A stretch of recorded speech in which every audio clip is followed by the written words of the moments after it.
This is the Wheel of Time Spoilers podcast.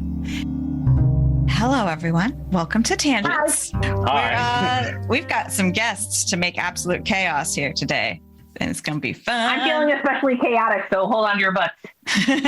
Yes, we are. I can't wait. By Tarvalin After Dark, which is, of course, Jess, Recappa, and Nablus. And Seth and I are popping out of our brief hiatus for a minute to record before we go back into hibernation till SpoilerCon. And yeah, we're here to talk about A Crown of Tangents, because that is what we do between books, is do tangents. But we do probably have to spend a couple of minutes talking about the fact that the show is happening. What show? I don't know. I mean, I saw some ads or whatever. I don't know. Actually, I haven't seen ads. You heard about something. I've heard about the show. I can't wait till the trailer drops. Is there a new season of like RuPaul's Drag Race or something out? Is that what you guys are talking about? Yeah. No, anyway, so let's just stick with Crown of Swords. That's really the only interesting thing that's happened over the last year or so. That's really it. I was going to say, if Nabes knows about Drag Race, we've been wasting conversations, but I don't think he does. Look, I've watched half a season. Okay, so Okay, we're going to talk about this on our next pod, because what the hell? But yeah, okay. Tangents! Crown of Tangents! Yes, Crown. You asked for it. You want chaos, you got it. Oh, yeah, so much chaos. But yeah, I kind of actually was going to bring a little more order to this than prior tangent episodes, which is to actually work through the major story beats of the book rather than literally just talk about anything for 2 hours like we have prior. I'm sure we'll be all over this because that's what we do. Crown of Swords, book 7, Bodybuilder Rand on the Daryl K. Sweet cover, as you can see behind Seth. Because this is the Shadar Logoth book. Well, one of the Shadar Logoth books. There's like 3 books of Shadar Logoth. Right after Demise Wells. That's where this one starts. Right after Demise Wells, we kind of get to see it again. We get to see it from the Shido's perspective. We see like Rand's immediate mental explosion in the aftermath of that. And then, of course, he immediately goes to Kyrian and deposes Colaver, and all of that happens. That's like how the book opens. And as I call it, it's somewhat the book of bad touch. Right. There's just a lot of people being touched in ways or thinking they're touching in ways that are not okay.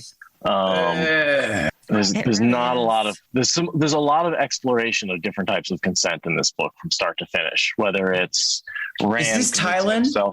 This is Tylan. Yeah. This is Rand being convinced that he raped Min. Yeah. So it's the mind traps. The mind traps. Well, let's not wait. We can't pretend mind trap's not awesome. So let's not include that in all of this, because mind trap's awesome. So let's disclude that. But I hear what's being said.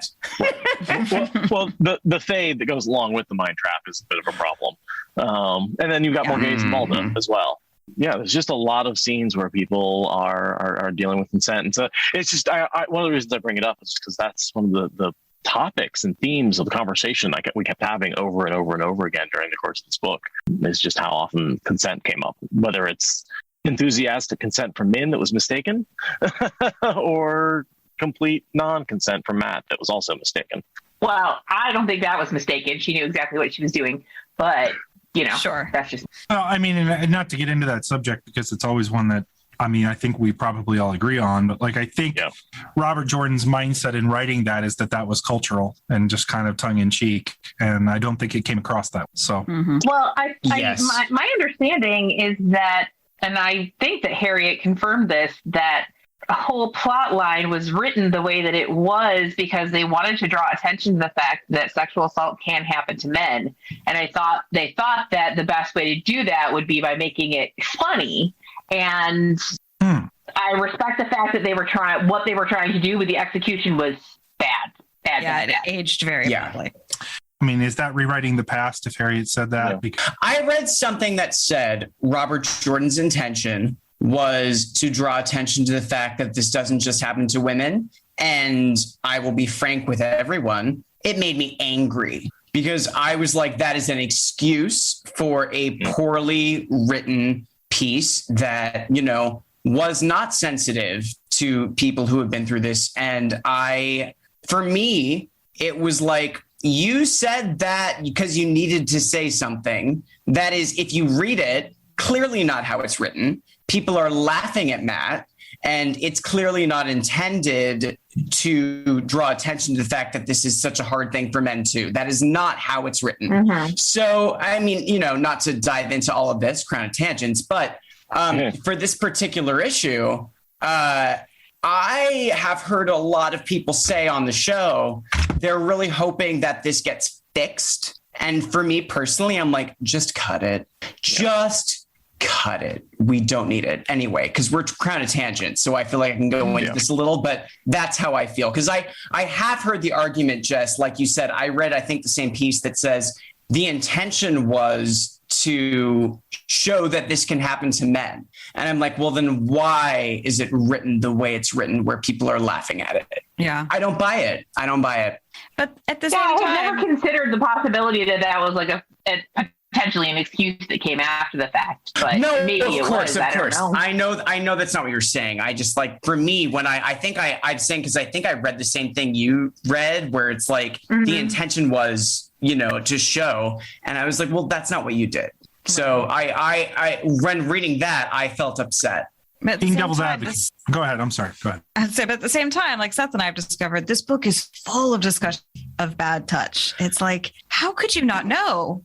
Yeah, I'm agreeing. Like, it does feel like retconning the rationale. Like, there's a lot of assault and bad touch in this book. You know what that is. Okay, I don't actually believe what I'm about to say, but if you know me, this is what I do. I'm devil's advocate. Okay, does it not demonstrate how people aren't believed when they say that they've been like Matt is laughed at? Like, is that not indicative of actually what happens? I'm just throwing it out there. I know what you're saying, but my argument is no, because of how people respond. Because there is no character who gives even of maybe this isn't the right way to act. It is just them laughing at him, because as far as the books go, it serves him right. That's what it feels like in the books. That's what they're written. I mean, it feels like, oh, everyone's laughing because Matt's getting a taste of his own medicine, when it's like, that is not what is going on here. I don't think that Matt's medicine is going around sexually assaulting people. Well, that's what I'm saying, though, is like, they laugh at him like it is. And I'm like, that's not the same. We're getting into conversation of sexual assault. I mean, hey, crown of tangents again, right off the bat. But for me, this particular issue is like, there is a canon excuse that says we did it this way because we wanted people to realize that men go through this too. And when I read the books, I do not buy that. That's what I'm saying.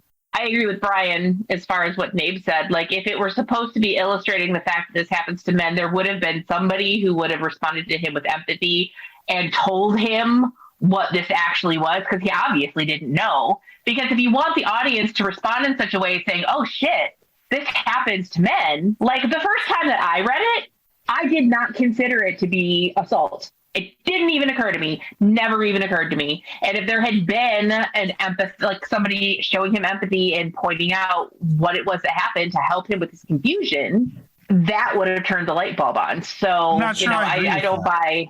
I'm not sure I agree with that. Do you really not agree with it, or do you not agree with it on point of like? No, I'm not sure I agree with it. As a thought exercise.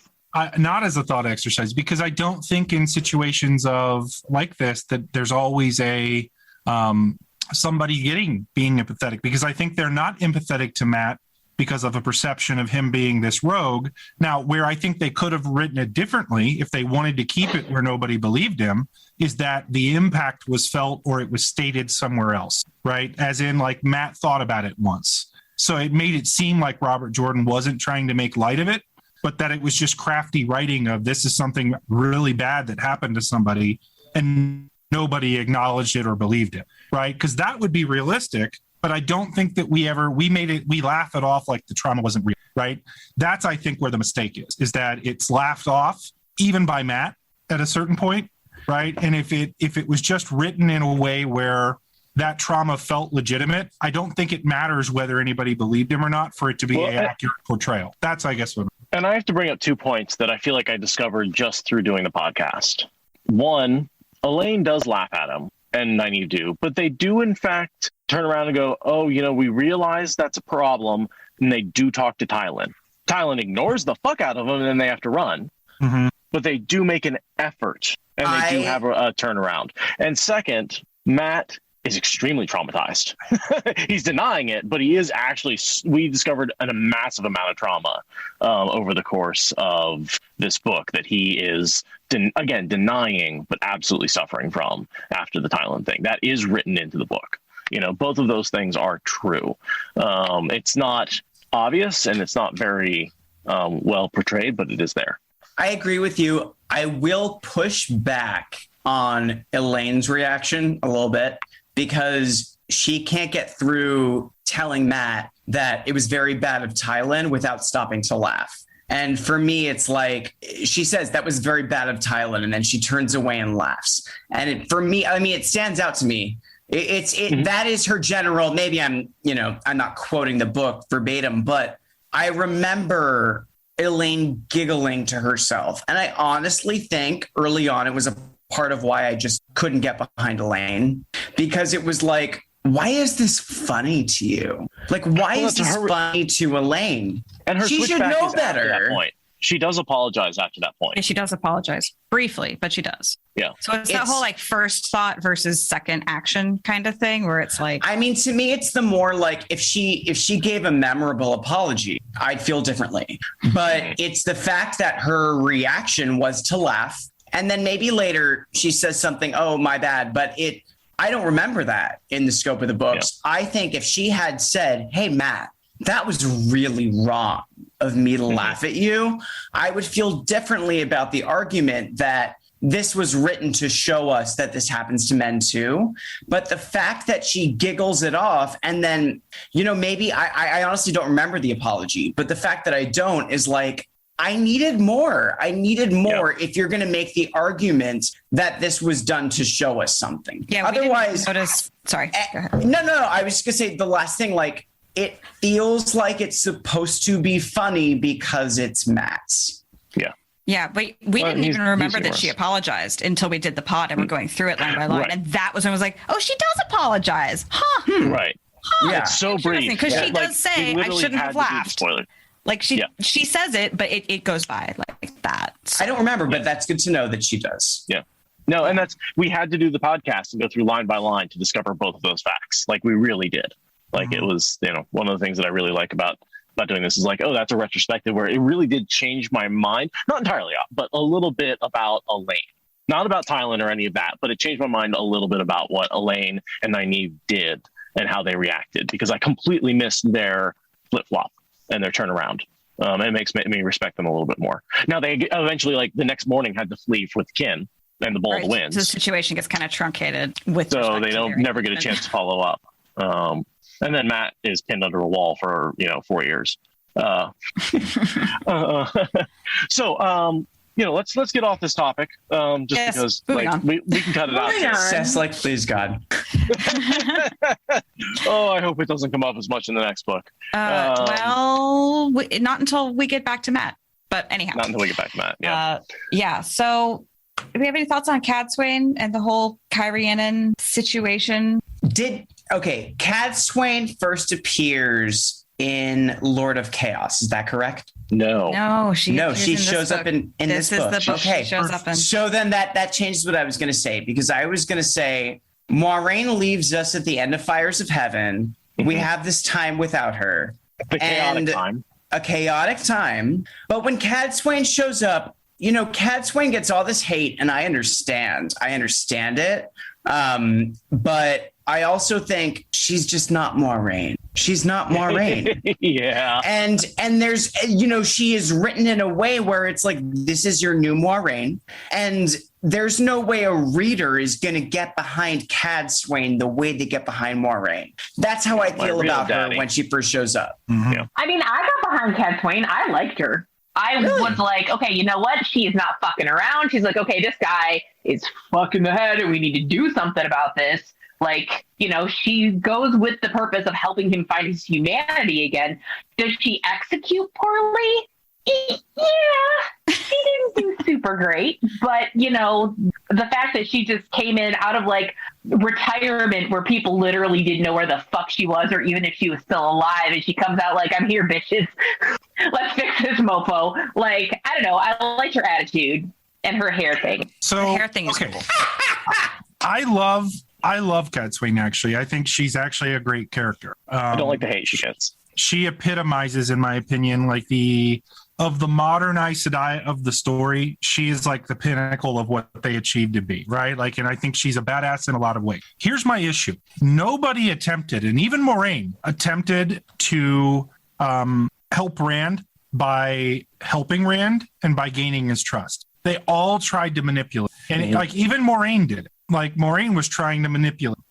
And he would have listened had he trusted him. It's the first rule of any type of leadership. Like, you want to gain trust. And that's my only issue with Cat Swain. Like, I understand why she approached it the way she did. He was used to everybody bowing down to him, and she was showing him she wasn't going to do that, right? She ignores him the first time she meets him and stuff like that. Like, I like that, and it's cool, but it's just like at the end of the day, she failed, in my opinion, because nobody tried to gain Rand's trust. Nobody. Min is the only one who really did. Min is about the only one who never manipulated. Yeah. Nynaeve manipulates him, but she's so bad at it. She's just like, I need you to protect land now. And he's like, okay, you're manipulating me. Great. Yeah.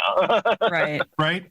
But she also cares about Rand, not the Dragon Reborn, which is what all the other Aes Sedai, they see him as a Dragon Reborn. She's like, I saw you as Rand and cared about you long before I became Aes Sedai. So she's in a different category, really. Yeah. I honestly think the end of Lord of Chaos is such a turning point because, like you said, Aradia, they're no longer looking at this as a person. They put him in a box and tried to carry him away because he's not a person. He's the Dragon Reborn, and they need him. So with this book, it's interesting, like, he escaped from that situation, and now people either have to accept him as a person or as this thing. I just had a thought.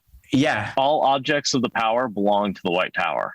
And the Dragon Reborn is an object of the power. And they think of him as an object. They put him in a box and take him to stash him in the basement. To them, he's an object. Yeah, God, I really think I think the whole manipulation thing too just points to like the collective failing of the Aes Sedai as a society. They're so used to people capitulating and respecting their authority.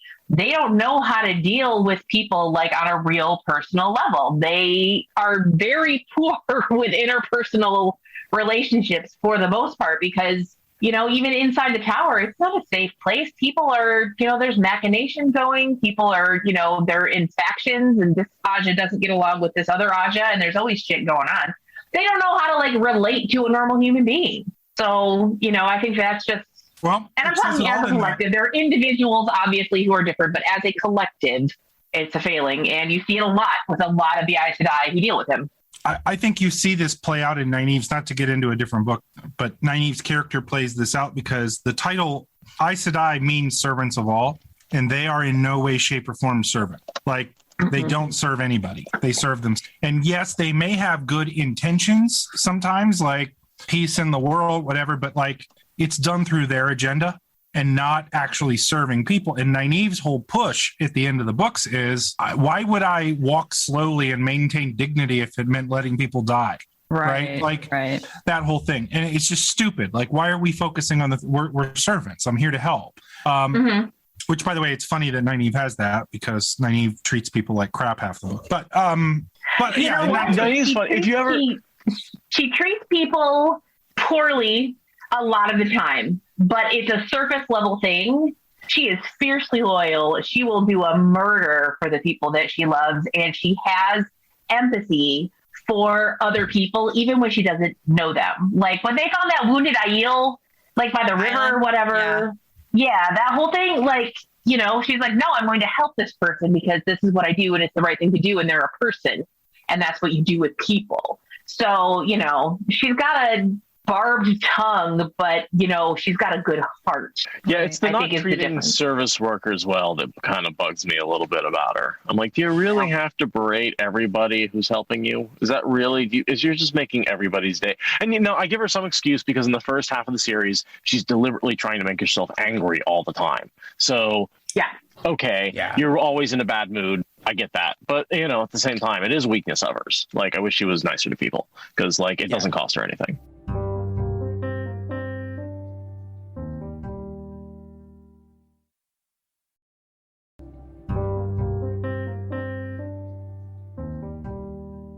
We talked about this in our last episode where it was like, if Nynaeve threw fewer tantrums, and it's not to say Nynaeve is, a lunatic. It's just saying, like, if you take into stock what's in the books, if on the show Nynaeve were to lash out fewer times, we could see it every once in a while, it would make her better at what she's doing. It would make her a better wisdom, a better person at portraying that, like, I know what I'm doing.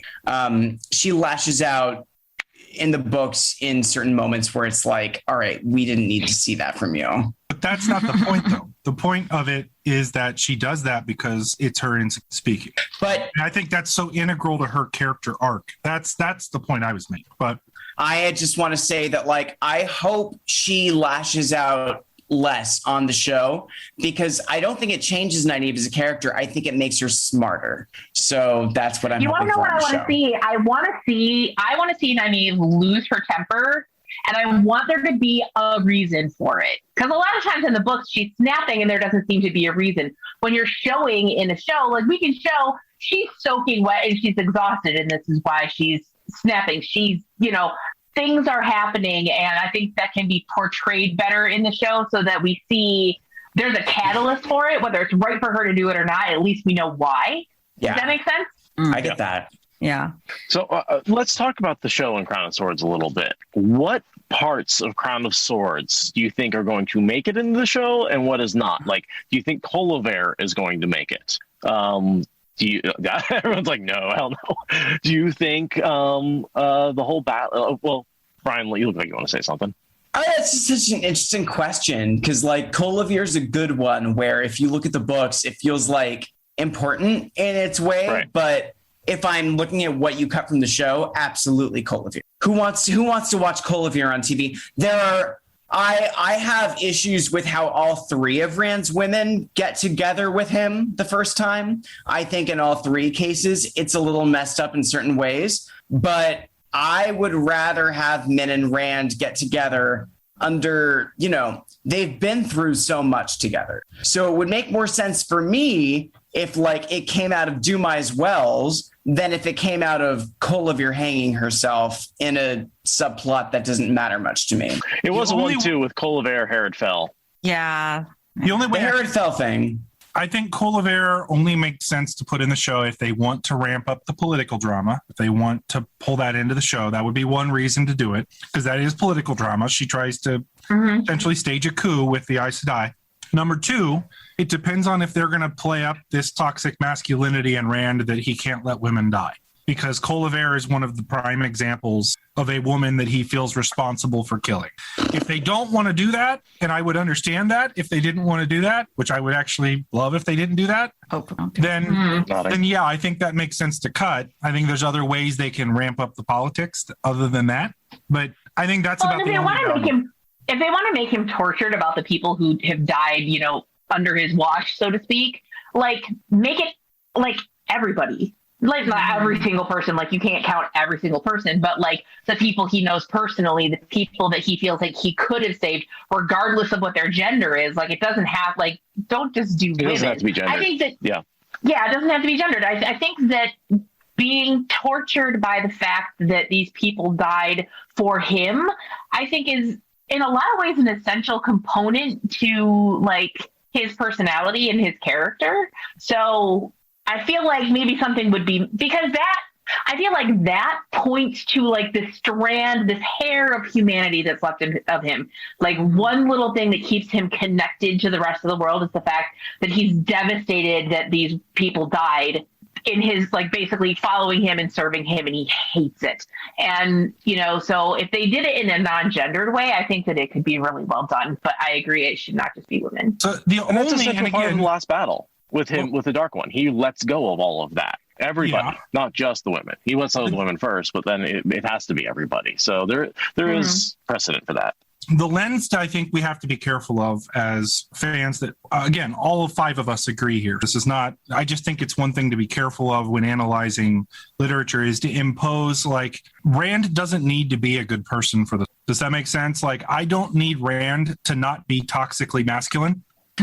Right? Like, that can be there for in him still be super screwed up and flawed. Like, I don't want to project my morality onto the way I expect the characters to act, or I'll be offended at the show. Does that make sense? Like, I don't think that I think if anything, it calls attention to how stupid that is. Going off what Jess said, the fact that Kolevir is even on his list, it's sort of, again, a turning point for Rand's list, because it's like, come on, dude. She stole this throne. She lied about it. Then you came in and called her out, and she killed herself. And I'm not making light of the fact that she killed herself, but when Rand makes this list of people that died for him, some of these people actually died for him, and Kolavir's also on the list. Yeah, and she died for her own pride. Yeah, and it takes away from the seriousness of Rand's list. The fact that Kolevir is even there, it's like, look, I'm not minimizing her suicide. I'm not saying that that's not a dark moment and that, all of that. But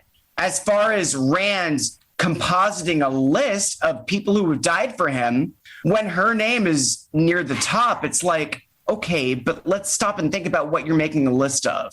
And I honestly think if they were to cut it, it makes Rand's suffering more real, because the people he's thinking about actually died for him. I think that Fell makes way more sense on that list, because Harry Fell was straight up assassinated. Or Leah, yes, someone like that. Yeah, people who die, and the list. I think of Arya. But the list doesn't have to be 20 names. It can be 6, and they can be moments on the show that we remember. So when it comes to thinking of Kolevir as someone who died for him, I just don't think that's a strong choice. He even has like a dark friend woman on it, like that tried to kill him. A nameless like, dark yeah, woman he killed her back, and it's like, she died. Right. For me. It's like, did you know?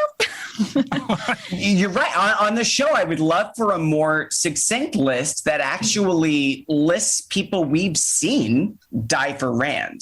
Agree with that. So speaking of things we could cut, Perrin and Fael and Beryllian head off to meet with Massima. That is a whole arc that I don't think has a lot of point. Do you think we're going to see Massima? Yes. Yes. I'll tell you why. I think Massima represents something that is very real in society. Yeah, they're called the White Cloaks. Zealotry. Yeah. Well, I don't know that because he's a little bit more chaotic than White. And there is he's a cult. I mean, he's the leader of a cult. That's what he is. He's the leader of a cult. That's what Massima is. And it's the cult of Massima. Now, here's the other part. The hard part, if you cut that, you'd have to come up. There's a whole lot of collateral damage in the plot if you remove that, because that begins like 3 other arcs. And if you don't do that, you need to figure out something for Perrin to be doing. Okay, like there's a lot of character development for other characters. Some of Fael's best development comes from like all the rest of the arcs that are involved with this. I love that she kills his ass. I love that she kills that part is amazing. So I think it could be combined and shortened and maybe added to, but I think that there's actually a story to tell. And there's certain things I think that will come across better on the screen than will on the page. And I think that's one of the things that I just... Well, I think I tend to agree with you. Having a quote unquote prophet like that it's a way of illustrating like the kind of influence just even the idea of a person like this can have. And, like Nate said, it is applicable to society now as well as at other times. The masses following a golden-throated leader, or, not golden-throated as the case may be. And, the things that can result from that. I feel like they would need to expand the stuff that Massima and his band of misfits do, though, in order to sort of better illustrate sort of the impact of blindly following somebody who says that they're doing it for the glory of this guy, but is actually doing it for the glory of themselves. Yeah, you would need more than one or two set pieces for that. Mm-hmm. Just show them killing some villagers who won't swear, and you set them up as bad guys. Hypes up Dragonsworn in general as a hazard. They're just on the periphery the whole time, so you could make him more of a leader of the Dragonsworn rather than just a subset of the Dragonsworn. I also like that it kind of sets up what I think could be a cool plot moment. I love the part where Perrin, and I cannot remember if this is in Crown of Swords. I think it is. Yeah, it is. Where he basically rounds up the Prophet's men and is like, hang him. And he's that's in like, the you next don't book, know I who think. I am. I'm the think it's the prophet. next book. That's next this book. I think it's next. Yeah, Okay. yeah. This one he's just sent off. He That's doesn't. right. We don't He And doesn't actually- Massima's not Yeah. in this book. It's just the beginning of that. I forgot. Yes. But I like that. It sets up that moment. So if we're on that plot thread, like I actually think that's kind of a cool moment where Perrin is like, no. We're done with this dumbass shit. And, like moving on. So I just want to say, I hear what everyone's saying about Massima, and I disagree hard because there is truly nothing in this story that gets explored through Massima that can't be explored through the White Cloaks. And I disagree that it's important to Perrin's story because eventually Perrin's story becomes the White Cloak story anyway. So if I were adapting this for television, the first thing I would cut and combine would be Massima. I'd be like, everything that happens in the story, make it happen in the White Cloak story. It's all connected to Perrin anyway. And it honestly, and I love, this is what spoilers, so I can say, I love it when Fail kills Massima. It's her second best moment, but it's not worth it. We don't need it. She could kill Child Bayar for all I care as far as how the story works out.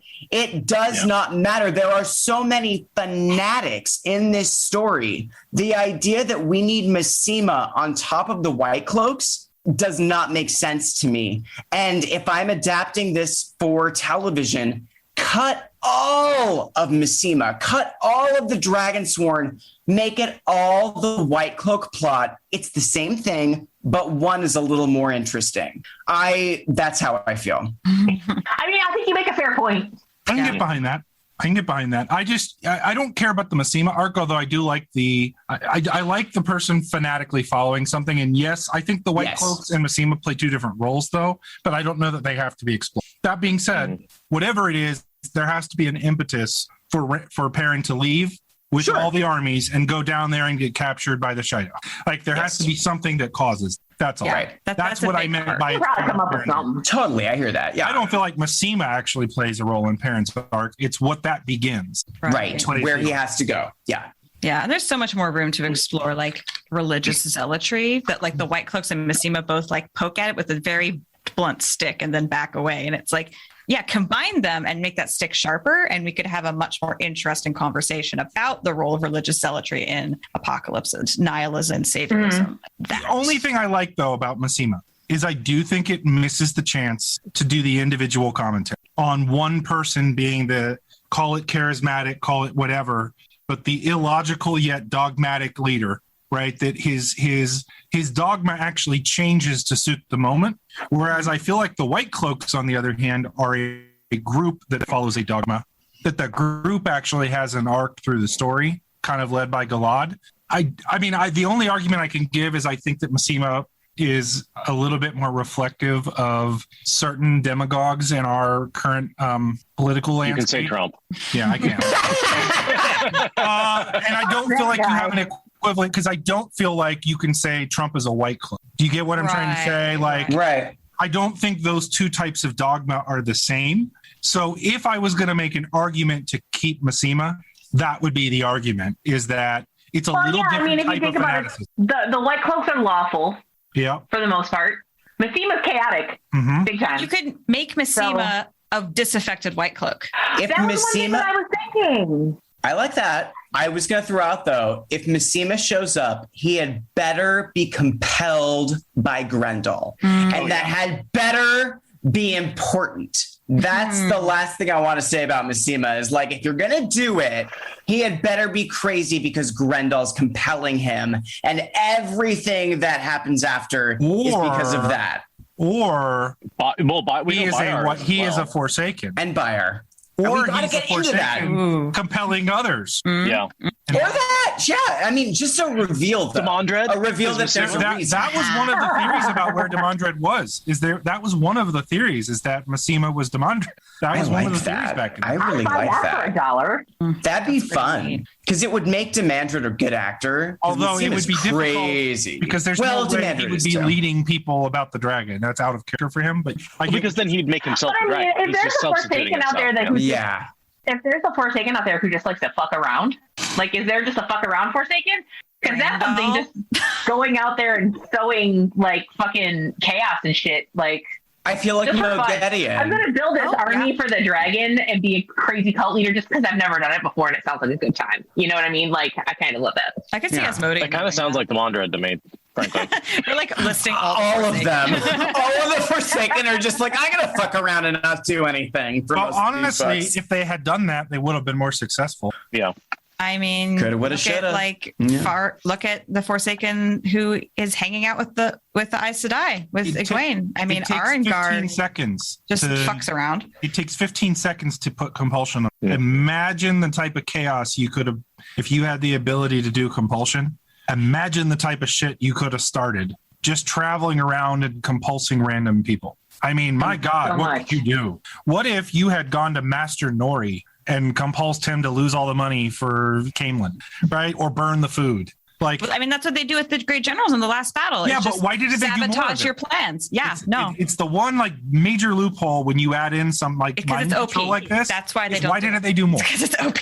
I will also say maybe they didn't do that early on because they didn't want anyone to know that was an option once the last battle started. They wouldn't have. Does that make sense? They wouldn't have gotten to that.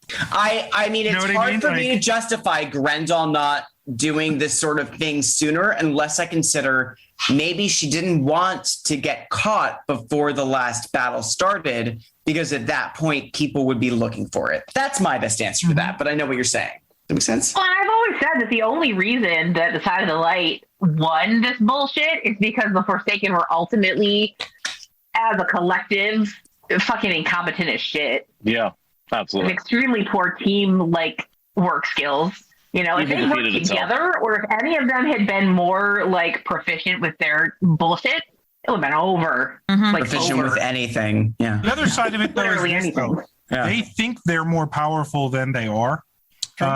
They're actually matched by, like, the myth is that they were these all-powerful people, and that's how they're portrayed for half the books. Until you start to realize, nope, there are modern-day equivalents that are every bit as strong as they. Maybe a little less experienced. However, there are things they don't know how to do that Nynaeve does, that Egwene does, right? Nynaeve matches most of them, like all but 3 of the female Forsaken. Nynaeve is stronger in the power than. Olivia is stronger than all of them, equal to Lanfear. Like, there's... Like, Sharina is stronger than all of them but Lanfear. So you have... Well, and they definitely talk about the difference between training and strength. They say, I won't risk training and strength residing in the same body. They understand the difference between those two, that someone can be strong and still be kind of pathetic as a channel. And why does Mogedion get her ass kicked by Nynaeve multiple times? That's because she throws the Adom at Mogedion's head and outwits her and kicks her ass. That's why. Yeah, because Nynaeve is badass. That's a whole... Because Nynaeve's smarter than Mogedion. Speaking of Nynaeve, this is Mashiara. This is the book where she breaks her block. That is the big plot point in this book for a lot of people. Like, this is really the character moment where she drowns and then doesn't and gives up. Right. And gets land. She breaks her block and gets land all in one chapter. All in one chapter. Yeah, which is one of the biggest moments of the whole series. In so what do many you ways. think about the idea that she had to give in for once? That she had to give up? Like, that's such the opposite of what we get in so many fantasy books where you have to, like, just, you finally get strong enough or hard enough or angry enough to get your power. And she's, nope, you just have to give up. Yeah. That's really... I think that Nynaeve hangs on to her anger and her sort of her pride and all of that so tightly because, you know, she's had this lifetime of being a young woman in a position of authority in a patriarchal society. And I think that she honestly it's one of those things where you get to a certain point and you can't stop. You can't let it go. You can't ever really let it go, you know, and you can, it's like, it's got a grip on you in a way. Like anxiety is kind of like that, I think. Mm-hmm. And, you know, and you feel like if you surrender to it, like you'll never get back again. And I think that that's sort of what she's dealing with. And the only reason that she surrendered in that moment was because she was absolutely certain she was going to die. And so she just decided, you know what, I'm not going to fight it anymore because this is inevitable. So, you know, take me, Jesus.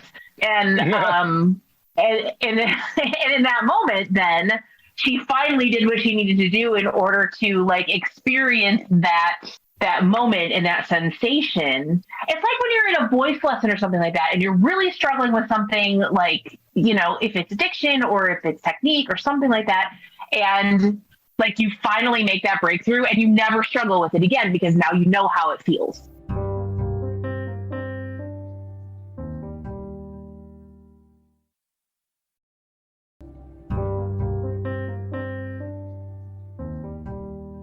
I just realized that this is the chapter where Lan returns and Nynaeve finally learns how to relax. And we've talked about the parallels between channeling and orgasming before. But I really think that if you delve into it and you want to get dirty, or think about it on a sexual level, this is the chapter where Nynaeve learns how to let go of that tension and basically go with the flow, as they say. And that's something she's never been able to do before until Lan shows up. I have a controversial opinion about the scene. I love the chapter. Okay, go for it. I have like a thing about reading about drowning. There's also a moment in Broken Earth where I'm like, I can't read this because it's just too much for me because I don't know. It's opening a book too. I know the part you're talking. Yes. And reading about this chapter, your question, Seth, how do you feel about Nynaeve needing to surrender to set herself free? It's such an incredible moment for me because we've been building up to this. We've been waiting for this. We've been waiting, and she finally does it. And she gets herself out. And then Lan is there to rescue her. And it makes me so mad because, first of all, it's crazy that Lan is there to rescue her the second she breaks out of that boat. The second part is there's no reason because she saved her own ass. She saved herself. And this was her moment. And then Lan had to be there to grab her arm and swim her out of the water. And the worst part of all of it for me is she does this incredible thing that we've been waiting for. Lan, for some reason, is the one to pull her out of the water. And then Nynaeve says, oh my God, this is horrible. I look like a mess because my boyfriend is hovering over me. Yeah, I am soaking wet. How horrible that I'm soaking wet. Never mind that I just saved my own ass from near death. But I don't know. My boyfriend, Nynaeve, though. It's not very Nynaeve of her, and I don't like it because to me, the coolest thing is Nynaeve being like, I'm gonna die. And that is the reason she's able to save herself because she is not someone who surrenders. And she finally does it in truly a moment of life or death. It happens. She saves herself and Lan still has to rescue her. And she comes out of the water saying, oh, my hair is wet. I don't like that, even though I love how she comes out of it. Anyway, that's my feeling. I have a counterpoint. Mm-hmm. So imagine that your spouse is a channeler and you know for a fact that they are blocked and they can't channel unless they're super, super angry. And you're a person who can think critically and you know that she's not going to be super angry while she's drowning. And you don't want her to drown. So what are you going to do? Are you going to stand where you're at and let her drown? Or are you going him drown, whatever? Or are you going to jump in and try to extract her from that situation because you do not want her to die and you know she cannot save herself with the power? That's what's happening here. Oh shit, she just went whatever the fuck and she's drowning. I love her and I do not want this to happen. So he goes in. She was almost dead. She was literally like seconds from death when she finally surrendered, blew up the boat, and got out of the thing that trapped her, right? Mm-hmm. Why do you think she has the energy to swim to shore? Why do you think she even has the energy to get herself to the surface? That's my question. I hear you. I have two issues with it. The first and the bigger is the coincidence of Lan being right there to pull her out. I think it can be written in a way where Lan blasts that wall away and gets to the shore and survives by herself. I think it's already kind of written that way. She basically would have been floating to the surface if Lan wasn't there. If I were a writer, I would let her drown because that's my second argument. If I were a writer, it's her moment. It's not Lan's moment. She does not need him to save her because she saved herself. That is my if big. She saved herself, by definition, he's not saving her. Which is, I'm saying, he wanted to save her. He was trying to save her. She saved herself. He didn't need to be there. I don't think he needed to be there. I would rather have her come to the surface. I thought it was romantic as shit. No, I like it. I know, and people love this scene. This is not a popular opinion of mine, but my opinion is I thought that it was so cool when she got out of that boat. When Lan showed up in the water at the same time to pull her out, I thought it took away from what she did. That's what I'm saying. I don't know if that makes sense. I'm not saying I don't like them together. I love Lan. I love Nynaeve. I just, for that particular moment, I felt like he stole that from her. It felt like it was a rescue scene when the truth is she saved her own ass, is how I felt about it. I understand your point. I never read that thinking Lan saved her. I read that thinking Lan was there when she got out. And I just never read it that way. I don't think he was there to be impressed. I think he was there. That was there to show Nynaeve got everything she wanted real fast. That was a triumphal moment for her. She wanted Lan. She didn't think she could have Lan.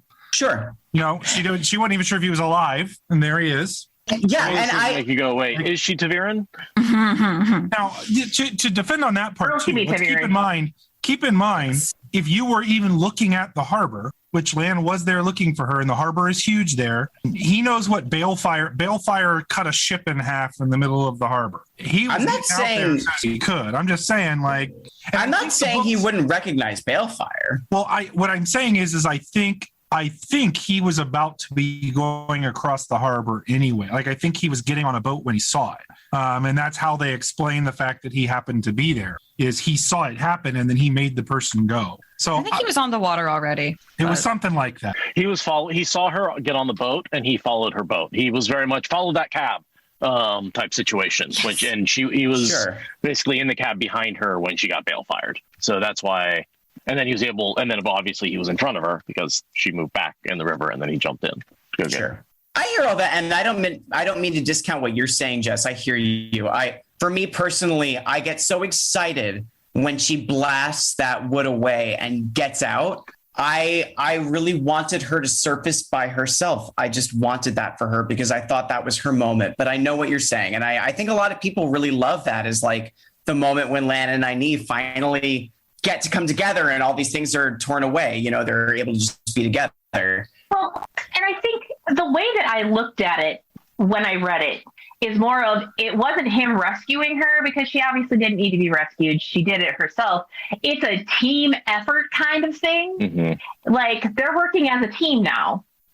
She got part of the way, he helped her get the rest. And that's a thing that you need in your life as a person. And that's what your partner does for you, and I also that's a bit of a theme of the books. The genders are stronger when they work together. Yeah. I was going to say it potentially sort of highlights the fact that Nynaeve doesn't like to ask for help. She wants to do everything herself. She trusts Lan enough to let him help her. And I don't think that that's insignificant. Yeah. Sure. I like what you're saying about she needs him too. Because what I was going to say was, based on the books, I don't know that Nynaeve needs Lan's help. I think Lan needs Nynaeve's help if we look at the scope of things. But I think that what you're saying is important, that it's nice to see them have a little balance of needing each other. I think that's important. Yeah. And and then they're a team from then on out. He rescues her from, she rescues herself, he rescues her, and then they go get married, and they are just a team the rest of the way. You don't have any more of that will they, won't they, unrequited drama. They're done, they're in, they are a team now. They're married and they're I love that for them. Yeah. I love that for Nynaeve. Let's see. The next bit I wanted to talk about is, what did you think about the introduction of the golem, the shadow spawn that can't be killed by a channeler easily?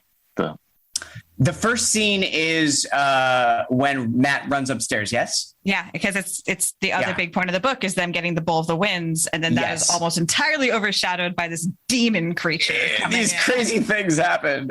I love that scene. I love when Nynaeve yells at Matt, "Please go," and Matt won't leave her, and Nynaeve's like, "I'm asking you," and it's really like her coming into her position as a leader of like, it doesn't matter who dies downstairs. You need to go upstairs and fix this.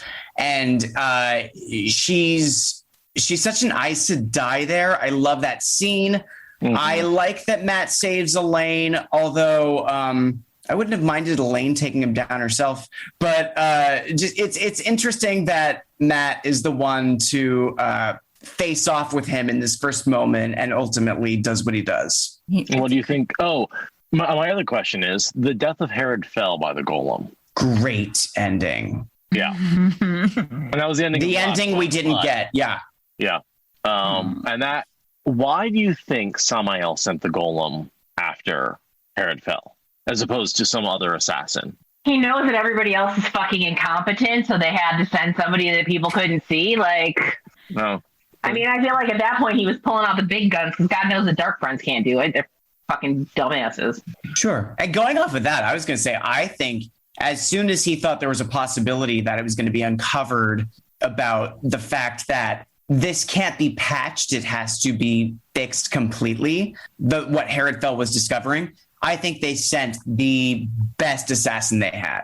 And I think it was a golem. I think it, for me, it goes to show how afraid the Dark One was of what Herod Fell was studying being found out.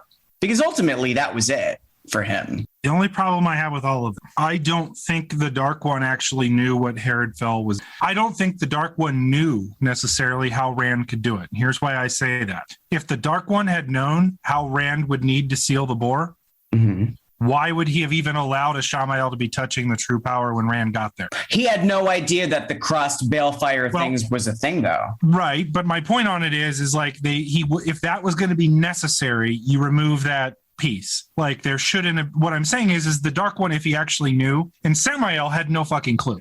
Okay, so why would Samael have sent the golem? That seems ridiculous. Samael had no idea how to. He thought the Dark One was invincible. Right? Like, I think that would have had to have come from either Moradin or Shidar Haran himself, right? I think it's just a plot hole, is what I think it is. I think it's a bad plot moment. So, can I fill that plot hole for you? Please. Samael doesn't know Asmodean is dead at this point in the books. I believe Samael believed that Herod Fell was Asmodean and sent a golem after Asmodean. I think that's a great theory. I don't know that we can ever prove it, but I think it's a great theory. No. Again, just because of his conversation with Grendel, we know he doesn't know Asmodean's dead at that point. Like, we have him directly saying that. And then, Rand's been meeting with this guy in secret over and over again. Yeah. Which is exactly what he was doing with his Gleeman. If it was Gleeman, why not his research assistant? I like that. I was also going to throw out there to sort of get behind what Nablus is saying as far as the plot hole goes. For me, I don't think it makes sense that the pattern would take into account Rand and Ishamael crossing Bale streams. No. I don't think the pattern would know, if that makes it, quote unquote, know about that. It seems like since Balefire is antithetical to the pattern wouldn't take Balefire into its pattern. But there are certain things, the two becoming one, all of that, the three becoming one.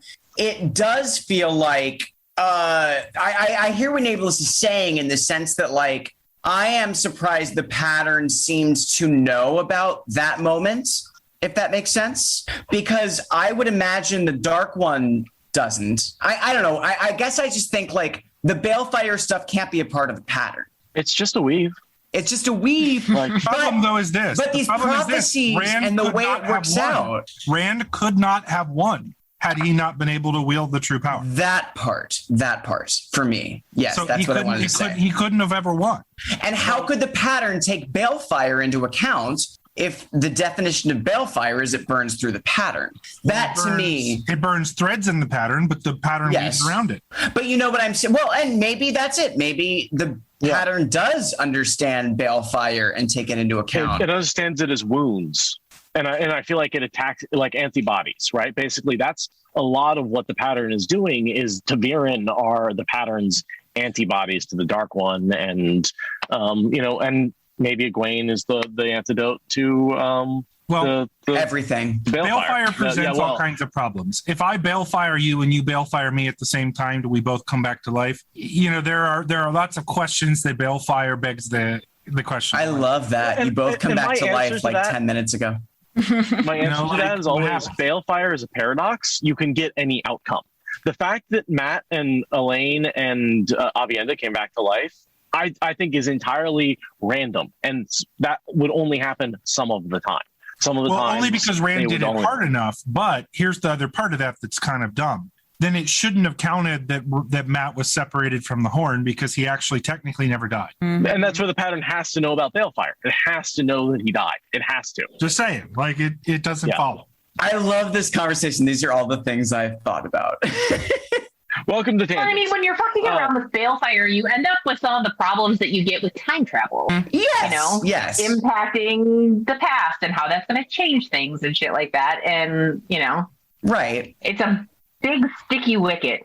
Yes, very much so. So another topic of conversation I wanted to bring up, Elida starting the hunt for the Black Aja that then results in, like Bavara and that relationship. Sort of pull on that thread a little bit. And the entire name salad within a name salad that is that whole team. Yeah, all the sitters that Cian and Sayarin are very different people. Mm-hmm. Yes. Very different. Mm-hmm. Yes. And then you get the 10 Aes Sedai who are the moles from Saladar, the Rebel, and they all this is like the core 6, and then there's the 16, and then there's the Aja heads that had their own thing going on that sort of gets brought in sideways like halfway through. It's so bizarre. Does the Sayarin stuff start in this book? Oh yeah. Is it it's Sayarin, not Cian, no, right? It's Cian. It's Cian. Cian is the white. Cian and Pavara. Yeah. Okay. Yeah. I remember in my first read, this plot for me was like, oh, okay, we got to get through this. Even though I love the Aes Sedai, I wasn't into it. And then I hit a point, I think in book 10, surprisingly, where I was like, this is cool. This is now one of my favorite parts of the story. It's the stuff with Talene. I was like, this is such a cool subplot. I want to read more of this. So it flipped for me. But when it started, I wasn't into it. Well, and that brings up a good point. That this book, in a lot of ways, to me, feels like the turning point to set up the last battle. Every one other book has really been its own sort of self-contained story. You had the first trilogy, and then you had, these 4 Shadow Rising, and then Fires of Heaven, and then Lord of Chaos, and each of those is sort of Rand taking over a city or fighting a Forsaken. And they're very self-contained stories. And then you get to Crown of Swords, which has so many plot threads that start and don't pay off for 3 books. Yeah. It does feel like he changed his style of writing in this book. And in a lot of ways, it's yes. And I was going to bring up the term the slog, that this is where it starts, not necessarily because, to me, it's not because it's bad writing or because it's not entertaining. It's because the payoff for the plot threads he starts don't come for multiple books. And so, especially when you have years in between, it feels like you're reading nothing and like nothing is happening. But if you can read them all in a row, you end up getting that payoff sooner. And it doesn't quite have that same sloggy feel to it. Yeah, no, that makes a lot of sense because I feel like every time I summarize chapters, this whole season with the pod, it was like, this sets up book 10. This sets up book 11. Like, it's all set up. Oh, the guy who recommended the series to me told me that there was a slog that started in book 5. He said it starts to slow down. And I never noticed it. I didn't think that it was sloggy there. The only thing that was really sloggy to me was in Winter's Heart. Mm-hmm. Yeah. My first read through, I stopped in the middle of Winter's Heart. I'm like, I can't do this anymore. Yeah. Yeah, I never felt that with Winter's Heart. Crossroads of Twilight was rough for me. And I actually think Path of Daggers to be rough. I like Winter's I will probably change my mind when I get to it again. But yeah, my impression, I don't even remember how I felt about it the second time I read it. I sped through that in like 3 months, and I didn't retain a lot of shit that happened. So I need to get off my ass and read it again. I feel like the end of Winter's Heart gets me through Winter's Heart and Crossroads of Twilight, since the end of Winter's Heart is basically what's happening in Crossroads of Twilight anyway. But like the excitement of that, which is earned, like it pushes me through.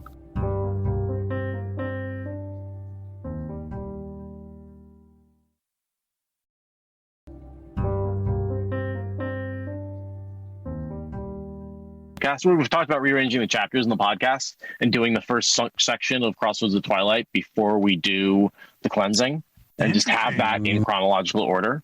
I like that. So we don't know what's happening. Well, I think it's super interesting. Like, I think it's a really cool moment when Rand finally leaves formatting, and then it's like everybody knows their play. Like, it's like they had this all planned out.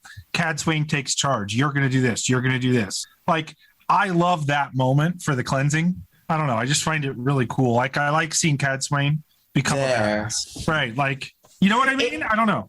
If she doesn't point and say there, I will be so angry. I don't care if she has a paralysis net. I don't care what else. I don't care if she looks like Cadsuane. I need her to point and say there, and for a fountain of fire to appear. That's what I need from Cadsuane. Can we mention one other thing, though?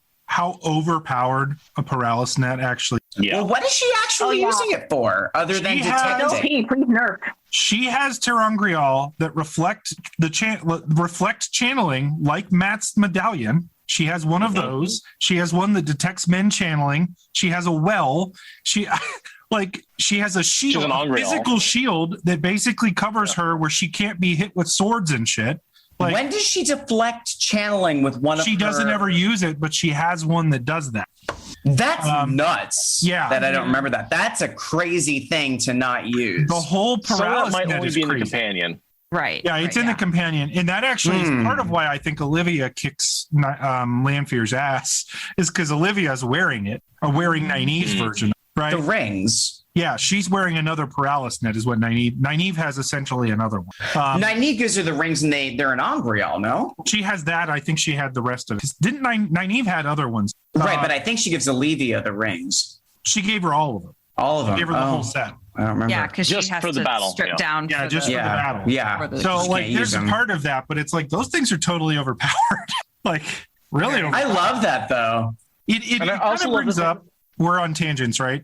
It kind of brings up some of the other Seth's face. Just like, we're on tangents. Yes, we are. And Seth's like, yeah, I guess we are. We're not. I'm done. No, it's fine. I was just laughing. I'm sorry. No. I was just going to say there's all kinds of other cool uses for the one power they could. Yes. Like Gwendiar armor and like where was that? This one. So many weapons. Why didn't Egwene do a ton of those? Oh no, I just think little Gwendiar bucklers would probably be the most effective thing, really. Lightweight, you can manufacture. I mean, it's kind of heavy, right? Yeah, I mean, that's a good question. They never really talk about it, right? It's strong, but is it dense? Does it feel heavy? It's made out of steel usually, or silver. Yeah, or what is she? No, stone, right? So I don't know. It's one of those things where the properties of Gwendiar are not very well defined, other than you can't break it. And it seems that no one picks it up and is like, oh, it's surprisingly heavy or surprisingly light. It seems to be like, what do you think a stone object of about that size would weigh? Right. I think the fact that the seals were Gwendiar made it feel like it was going to be more important in the last battle, Gwendiar, or the crafting of it. I think it was just an excuse to have them survive. Yeah. Let's be real here.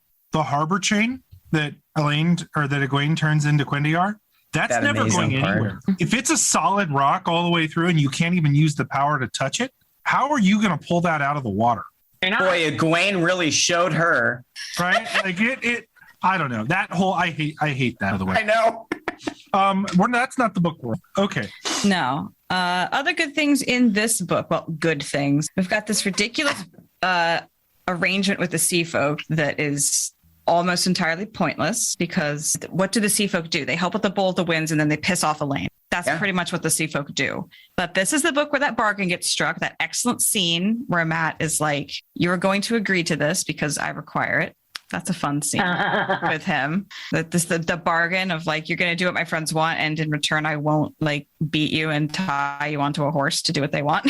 But then they mostly just like ride around and piss off Elaine. Like the one thing they do is help with the Bowl of the Winds, which is important. The Bowl of the Winds is an important plot point, but this is the book where the sea folk get introduced in a really serious way, and then they always fall flat to me. Part of the issue, I think, with the sea folk is they're never relatable, and they're never like they're never somebody like I've never heard somebody once say, I just really connect with Talat, or I really connect with Resta Din, what, like I don't even know how to say their damn name. Like you don't ever connect with them because they're just not likable, they're not realistic, they're not like they're just there's a moment when you first meet them. Yeah. Yes, that's the only moment in the whole series you like them, right? Yeah. The whole rest of the time, they're just nasty, mean people. Like, and I get that that's a cultural difference, but like they're never relatable, so you never care.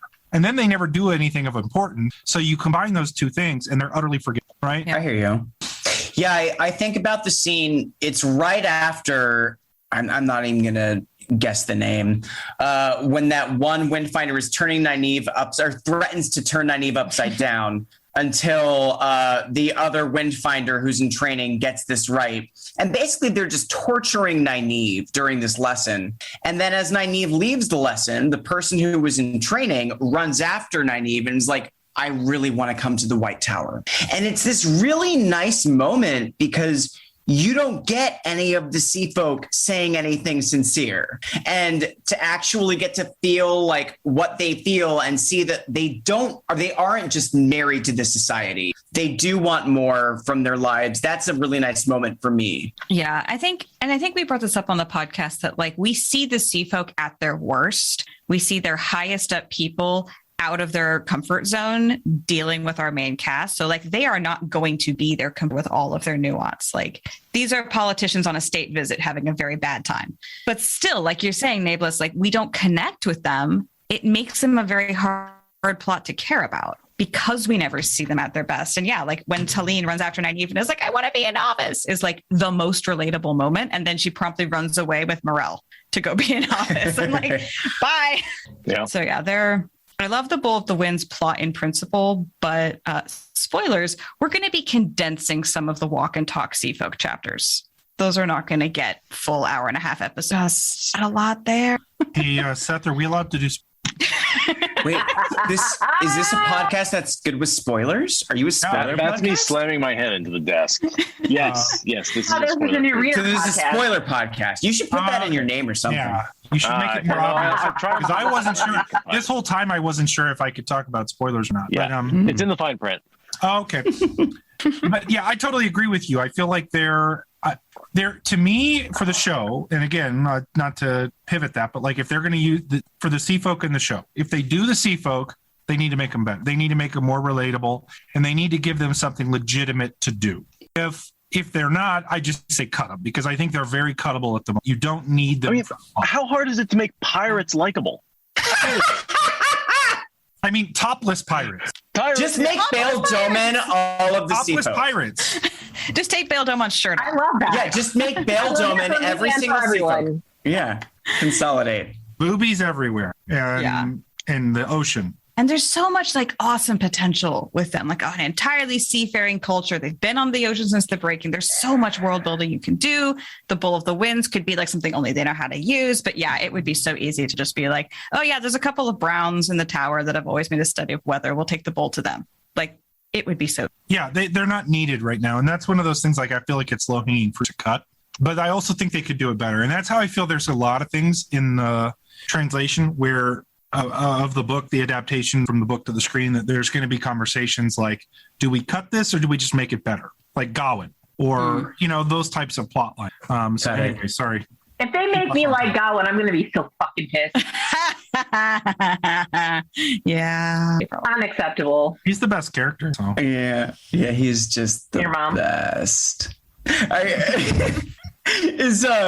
Okay, are the sea folk the ones, I think it's on Tremalking, a bunch of people killed themselves? No. That is the people that they live in this weird sort of concert with. It's They're the ones who Amayar. live there? The Amayar Okay. are basically the equivalent of the lost ones for the sea folk. Okay. Yeah. They Like treat sea them the same tinkers. way. So it's like the tinkers for the sea folk, except they take care of them. They still follow the way.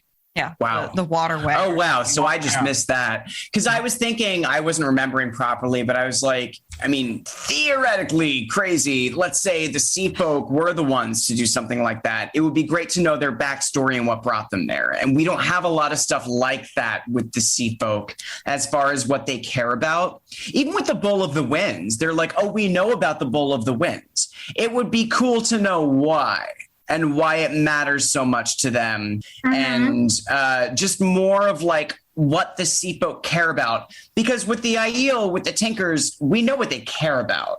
The sea folk, they just love being on boats, which, you know, who doesn't? Living on a boat is not a personality trait, sea folk. That's the thing. Is like it would be nice to see more of like why they care so much, or if they do. There's so much that just gets left out of their story that is clearly there in the weird, erratic cultural eccentricities that they have, but we Yeah. don't have any canonical material. Well, to be build frank, that. we get extensive history on the Aiel, right? Like we can date the Aiel all the way back to the end of the breaking of the world. We actually get a lot of history on Shara, believe it or not. It's just interspersed. We get almost nothing on the history of the sea folk, like almost nothing. So we don't know outside of who they are in the story, how they got to be who they are. So I think that's the other part of it is there's no historical depth to their society that we like can kind of latch on to. Like we know more about Manetherin than we do like right. right. So Yeah, Reef I mean- fix that it's open territory. It is. And I think there's some fun in that because that would suck me in a little bit with them. I would love it if we got some like history from the Age of Legends that's like, this is why these people want to live at sea. And it's something from like the history of the Wheel of Time that shows us why. That would be so cool. Because Maybe that I they think were is just what's like missing. the Aiel. They got sent out with a bunch of Terran Grial, like I keep love them that. safe. And that's why they stay on the ocean Well, now. all Because they the have to Bowl keep of the stuff Winds, safe. the Bowl of the Maybe Winds they were is sent to just find the Bowl of the Winds. It's one weather control Terangrial. Mm-hmm. They used to have hundreds of them all over the world. That's just one of them. Yeah. I find that kind of cool. I love the Age of Legends. Like this was one like regular one, and you guys are treating it like it's the most powerful. Right. Yeah. I have a theory that there's another one in the White Tower. That's not. because Yeah. they were sent there in their dream. I believe that makes sense. I My would like to see y'all good, Seth? Technical difficulties. How you doing, buddy? Stand by. Audience, are Not we good? We're not good. don't Everything's think we're good. broken. Everything's bad. Well, the recording's Let's talk still all going, about so Seth it's while fine. he's gone. So Seth is the biggest fan. Yeah, Get he us sucks. started. He sucks big time. My He's a God. terrible roommate at Jordan Con. That's right. I'm dying. Oh, he's back. Are you back? Can you hear? Oh, It's a negative. No, he's the worst podcast co-host. I can Definitely. pretend to be Seth for a minute. And he's just generally not very nice. No, Mm. his dog is. He is neither kind nor considerate. Okay, I can hear So it. that was pretty cool. Yay! can hear us now? Yay! We were definitely not saying mean things about you. Let's see. Can We can hear you. Discord hear us? Hey, Discord, can you hear us? I think they can. They were. I think, I don't think they ever lost You us. didn't didn't break that. So I just aside from broke my own the stuff. regular broken status that we've had this whole time. Sorry about that. My thing with the sea folk is that you have all of these really powerful channelers, and the Dark One breaking the seals on his prison and escaping is a global problem. This is everybody's problem. And like, I know they don't like to get off their boats, but I would kind of like to see the sea folk evolve and sort of make a decision as a nation or whatever to be like, we have to go fight with the Kara card at the last battle. And now they have these channelers like who will probably learn shit fast. And then they can like blow shit up. Yeah. You know? It's like they're just chilling on their fucking boats while the world is ending. And it's like, the fuck you think you are? They're Right. controlling We need a bargain weather. in order to participate in the apocalypse. We're going to need a bargain to make profit. Like, what are you, Ferengi? Like, Right. yeah. Gray Aja. At the core of this, though, is one of the problems that I think they had to address the way they did, because here's the problem. There are too many channelers for the forces of the light. There are too many of them. Like, if you look at the Aiel Wise Ones, you look at the Aes Sedai, you look at the Ashaman, You look at the sea folk, right? You have all the novices. There are literally 2,000 to 3,000 channelers that if you don't bring in the Sharans, or if they make them all super active, like the battle's over. Like they lose. Trollocs lose. Like there's just too many of them. More Trollocs. Like in the show, Sharans. it's like a billion more Trollocs. And we just get to watch all of them get fucking roasted. And that's the only way it was competitive is because of the Sharans. Not again, we're off topic. So back to the sea folk. I think. Oh wait, I think you're talking about the book, right? The Aiel converted channelers were a pretty massive force as well. The male channelers? The male channelers, yeah. How many Sharans were there in the last battle? Do we know? Sharans or Sharan? Thousands. Again, are we supposed to be talking about that right now? I don't want to go there if we're not allowed. So, well, we do. I think have a hard stop in an It's hour, like, and we still have the conclusion of the book to get through. so yeah, that's why I'm like, Okay. So the next major thing I think we should talk about is Fane attacking Rand and giving. Oh! Does that we happen just to got this into book? this. Okay. Seth and Aradia, because we got into this. Oh boy. Here we go. Being called to arbiter. Is we go. that fog? We're talking about monster fog, right? That's where Yes, we're at. monster fog. Is monster fog Mashadar or a bubble of evil? Because if you look it up online, a lot of sources will say it's a bubble of evil, but it sure as hell seems like it has something to do with Mashadar.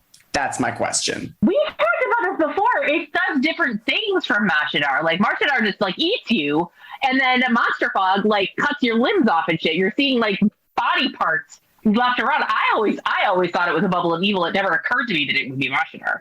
It's definitely Mashadar. It's definitely Mashadar. You're All the wrong. sources are I've wrong. never heard that theory before ever. I never thought that was a question.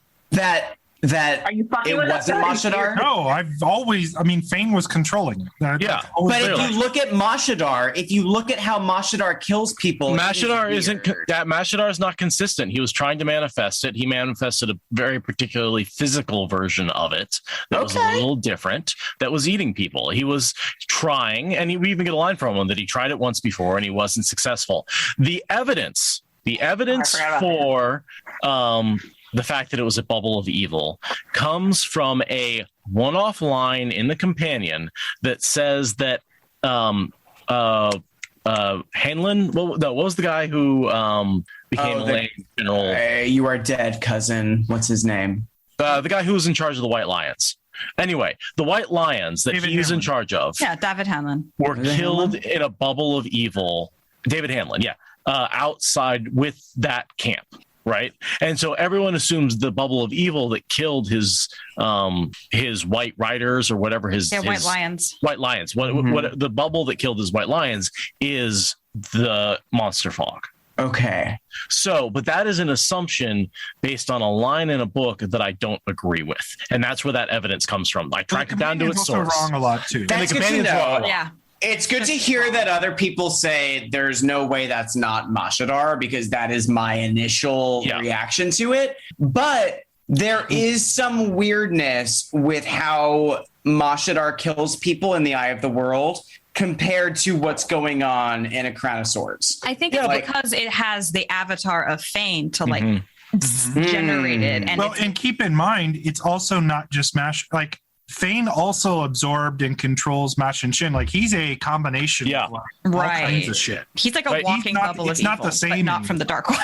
Yeah. Right. Like, He is a distortion of the pattern all on his own. He has He's a bubble of absorbed something. Mashadar abilities and is using them, but it's not out of the box Shadar Logoth Mashadar. It's like a new version. And it dissipates, right? It can't maintain forever. Like he makes another one later. So yeah, when Seth and I talked over this, and it was that was a very short discussion. The information is wrong. Fane Shadar. And I get the reaction like it was in a location, but Mashadar's in a location, right? Like it puts its roots down. Like, I don't know. And it's very clear that Fane leaves the tent. Everyone goes, "Where's Fane?" "Oh, I don't know. He left." And then the fog appears. Yeah. He's outside generating And the then fog. he attacks Rand. And then he It's attacks like- Rand in the And fog. Fane and the Dark One are so opposed. There's no way that Fane is going to work with a bubble of evil that's synchronized. Right. That's He's going to be what it attacked seems by like. it just as much Yeah. as Rand if it's a bubble of evil. Right. So Good. Because I always thought the idea that was a bubble of evil was crazy. My but it's good. only counterpoint that I just thought of is the fact that the slash in the pre-existing wound and Fane in the pre-existing bubble of evil is kind of a cool parallel. Yeah.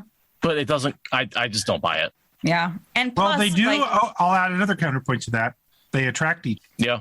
Yeah. So maybe the bubble of evil is attracted to They Fane. attract each other. Yeah. well, but then So that's how Rand gets the idea to cleanse ID. right, but then counterpoint to that is that they can't be the same evil, right? It's the two different evils. If it was a bubble of evil, it would be the same flavor of evil as is in his first one, because that's the dark one. No, because Agenor and Belthamel say that it was the dagger that brought them to at the Eye of the World. That's how they discovered. That was one part. Later, Yeah. As well as even the kid and the dark friends that find them. They're sensing the dagger and being attracted to it. Yep. So there's that evil, and that's actually the idea that Rand gets because he creates the funnel, and the two of them suck together, and he pulls the taint down into Shadar Logoth. But I thought the Eye of the World was how he figured that out too. No. The fact that men had to die to create that's that. part of it. Oh, yeah, But that is part of it, yeah. See, I would like to see the show have some kind of, not interior monologue, obviously, because it's a show, but some kind of acknowledgement of this is how I came to that conclusion. Because I do think, like you're saying, Nabes, that's a possibility. I also think the fact that the eye was created is a possibility. Maybe it's both things, but I would have liked to read in the books Rand's interior monologue of, got it, this is what has to be done. They never give us that with either that or the sealing of the board, just because then they would give away the. Well, no, they did. They told us men figured it out. Right. Men explained it. It's fine. But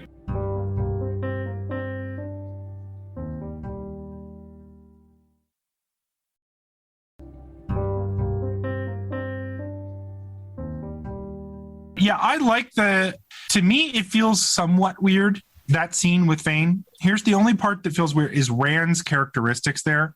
I feel like Rand would be less reckless after he just got back from being like it's almost like he feels on top of the world for some reason. And I don't know why he does.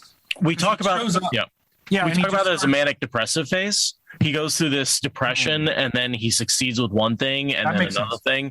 And then he goes through this massive depression where he doesn't bathe for a week. He thinks he's raped men. He doesn't come out of his rooms. He's just been tortured. And then all of a sudden, he goes to the sea folk. And then he goes to the sea folk. He finds out that Min loves him. He does this thing and he's like, I can do anything. I'm the dragon reborn, which is such a manic phase after a depressive phase that it's obvious that he's just off the deep end in terms of doing crazy shit with no real reason, just because it's something. Well, the crazy thing is he's actually successful, even though Fane's he destroys their rebellion. Basically, he converts essentially Darlin to his side. Now again, it's Ta'Veren shit, and then we get to see Cadsuane actually care about it. So I like that scene. I just wondered. It's like, you're right. I love the idea that it's a manic depressive. That makes it make more sense. Because you would think Rand would be more cautious after just being captured, not less, right? I believe that impulsive and reckless behavior are also a symptom or side effect of trauma. Absolutely. Which Rand is very much not processing and simply enduring. Yeah. That could be that could be a piece of the puzzle as well. Yeah, it's a lot of mental illness stuff that he's dealing with, and then he Ta'Verens his way through situations instead of going to or whatever. That boy needs therapy. Ta'Veren your ass into a therapist. Well, his therapy is talking to himself on the top of a mountain and almost destroying. Hey, someone's talking back to him, so I mean, sometimes you just need a good peek. Yeah. Well, yeah, I do like that scene though. So. Oh yeah, no, I love that scene. That scene with chaotic Fane and fun and terrifying. The half a horse, right? It's so scary. I hope they don't cut that. It embodies why I love Fane. Fane is such a good horror character, and that scene is just pitch perfect Fane, and was such a good setup for the final battle for what he could have been and then wasn't. Absolutely. Yeah. I am genuinely worried every time Thane shows up. As opposed to the Dark One, it's like everything else is literally written out in the pattern. Thane's a wild card, and when he shows up, I'm like, what are you gonna do, buddy? It's not comfortable. Yeah. It could have been the end of book 7. It could have been. I like the stuff with, is it Samitsu who has to heal him, and Cat Swain being like, no, you did a good job. It's fun to see all that stuff, but that almost could have been a finale. And then Flynn walks in, and you get the Ashaman who actually saved his ass. Yeah. It's sort of one of those Fires of Heaven moments where they give us two finales. Mm-hmm. I don't remember exactly how late it comes in the book, but I'm pretty sure intense. Flynn gets the idea. You know who you can really credit for healing Rand? Oh, yeah. No. Lanfear. No, not Lanfear. Yeah, Lanfear. She's the one that actually saves his life after Falmouth. And she basically locks it away. Yeah. That's where he kind of gets the idea just to lock it in, like rather than because then Flynn then imitates that basically. So I was going to say Deshiva, because Deshiva gives Flynn the idea to learn to heal. Well, yeah, he gives him the idea to learn to heal. What I'm saying is, on this particular type of healing, Lanfear's the one that actually saved his life, and that people don't catch it. No, they don't, because she shows up and he's dying, and I believe, isn't it? They say Nynaeve must have done something, or else he would have died. Nynaeve swears she didn't do anything, and that's right, she didn't. Lanfear did, and Lanfear didn't heal him. Lanfear probably used some type of true power or whatever to lock away whatever Shamael did, which is never really defined. So, is that a true power wound? I think it is, because the darkness boils behind him before he thrusts. It's clear that he's striking with the true power. Yeah, and though, because they say those two wounds are working against each other, and I always thought it was the one power versus whatever Mashadar is. But now that I think about it, listening to this, you're right. It wouldn't be the one power. It would be the true power versus whatever Mashadar is. So there's the essence of the Dark One, and Mashadar is the essence of being mad at the Dark One. Right. It's one of the reasons I don't think we ever see Ishamael or Moradin channel the one power. I think we only ever see him channel the true power. Right. No. But I think the ability to channel the one power is burned out of him by the true power. I don't think it's burned out. I just think he doesn't use it. I think it is burned out. I think that's part of what the flames are.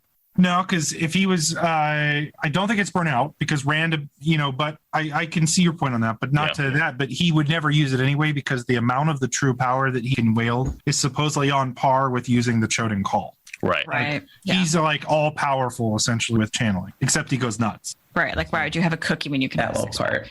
Yeah.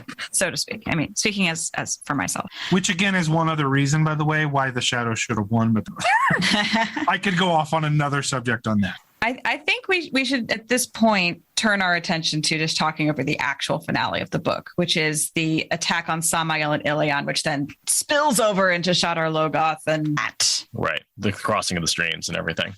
Other than Balal, why is Samael the most not counterproductive, anticlimactic battle in the whole series? Because I thought he was still alive. Right? Because I thought he was still alive. And like the only comparable death in the series is Grendel in book 12, where I was like, she's still alive. And it was that same feeling, but he was actually dead, I guess. That was crazy to me. Yeah. Now, jog my memory. Didn't Samael get eaten by Mashadar? They were in Shadar Logoth for that, right? It's not clear that he got eaten by Mashadar. Yeah, I thought he was dead. Yeah, it's like Rand looks away, and then Mashadar pours in, and he's like, "Oh, I guess that worked." And it's like, and then we don't even really know. And then later, Robert Jordan confirmed it in a book signing. Yep, post. Like that was it. I think in the books, the justification is Rand didn't feel channeling, and in book 4, Moghedien escapes Nynaeve by using the true power to warp away. And so it's like, we've already been through this where people can escape without channeling the one power. Right. So the idea that he was dead was like, no. There's no way we would have seen it. I was shocked when that was like actually canon. Yeah, or heard something. Leia screamed. Yeah. She got touched by Mashadar. Yeah. I was just thinking the exact same thing. Like, why didn't you hear him holler? Yeah. You know, and it just got them all at once is my assumption, right? But like the whole thing was crazy. You look away and like it hit every like, okay. And I think that was Jordan just being like, hey, just because I don't show you a body doesn't mean he's dead, right? Like you can't trust anything. Like, right. Yeah. And maybe they are really dead this time. You know, you never know. You know what? I suppose he did that with He did that with Asmodean too, right? Yep. Like he deliberately left cliffhanger and then didn't give us the answer. So, But we knew Asmodean was dead. It said something about when death. Yes. yeah, and that's true. And there was questions to Robert Jordan. Is death another name for Moradin, or did he take him away and keep him captive? Is that something you're doing? That was legit something. that was legit metaphoric questions. death? Yes. I love that. Yeah. No, totally.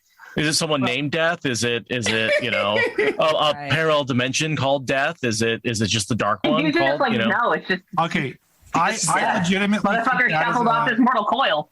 that's another retcon from Jordan when he said Grendel did it, because I think truly Demandred did it, but just saying. Grendal's that Forsaken that I think probably, I don't know, but if I'm RJ, I'm writing the series and I'm like, this character is becoming more and more interesting. I'm just going to assign her stuff because she's the best. I feel like that might have happened with Grendel. Anyways, the ending, I like I like that Samael actually put up a fight. And if not for Moradin, Rand probably loses, just like he would have in all of his other battles. I mean, he almost lost to Ravine, if not for Nynaeve showing up with Moghedien, right? He lost to Bilal without Moraine. Like, Rand really doesn't beat anybody but Asmodean. I mean, he doesn't. He doesn't beat any. No. And I feel like Asmodean, like the impression I always had of Asmodean was that he was just nerfed. Like there just wasn't a whole lot going on there. Now, the piece I do have a prep with Moradin could have helped. I mean, if Moradin is as powerful as he's supposed to be, he probably could have eliminated Samael quite a bit easier than played out. But nevertheless, like the crossing of the Balefire had to happen, the crossing of the stream. Mm-hmm. I do like the plot element of that and like how that kind of creates some type of a connection. I think it's kind of cool. And it gives us a reason later for having Moradin not trying to kill Rand, because he's like, that's going to hurt me. You don't hurt him. Like, from then on forward, he realizes very quickly that the pain Rand is feeling affects him. Yeah.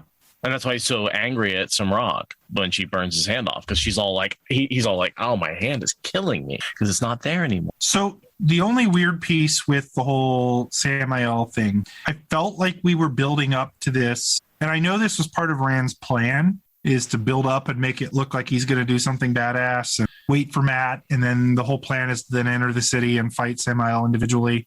Like, I get that. It just, I don't know. I felt like that didn't play as cool as it probably was intended. I don't know. Does that make any sense? Like, I don't feel like the ending felt like as triumphant as Rand taking this. Like, the end of The Dragon Reborn is like all the things fall into place and this really cool thing happens, right? And then you get even Shadow Rising is probably bad. The attack on Camelin, right? It feels to me a little better. I felt like this just, I don't know. It didn't hit the right notes for me in terms of being like, that was really cool. Like, it was kind of blah. And I feel like this is the one Forsaken death that I usually forget about. Like, I usually forget about the ending of it. I don't know if I'm the only one that feels that way, but it's not super climactic. Exactly. Like the crossing of the streams ends up feeling way more important, even though it doesn't get explained or have relevance for like books and books. Mm-hmm.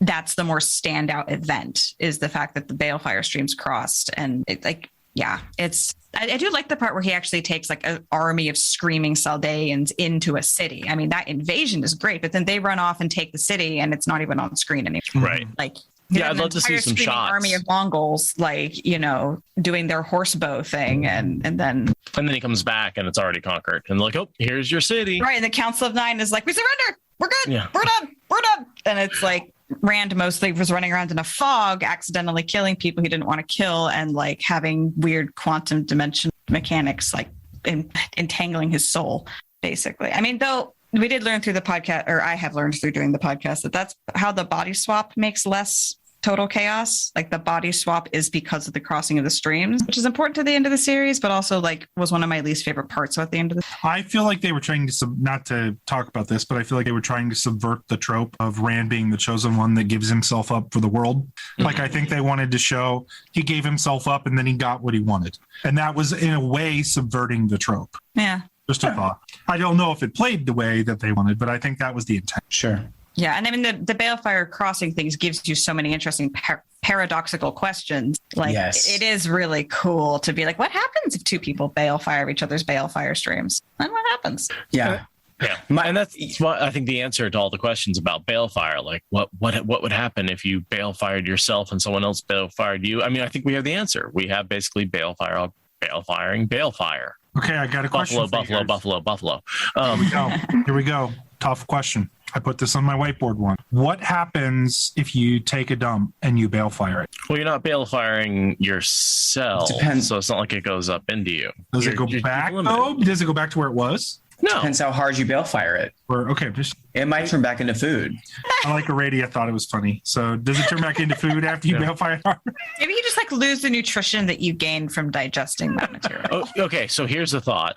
Someone takes a shit, then you balefire them because is the shit still there? Is the shit still there? No. Or does the shit turn back into food? I think we can anything they've ever shat is gone. I for think the last we can 30 legitimately minutes. answer this question though, because if that's the case, we know that they wouldn't exist because the saliva that landed on Matt didn't exist. Right. So none of that digestive digest would have happened. None of the digestive processes would have happened. That food would have never been masticated. It would have just turned right back into food. So what you're saying is I said I should refrain from balefire their. No, they should refrain from balefire each other after this shit. I mean, balefire in general, probably. Yeah. I don't know. There's microbes in there, and they, Yeah, I mean, their threads are gone, I guess. And they probably produced the gas that made you fart. Is this the direction that you thought the WoTS Spoilers podcast would go when we started tonight? Tangents go where they go. I hope this was the amount of tangential you were expecting, because I didn't expect you tangent into a colon, but we're we held back. Well, we could go further. Yeah. Oh man. There's a reason we can't record a 1 hour episode to save our fucking lives. I know. But I always think it's interesting that, like, it very much seems like if the balefire streams hadn't crossed, the last battle would not have gone down the way it did, right? The body switching wouldn't have happened. It had to happen. The balefire streams had to cross, not just for Rand to survive, but for things to happen the way they should have happened. What's interesting to me in the conversation of balefire is I would assume the pattern doesn't, I quote unquote, know about balefire, because I just think you're wrong. Yeah, I think. Yeah, no, I like that. I like that because I think the more I think about it, it does, and balefire is a part of the pattern. Absolutely. But the way they talk about it, where they're like, "This is a thing that burns through the pattern," it's like, well, it's also a thing that the pattern takes into account. I think that's interesting. It doesn't necessarily burn through the pattern; it burns threads in the pattern. And it burns them out for just short. So if you've got a thread, so maybe it's just the way I'm thinking of it. Yeah, maybe it burns the little spot out. That's all. Right. So they can weave around the spot. Now, well, yeah, and I think that the one important distinction here, and maybe this is the canon answer to why the shadow can't win, because I'll throw out this this philosophical argument. I don't think the shadow can win, because if the wheel turns infinitely, right? Then technically, if the dark one winning breaks the wheel would be broken. That's the nature of infinity. There's only ever one last battle. Right. It's always the same last battle. We see a lot of parallel battles happening at the same time, and that's just every battle from every turning of the wheel happening all at the same time. So the pattern still controls, like Shamael is still subject to the Tavir being like Rand being Tavir. Like the fact, like he is still subject because he's in the pattern. His decision making that keeps him from having killed Rand and Eye of the World when he should have, right? He wasn't able to do it because of whatever stupid mentality he had, whatever, because the pattern could not allow it, right? There's your plot armor for why the shadow didn't win, because Taviran. But it's reality, though, because I think that's the only way to explain it. But yeah, they would be subject to Taviran. Yeah. I agree with that. It makes me laugh when a Shamael argues to Rand, "You're gonna lose eventually, because the wheel turns infinitely. So at some point, the dark one will win. When the opposite is true, what you're saying, Nablus, like, no, if the wheel turns infinitely, it would have already happened. So you're wrong. And yet Ishamael is still at his game. Ishamael should be smarter than that if he's that's basic philosophy right there. So there's an interesting philosophical discussion that basically says, on average, you are in the middle of civilization, right? Most people are born at the peak of civilization, and about half is before and about half is after. That just randomly is most likely to be true, right? And so you can use that to sort of look at odds of your civilization dying out in the next 100 years and stuff like that. And it's interesting. It's a little bit pseudoscience and a little bit statistical bullshit, but so philosophy. Yeah. Speaking as a hard make sure that I relay that to my husband, who holds a master's degree in philosophy. Well, I'm sure I'm going to have the entire white aja down my throat about that. Jess, is he unemployed then? Is that what you're saying? Actually, I'm joking. He's not laid off in the pandemic. Totally joking. But he'll be the first one to make a joke about being an unemployed philosopher. So it's all good. There is an interesting aspect, though, to circle back to the actual books about does the pattern recognize balefire that Seth brought up with respect to the body swap, which is that because balefire is balefire, the pattern ends up confused about who Rand versus Moradin is, and that's why the body swap happens, is because they are now attached as the same soul in the filing system of how the pattern keeps track of people. So quantum entanglements, entangled threads. Yeah, quantum entanglement. Sanderson explained this a little bit. It's similar in one way to the way the Dark One can transmute souls, but Rand wanted to live and Moradin didn't, and so the soul that wanted to live moved across the bridge between them, and the one that didn't died. Right. That was how Brandon explained it. Now, and that was how Jordan explained it to Brandon in his notes. So I suppose to a degree, I think you're right. But I think it was more simple in the sense that they had a bridge between their souls. They were connected, and one of them wanted to live. So it moved into Moradin's body, and Moradin wanted to die the whole time. Like, that's all he wanted, was to die. So he went and died, and that was that. But again, the balefire hitting each other made that possible because that's what technically connected their souls. I was going to say, Brandon explained why, but not how. Right. And the how is the balefire. Mm-hmm. And the pattern, and there's a lot to go with that. Quantum entanglement, time travel paradox, wibble wobbles. There's so many of it. Hey, I mean, the series does borderline on sci-fi. Oh, yeah. Oh, yeah. There's a lot of sci-fi elements. For sure. Kind of like how Dune is almost more fantasy than sci-fi. Like they're what is this boundary? It's not a solid boundary. It's a fuzzy boundary. That's the yin and yang of fiction. I'll take that. Yeah, I'm excited for Dune. Oh yeah. I am. Although I'm more excited. Be rad. I will admit I want to get past the first book. I think the second and third book are more interesting. What? Did you lose me? Yeah, Can you hear For me? a sec. totally cut out for that. You whole turned into a robot. comment. Okay, sorry about that. No, I was saying I'm more excited about the sequels. I think the second and third book of Dune are much more interesting. They are. But, I've only read the second one. I haven't gotten to the third one. well, they're really cutting this is only half the first book. So like this movie is literally just the half. I think they're going to stop once the Harkonnens take over. I think that's they're going to stop with the fears the mind killer portion, basically. Yes. Damn. That's sure. So, like, I don't think we're going to see the whole retaking of the Arrakis thing. So, by the Fremen, I think that's the beginning of the next movie. So, but Dennis Villeneuve, I always screw up his name. He's amazing. The visuals look great, and look, the bar is not high considering the last movie was. Did you see the miniseries? I didn't actually see the miniseries, so I thought they did a good job. Like, that's the thing, is like I think it's underappreciated. Brian, have you read or seen? I didn't. I have not read Dune. Have you Or seen have the movie at least? No. I would not watch. I would read it first. Okay. That's my jam. My ex-husband made me watch it. I didn't pay attention. I mean, the I other remember movie's Spice Was terrible. Low. I mean, actually, I take that back. The other movie's terrible, but in a compelling, terrible way. It's beautifully campy. Yeah, like I love that. Yeah, no, it's good bad.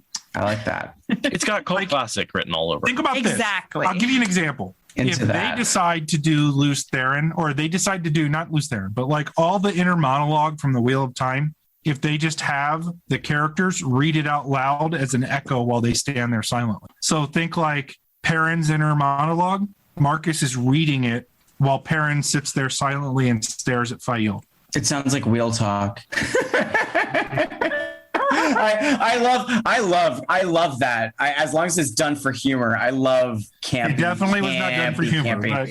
Yeah. So then, as long as it's done intentionally to make me laugh, I'm so into that. But yeah, the story's great. I think you would like it. Now, I definitely think Robert Jordan took some inspiration. Yeah. I mean, yeah. The first time I read Dune was after I read Wheel of Time first, and I'm like, Space Aiel? What? Yep. And then I realized the relative publishing orders, and I realized that the Aiel are actually fantasy Fremen, but whatever. Yes. That's actually very derivative, but extremely. Yeah. Extremely. It's like noble warriors in the desert with a strong honor code that wear shufas. Yeah, and have an obsession with water. Like it keeps going. And the blue eyes, technically blue eyes, for different reasons, but still. And they're not from there. Yeah. Like they're in exile. Yeah, and then you have the mysterious order of long-lived magic women that everybody hates and mistrusts, but also are at the center of government. That's probably the most direct. And the name even sounds the same. Eyes Sedai, Bene Gesserit. It has the same like number of beats. Okay. It's very derivative, although it's not the same after that, but it is very derivative.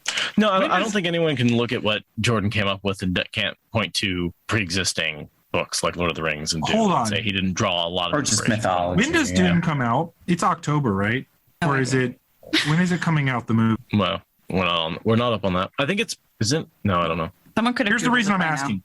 It just worried me. I was just thinking about this. Are people going to see that movie and then see the Wheel of Time and think, "Gosh, this is just like stealing from"? No, everyone's already seen Dune already. October 22nd is when it drops. Yeah. Okay. October 22nd. Well, it is what it is. Yeah. They'll be fine. They're going to see Wheel of Time and get it. Wheel of Time is it's the beautiful thing about Wheel of Time is that it is creative. It's like, hey, the world? That's pretty cool, isn't it? Yeah. It's like that's kind of was his approach to writing. I was like, I like a bunch of stuff that exists. I'm gonna shake it all up and throw it back at you. And it's like, wow, you were inspired by the world instead of making something up whole cloth. I find most fantasy now feels very, like how in futuristic sci-fi, all the sets are like empty and there's just nothing. The houses have no furniture. There's no like trinket. There's nothing. And then you go into like a period piece, even like a mid-century period piece. And like there's extra clocks and piles of laundry and all that detail. So most fantasy to me feels like that futuristic. Like there's just not a lot there. Like I made pretty colors in one spot. Whereas Jordan is like a period piece with all the background details and sets because he drew on the real world and just added a couple of frills and rearranged things. But he used the real context of the real world to like I have one more question. How are you guys approaching November 19th and 3 episodes dropping in what is basically the middle? That confirmed? Yeah. The 3 episodes? Yeah. Yep. Absolutely. Fantastic. Are you going to try and binge them all and do content? Are you going to try and record one by one? Watch one, record on it? Are you going to try and stretch that out over a period of time or dump everything all at once? Nicholas, I'm mostly pointing this at you. Are my answers public? I will basically for the podcast. I'm assuming we'll just do what we do because I don't. But you have a plan, right? For the podcast, I'll be screaming. for the YouTube channel, right when it opens, or like the next morning, because I don't know if I'm going to stay up. I need to take time off work. Right, I want to respond properly, be functional at 3 a.m. I think that I'll wait until normal daylight hours to watch. I haven't decided if I'm going to do all of them in one day or if I'm going to do a day in between. But I think because Rich wants to watch it too. So I need to watch it first to do my reaction video because that's what my channel is supposed to be. And then I'm going to watch it again with him. So I don't know. It could go either way. It could be a whole day of binging it, doing a video, binging it, doing a video. I might get tired. I don't know. I haven't decided. I'm going to play it by ear. Good thing about my channel is I feel very good about the content I put out. I'm very proud of it. And still no one watches it. So the great thing about the show coming out is I'll probably try something different since nothing's worked so far. But I'm not worried about it because no one watches my show anyway. So I am just going to try different things, be excited. And I will say after the trailer, I will probably be a little bit more, I'll post more reaction stuff. I did most of that on social media and then realized after that I can just post that on YouTube and that counts as a video. So I'll probably do that next time. I got over 3,000 views on my reaction video. I usually get 17. So that's fierce. Hey, that's what I'm saying. So yeah, I'm going to keep trying new things and I'm not stressing over it because I'm just excited for the show. And it's not like I have any followers to lose. So yeah, Seth that's and I still grim, don't know. dude. Seth and I still don't know what we're going to do. We've talked about it and it's I know that I want to watch it by myself without a camera the first time. That first virginal watch is going to be just me and my feels. But I think we're going to have to then watch it and react to it pretty quick. Watch it together, second, third pass and talk it through. But yeah, are we going to do it one day? Are we going to do one per day? Because I don't want us to get exhausted and dead by the third episode, but I also want to produce the content really fast because I know I'm going to binge watch 3 the first time. I'm not going to be able to hit stop. That will not be an option. But as far as producing content, that's a lot more work than just absorb. Well, for your show, I would be interested weeks later in going to watch a WoTS spoilers breakdown of a television episode, even if it doesn't feel like you've put it out right after the episode posts. For me personally, I'd be I want to see what they have to say about this because I know they're going to break down in detail, spoiler wise, what all this means. Or maybe that's a separate video. I don't know. But I would watch those videos weeks later after it comes out because I like what you do as far as breaking down the spoilers. I think we may have to do both, right? I think we may have to do just the sort of instinctual reaction videos. We'll watch it a first time by ourselves, then maybe get together and watch it again and do a sort of a reaction. This is what we think about it. Oh my God, this is our first impressions before we see the rest of the episodes. And then maybe we come back to it and do a breakdown of what's 5-hour breakdown. Yeah. Again, depending on a couple factors, my plans are I'm never the first and I'm not much of a reaction video person. So I will probably not, gosh, I have to tiptoe on the way. I will be doing analysis videos and then I have a couple different tracks that I'm going to take in terms of episodes and the way I break them down. So I'll do a recap episode. I'll do a breakdown, my breakdown of the trailer video, although I have no idea how I'm going to, my trailer breakdown video was 27 minutes long. And that was ours was an hour and a half.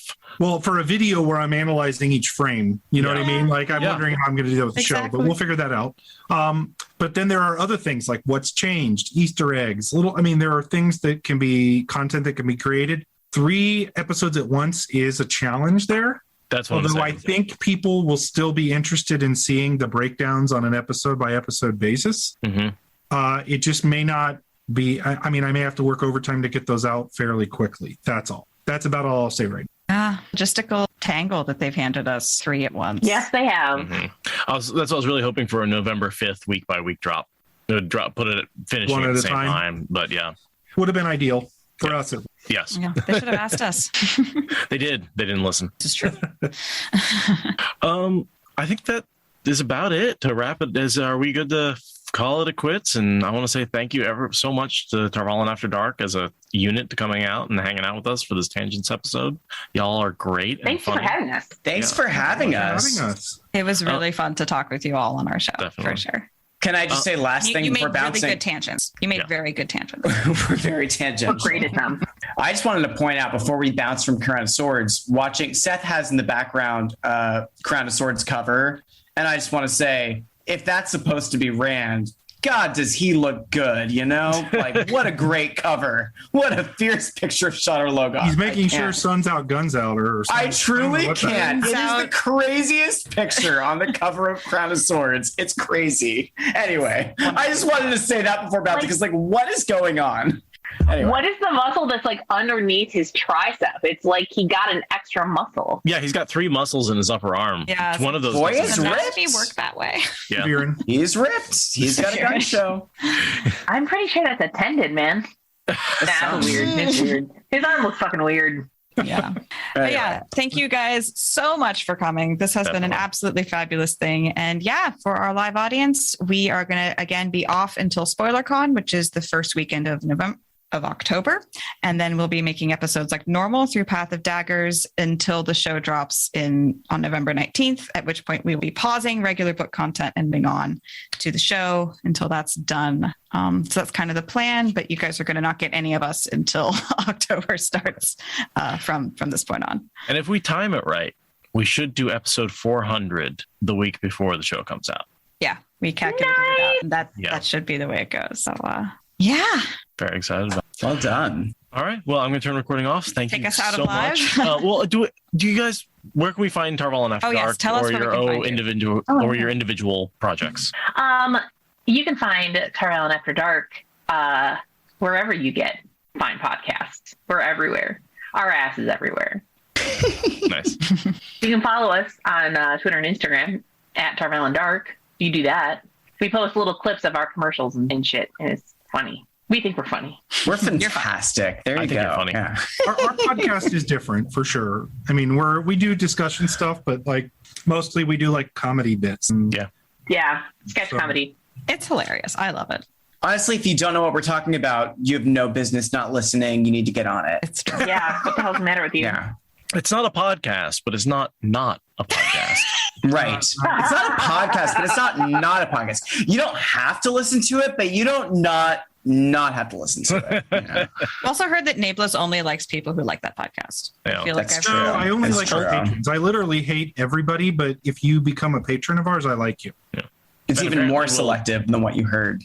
And you apparently will breed with the patrons. Well, I will bear their children. Yeah. When that becomes, when the science allows, I'll have their children. I mean, and it's that kind of love. It's that kind of sacrifice. That's what we do for our patrons at Tarval and After Dark. Seth, I don't know what the hell you guys do for your patrons. Obviously, that. Not enough.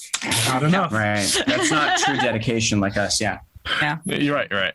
Go support Yeah, that. true dedication is Brian and I's sake. You're like, man, we're not having any fucking babies.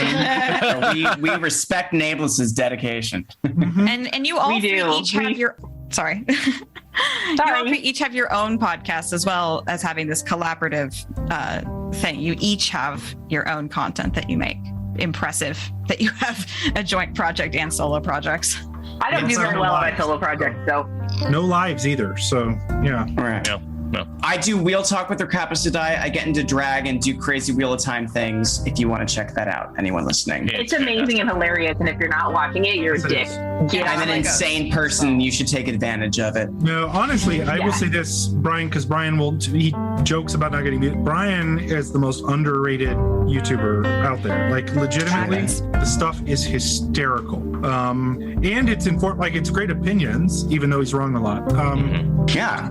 I love our last episode was the first time we were like, no, that's not how this show is going to go. And I got so excited about it. I was like, this is the first time I get to argue with people about this. Anyway.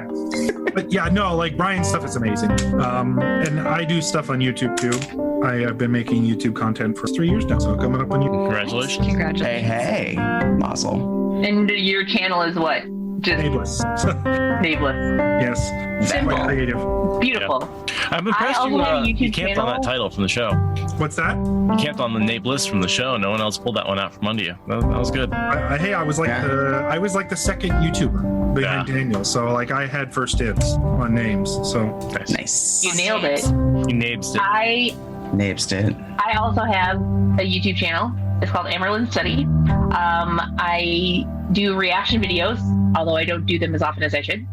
And yeah, I also have been doing a read along of the audiobooks and do reaction to that while I do counted cross stitch. I call that Stitch and Bitch. Love it. I haven't done one of those in a while, but yeah, Amaryllin Study. Nice.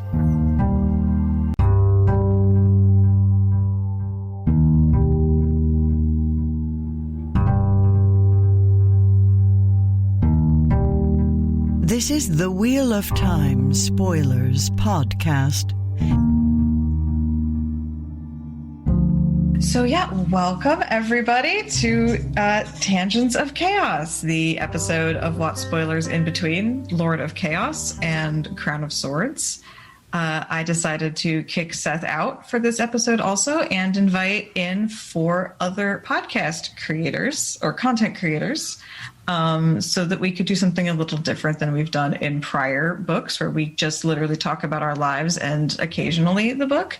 I actually wanted to do something a little more focused because there's 8.5 billion podcasts and other channels out there making content. And I thought it would be fun for us to talk about our craft together because that would be super meta. Basically, was my thought. So I guess we should start with introducing everybody. So we have Jess of the Amerlin Study YouTube show. I don't know if you're doing that as a podcast or just YouTube. That's correct. Just YouTube. Okay, cool. And we've got Brett from the Wheel Weaves, who's been on before and is double booked for being on 2 podcasts and chose to come here. So I'm going to be running back and forth here, so that's okay. Which is great. And we have Joe from Talk Around Riyadh back yet again. Hello. Again, and see you because we're doing video for the first time. And then also we've got Morgan of Podcast of the Dragon. Hi. You've all heard before and hopefully have listened to her amazing tangenty wonderfulnesses out there in the topical world. Yeah, that's the lineup. And we're going to try to talk about how to approach Lord of Chaos, major story beats, issues that you have to deal with, where the hell Osangar and Arangar fit into everything, all the important questions. So I thought maybe you guys could all introduce yourselves quickly and I could stop nervously over talking. Who's going first? What how were you about doing? Jess? I wasn't paying attention. How about Jess? How about you kind of introduce yourself? And your project. Okay. All that. Hello, I'm Jess, your Amerlin seat from the Amerlin Study. It is a Wheel of Time reaction channel. I have no idea what I'm doing, but I'm having a good time. Am I supposed to say anything else? No. I'm trying to make this like quick. Nailed it. I'm bad at running comments. My Zoom window is big. I don't know why. What happened? Not what I wanted. Brett? Yeah, for sure. I'll go next. So I'm Brett from the Wheel Weaves podcast, and I do the podcast with my wife, Danny, who is a first-time reader. So we are 100% spoiler-free up to the chapter that we're talking about, and we're currently in the middle of The Shadow Rising, one of the best books of the series. So really exciting. Yes. Yeah. Nice. Joe? Hey, I'm Joe Perry. I am from the Talk Around Riyadh podcast. It's me and 2 of my friends, Tom and Jen. We focus mainly on the production of the television show, and we talk about all the news and upcoming, things that are released and anything anyone can find. And we love to speculate on what they're doing with the show and what. We like to talk about different topics and, what's going to be cut, how they're going to change things, and all kinds of crazy stuff like that. That's fun because that's so different from what most of us are doing. Show content is still pretty not as common. It'll get more common. Oh, yeah. And Morgan. Okay, I host Podcast of the Dragon, and it's an empathy-driven podcast with a topical literary analysis bent. So I focus kind of on an exploration of character relationships, individual character deep dives, examining psychology of people, looking at different scenes and plots and themes and stuff like that. And I am kind of going through the books, but mostly just to kind of glean content and kind of take the story, as it goes. But it is full spoiler. Yeah, I like how yours bounces around. It's very so many of these, they go all from start to the end. So you can either go to wherever they're at currently, or you can start at the beginning. Yours, it's just like any episode could be anywhere. You can basically start anywhere with mine. And the episodes are, if you are familiar with the series, you can listen to any one and it's fine. Yeah, awesome. Well, I'm really glad that you guys were all willing to come back to the podcast and chat about stuff all together. Yes, Jess? I forgot something that I wanted to say. Oh, yes. The things that I'm reacting to are Watt on Prime stuff. They get dropped, and I will be reacting to the TV show when it comes out. But I'm also doing read-along reactions with the audiobooks, starting from The Eye of the World. And I am doing cross-stitch while I do it because I have to keep my hands busy, and I call it Stitch and Bitch, and it's kind of fun. So. It's really good. It's great. Oh, so what are you stitching? Right now, I'm stitching a little sampler that says like something about friends never being far apart in their hearts or some shit like that. I'm gonna probably pivot to some subversive stuff with swear words in it for the next project. So it's very cat swain of you. Oh, that's going awesome. hard on the grandma activities. No, that's dope. I only watched the first one of yours, but I loved the conversational thing where it's just running in the background and then you kind of like break in to like just laugh at it. Like, it's very so occasionally pause it to go on a tangent. Like, well, she stops and like pulls her needle through and then looks at the camera and makes some kind of snarky comment, and it's just fabulous. It's great theater. I'm having a good time with it. I've never done anything with YouTube before, and I'm just like, okay, I guess we're doing this now. So let's see what happens. Nice. Yeah, I've been thinking about doing YouTube, both with WoTS Spoilers and with Broken Earth, and maybe I'm going to start a third podcast because I don't have enough content creation to do. And then you went and did the YouTube thing, and I'm just like, man, that seems like a cool medium. It really does. Yeah. It's very different, but it's cool. I mean, I know people are going to come for me in the comments. I'm dreading people coming for me in the comments, but I'll just light them up. I don't give a shit. Hey, with YouTube, it doesn't matter what the comment says. It's good if you get them. That's true. And you still looked at it, you dumbass. Yeah, Still took the time It's to on you. I'm going to start doing stuff on YouTube too, because I don't have guests on my show because it's not designed for that. But I figure it would be good to branch out and do occasional YouTube streams where I can have people on to do more, discussion oriented stuff. So that seems like a great way to break out and do some other kinds of content. So YouTube has lots of possibilities. Mm-hmm. And maybe talk to some of you lovely people at some point. Yeah. Maybe. Yeah. I'm in. Right on. So I don't know why I have this in my list, but for some reason I had this idea that we should talk about what has happened to us since May of 2020, and I don't remember why I put that in there. Honestly, I love that. Yeah, that's fantastic. Because you were saying that the last time you did a tangent episode, I think, was Fires of Heaven, right? Yeah. About a year. Tangents of Heaven, yeah. That's why. So yeah, what's happened since May for all of us, since the last time we did this, even though none of you were here for the last time I did this. Yeah, because when I first read it, I'm having like horrible flashbacks of the last like 8 months. Well, we've all been locked in our homes still. So. I was going to say, I can tell you what I haven't done, and that's leave my house. Yeah. Well, I launched my podcast last May, so I've gone through 2 of the Wheel of Time books, lost my job, Pacific Northwest was on fire. It's fine. I don't mind. It's more time to create content, and it's like that they're better off without me probably. And yeah, just generally, I don't know, managed to kind of fall on my feet, and I'm generally decent at making attitude adjustments when things go shitty, and they couldn't have picked a better year to lose my job, because at that point it was just like another check off on my 2020 bingo card. So I was like, oh, this too, okay. What else you got? Unexpected bingo, yeah. Yeah, right on. I guess if you're going to lose your job, it's a good time to lose your job with the extra unemployment benefits. That's all I can say. That's all I can turn that into, really. Yeah, it was just like, I'm like, this is an opportunity. I can take some time to learn how to do a whole bunch of stuff. So, I just figured out how to make multiple things on my Windows because I didn't know how to use a computer before, and I've learned some shit.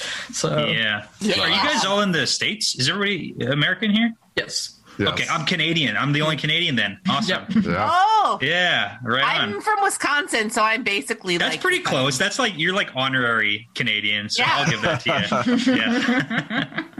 No, because I was going to say, because I also Canadian. I lost my job too because I got like the temporary layoff because of COVID, but then I got rehired. But Canada had our CURB or SUR benefit set up, so everybody got like money while they were laid off, no matter what. So like everyone was kind of. Your country cares about its people, so yeah, like to a moderate extent. Like it's better than some, worse than others, but yeah. But I also had a baby, had my second kid, so that's exciting. Right. Congratulations. Yeah, so now she's 4 months old. A couple days passed, so yeah. So I just don't sleep anymore. I've heard you don't need sleep like after a certain point. It's true. You just get to that like healthy medium where it's like 4 or 3 hours, you're good. Doesn't matter. Oh, that's crazy. My days have been like, I can't even tell you what happened. And every day for me is exactly the same. Like from May until now. About that. Yeah. From May until now, I don't think anything is different for me. Like I've been working from home since March.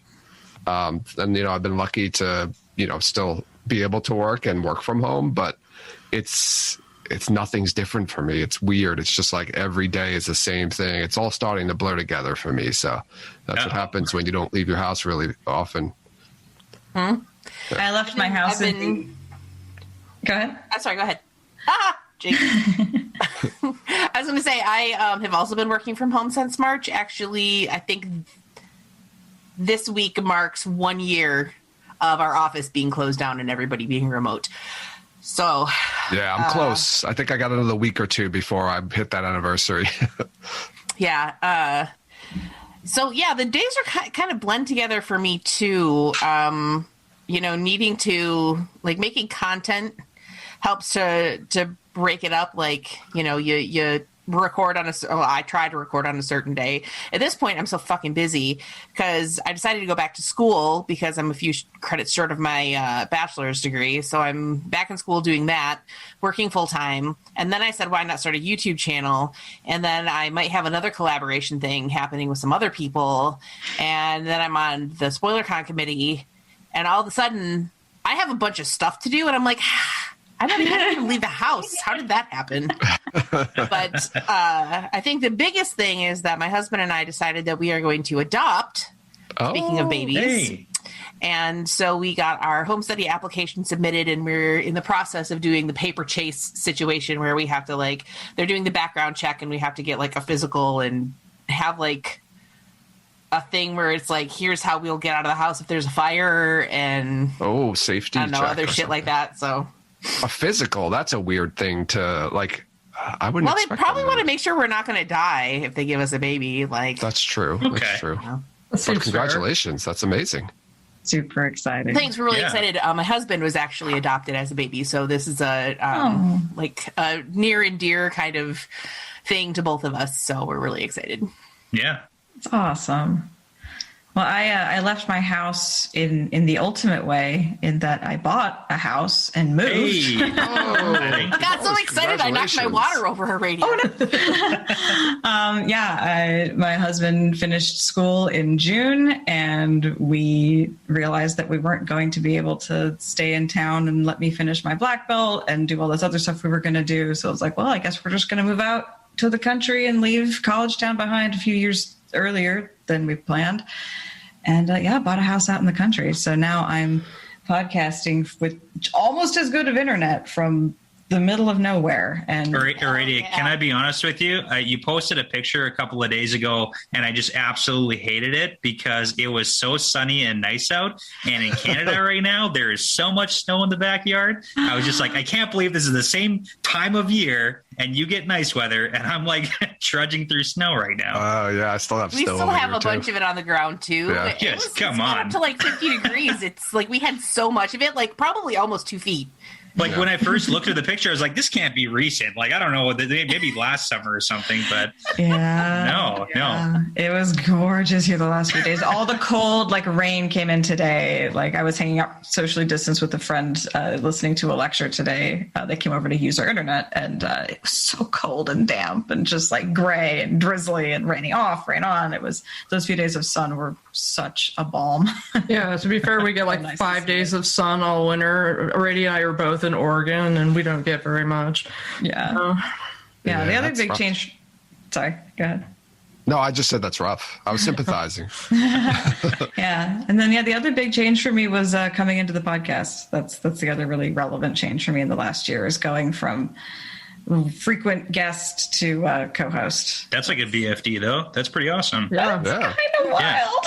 It's like, and then like Jess, I turn around and suddenly I'm in charge of the SpoilerCon committee. I have 2 podcasts, one of which I'm neglecting. I really want to start a third one. And like, I'm not even employed. Like I'm happily unemployed and not needing to look for work, but suddenly I have. Kind of sounds like that Seth guy just stuck you with a bunch of jobs. Like, where is that guy? I Is he know, even here? right? I don't know. How is this Seth jerk? But here's the wild thing. So when I was in school, I had my only job ever was working at the library there. And I was making like $400 a month, which was awesome because it was like coffee money, and I got to play with books and listen to audiobook and listen to podcasts, which was great. I'm making more money now as a podcaster than I ever did. So this is literally the highest paying job I've ever had. Oh, wow. That's weird. That's exciting. Yeah. Because I have the financial privilege to not have needed more jobs, but still. When I started my first job, the minimum wage was like $4.25. Not That's to sound how much old. money that that's what I was making washing dishes at the YMCA camp when I was like 16. Yep. I was like, wow. It's not much better. See, and my minimum wage was like $6, but that's Canadian dollars. So like, I don't even know how that converted back then. Well, you're younger too, but yeah, I got a job at the VA. Yeah, at the VA hospital, and it was great because it was more than minimum wage, and I made like $5.81 an hour, which was weird, but it was like it's not $4.25 or whatever it was at the time. So, yeah. So everybody had a decent-ish year, all things considered. No major parts fell off. Nothing. Yeah. broke. Yeah. It's always a win.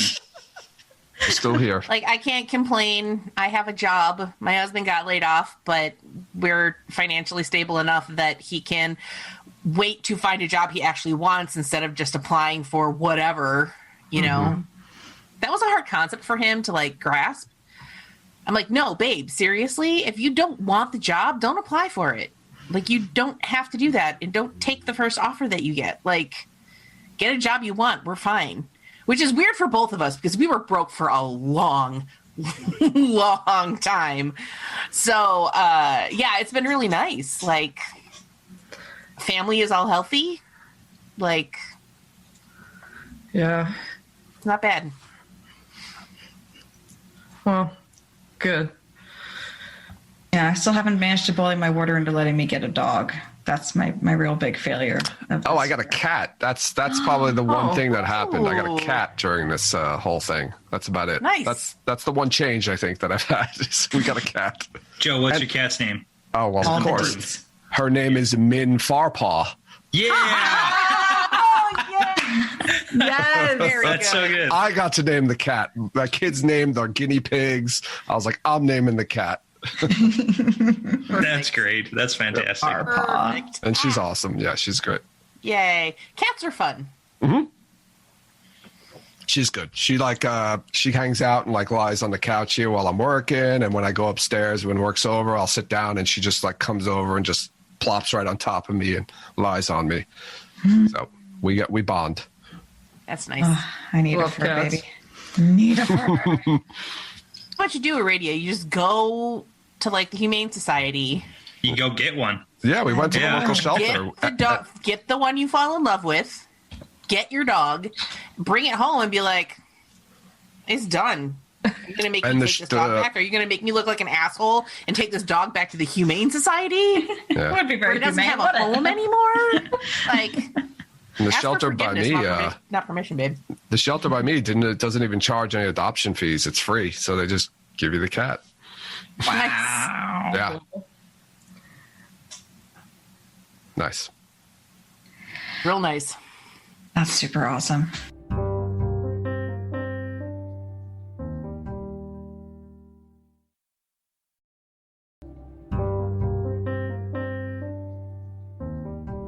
Well, we've been putzing around for 20 minutes. Should we get into the content?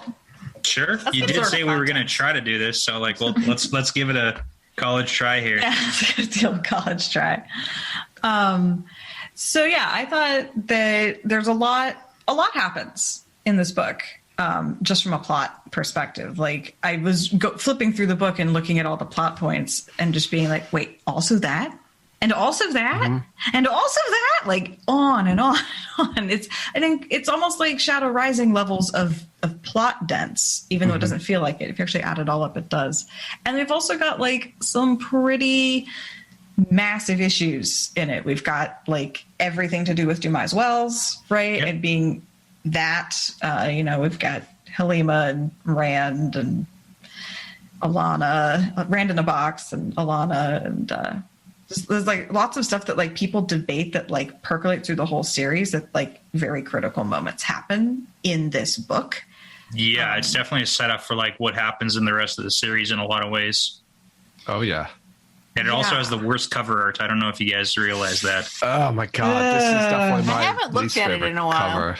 Oh my It's god, like a man. horrible romance. Yep. I gotta throw it out there because I like talking about the artwork, and I love the artwork for most of these, but this is the worst book cover I've ever seen. Oh yeah. I would agree with that. It's not even just his outfit, but like what is the position he's standing in? Like what's that? He's like doing like he looks like There's nothing happening. Travolta in like one of like Staying Alive or one of those The movies. V is so deep on that white.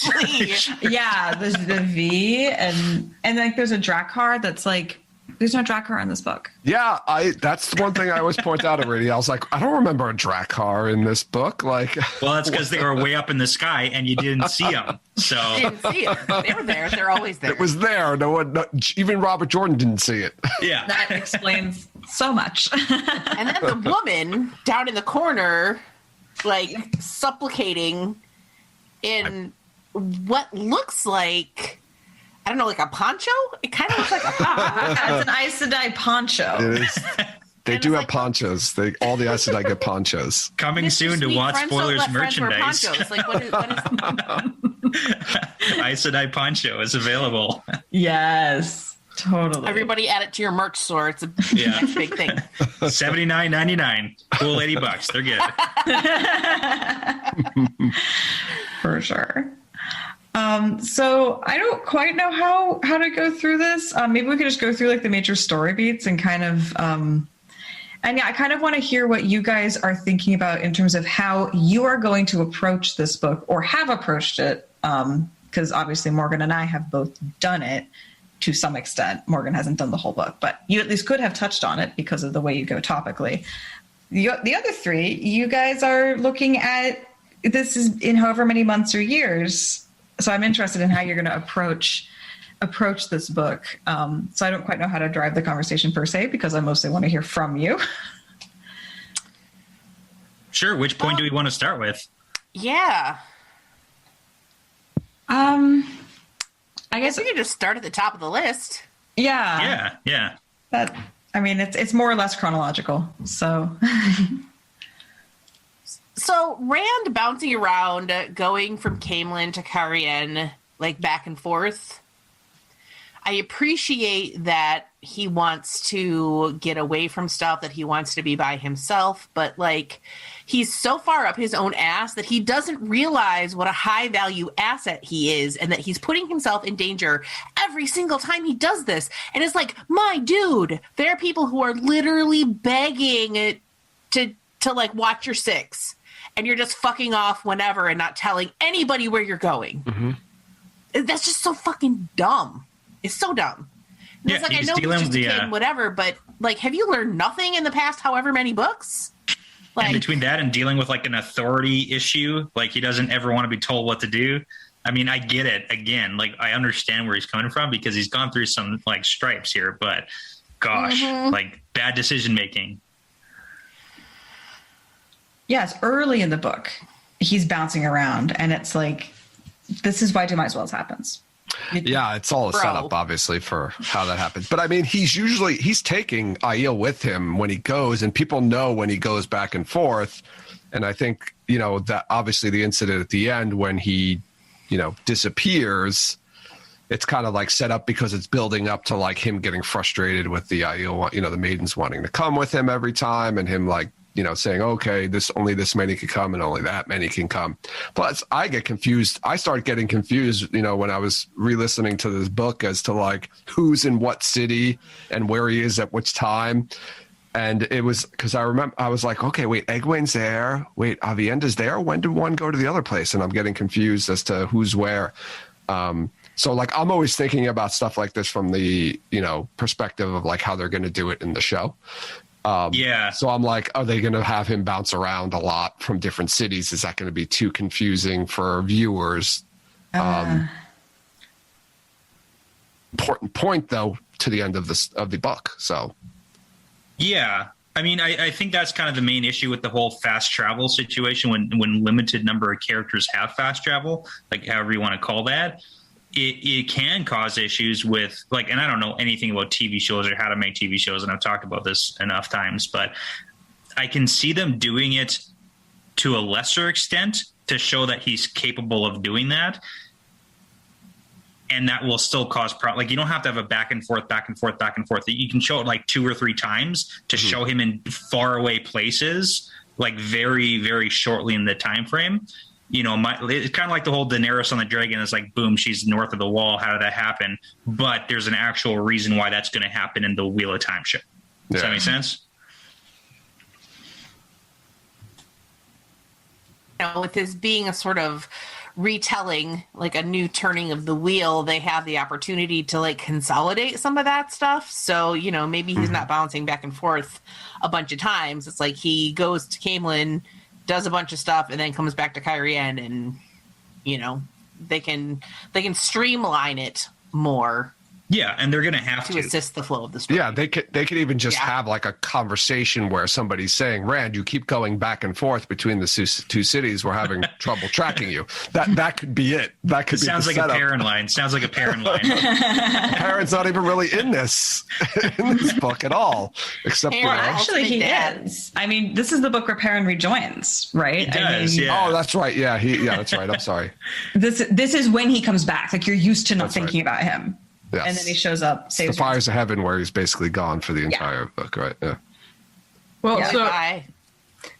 so I'm not sure if I'm going to choose to, because, I'm probably going to do more episodes per book the further books in I get, because there's so much more topic, and this is such a topic dense book. But if I'm going to approach this kind of Rand bouncing around, I'm going to do it from the whole Freudian aspect of, why is Rand running? What's going on in his mind, and kind of try to break that apart and look into, how bad he is mentally at this point. I am trying to at this point, to the Dragon Reborn, and just kind of looking at the degradation of his mental illness. And so get to the point of, where he is pushing his friends away, and just, where he is mentally, and, how everything sets him up to be taken just because he's running from everything. And so, and kind of, it's almost like there's obviously a before and after because of Dumai's Wells and him being taken and everything that gets set up for that. But it's almost like there's even more of a before and after. And, it is trauma, caused because of, him pushing everybody away and everything that gets set up. There's so many layers to, one of the many things that causes Rand to kind of break apart that, makes this book really heartbreaking for him. So I'll probably, get into that. Morgan, I think you have an awesome point about that, because of Rand's mental wellness right now, because it's kind of funny, but throughout the series, Rand kind of always had a direction. Like he leaves, 2 Rivers, and it's like, boom, we got to go to Tarvel, and nope, we got to go to the Blight. Nope, we got to go to Eye of the World. And then it's like, okay, I'm in the mountains for a long time and I'm going crazy, so I got to get to Tyr. And then in Tyr, he's like, okay, I'm formulating this plan, and I got to go see the Aiel, and I got to conquer that whole deal and become their Car and everything. He always has a direction. And then all of a sudden in Lord of Chaos, he starts the tower. He does the Black Tower stuff in this book, if I'm not mistaken. Yeah. Mm-hmm. But all of a sudden he's done all these things, and it's he doesn't necessarily know his next move. So he's bouncing back and forth. What do I do next? And he's just bouncing around, kind of hitting on Min a little bit, kind of not. He doesn't really know how to take that relationship. Yeah. So, and then everything is all hits ahead when he's captured, and then Do My Wells happens, and then he finally has a direction of what to do at the end of this book. But like the entire Lord of Chaos is like, what is Rand doing?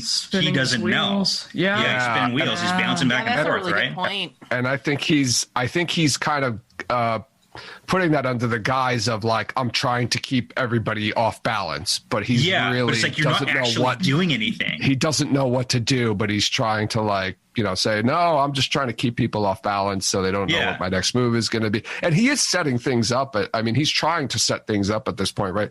Because I think this is like, right, isn't he making plans to go after Samael in this book already? Yeah. But that's the thing is like what's really happening, because you moved so fast before this book. Like it was all boom, boom, boom. And all of a sudden it's like pump the brakes here. But yeah. Yeah, and I think he's like in a whole punishment stage. He's punishing himself for what happened to Moraine. He's trying to think of that'll never happen again. And then he's starting to seriously get loose there and talking to him in his head, and he's just not doing so great. And so that'll be really fertile ground to kind of explore. And so I think there's a whole, why is Rand doing what he's doing? Oh, Seth makes a good point. Avienda and Matt died, and even though he was able to balefire them back into existence, like there's a lot of internal fuckery to explore. So yeah, he doesn't really think about or dwell on that too. At least we don't see him really dwell on that part too much, though. It's weird. I don't know. Yeah, but I feel like, okay, he was able to balefire them back to life, but like, that doesn't undo the trauma that happened when they died, It's like, and even though he doesn't say anything about it, but he may not even realize it, but like that has fucked him up. He's seen Matt die twice, basically. Yeah. Oh yeah. Yeah. And like the thing, poor kid. And saved him both times. So. I mean, technically, Matt didn't die that time, but no, I know, but he. And like the thing with Alana and what makes it so doubly heartbreaking, and I'm already kind of mapping this episode out in my head, is the fact that he meets the two Rivers girls before that happens. And so he is like, RJ returns him to innocence beforehand. He's talking to him and it's like he's returned to being back home, and you get sweet, Rand, almost like you get to see Eye of the World Rand again for a little bit. And he's returned to that. And then he goes in and he experiences this horrible violation. And so it just makes it like a doubly ugly scene. And so that's really good ground to explore right there too. It's this whole, there's a lot of me feeling like, oh, poor Rand, but this is like a really serious poor Rand book. And so there's a lot to look into there. Yeah. To your earlier point about him not feeling trapped and not knowing where he's going, like Alana bonding him is a huge part of why like he cannot feel safe. There is nowhere to be safe. Not only does he not have a mission, now he can be blindsided by the 1-2 punch of the two Rivers girls realizing he's the dragon and then being rape bonded. Like, So this is like a part in the story that I always like. I like Alana's character a lot. And when she bonds him, I'm like, oh, wow. And I think when I first read this book, and I read this back probably like over 20 years, well, probably around 20 years ago now. And when I first read this scene, I was like, oh, wow, that's crazy. I never thought of it that way, that, it was kind of like, in comparison to like rape, which, but I always thought, and I don't know if it's ever explained as to why she does it. Like, what are her thoughts behind doing it? Is it just because she thinks someone needs to have tabs on him? Or is it because I know she thinks she can control him? There's a few different thought processes we can get into here. Yeah. A control thing, partly a wanting to try and get inside his head thing, because obviously the tower wants to they want to be able to control him, or at the very least I imagine want to know what the hell he's doing. And so Alana thinks that this is the way that it's gonna happen. And it's just, it was a miscalculation from the get-go, because first of all, huge violation, and now he has this woman in his head that he never asked to be there. And that So she planned it from the start, though. So this is something that goes back to book 4 with Alana, when Alana and Varen go to the Two Rivers. Alana literally thought about force bonding Perrin, because she, like, one of the first things, like, thought processes we get from Alana in the Two Rivers, when Perrin shows up and he's like, why are you guys here? She talks to him and she says, like, something along the lines of, I'm not going to force bond you. I'm not that far lost yet. ... So she's thought about it, and when she does bond Rand, she 100% tries to control him immediately, because also when she talks with the whole Saladar, whatever you want to call it, like the Saladar group, she's like, I already tried to force them to do what I wanted. So like that was something that she thought about, tried, and did it, and she was thinking about bonding Perrin beforehand. So like this is a pre-calculated, she knew what she was doing thing. It wasn't like a mistake. Oh, I don't think it was a mistake. I mean, no, not a mistake, but a miscalculation in that it was a bad plan. Yeah, She's saddled the wrong horse. Since it wouldn't have been a bad plan when her water died, right? It's been pretty clear that she's looking for a new water. Yeah. But I mean, it wouldn't have been a bad plan if she had been able to control Rand. Like, debatably, she could have argued that it was a great plan, because then she has control of the Dragon Reborn. Like, there's no reason why she would know it wouldn't work. Yeah. And I mean, it's the also thing that's wild though is that, like, once she found out that there was, like, that wasn't going to work, and also she gets to feel all of that bullshit going on, like the wounds and all of that stuff, like, it's not working. Why did you keep him bonded? Why didn't you release the bond? That's a great question. Okay, this didn't work. This was a failed experiment, and this shit, I don't need this shit. Bye. Like, that's a real good question.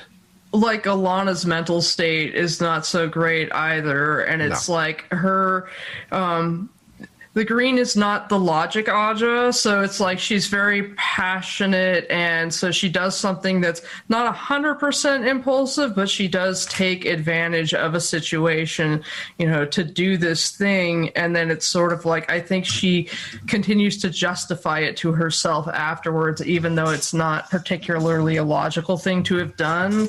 Like, I mean, from her perspective, it's not a bad thing, though.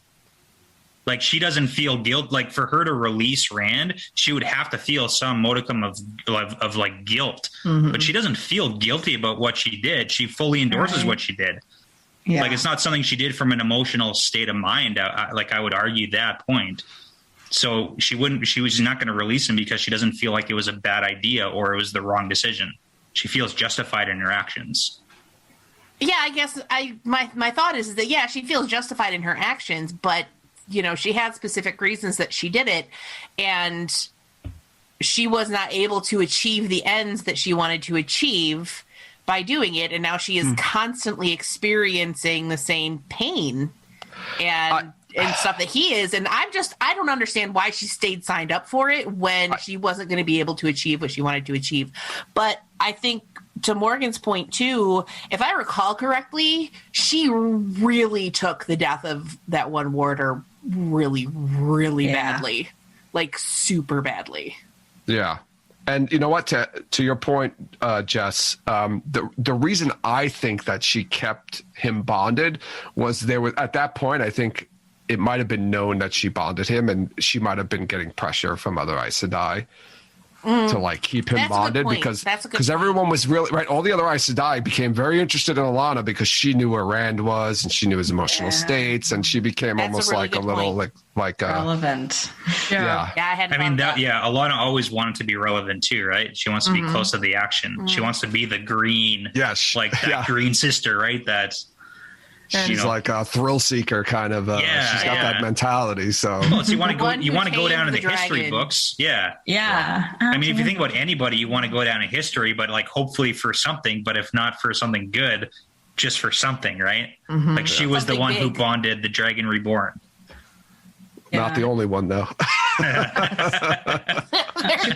are a lot of people in Rand's head. There are so many people. It was crowded in there. Paying rent. Like, they could have made a sitcom about that. Poor Rand. God damn.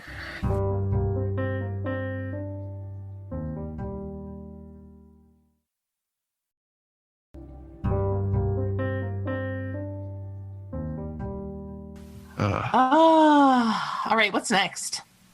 Yeah, Alana's terrible. Let's go. Yeah, Next moving one. on from Alana. So fuck Alana. Yeah, she's just not great. So Perrin and Fail rejoin the series after being gone for an entire book. They rejoin the plot, which is kind of important. I love it's at the end, I think, of the Fires of Heaven, right? Perrin's just like, oh, I feel Rand. He needs me. I was like, that's Taviran.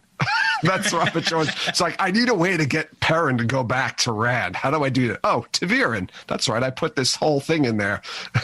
Hey, great plot device. So, like, we got to give RJ points for being like, hey, guys, I'm going to do this in the book series.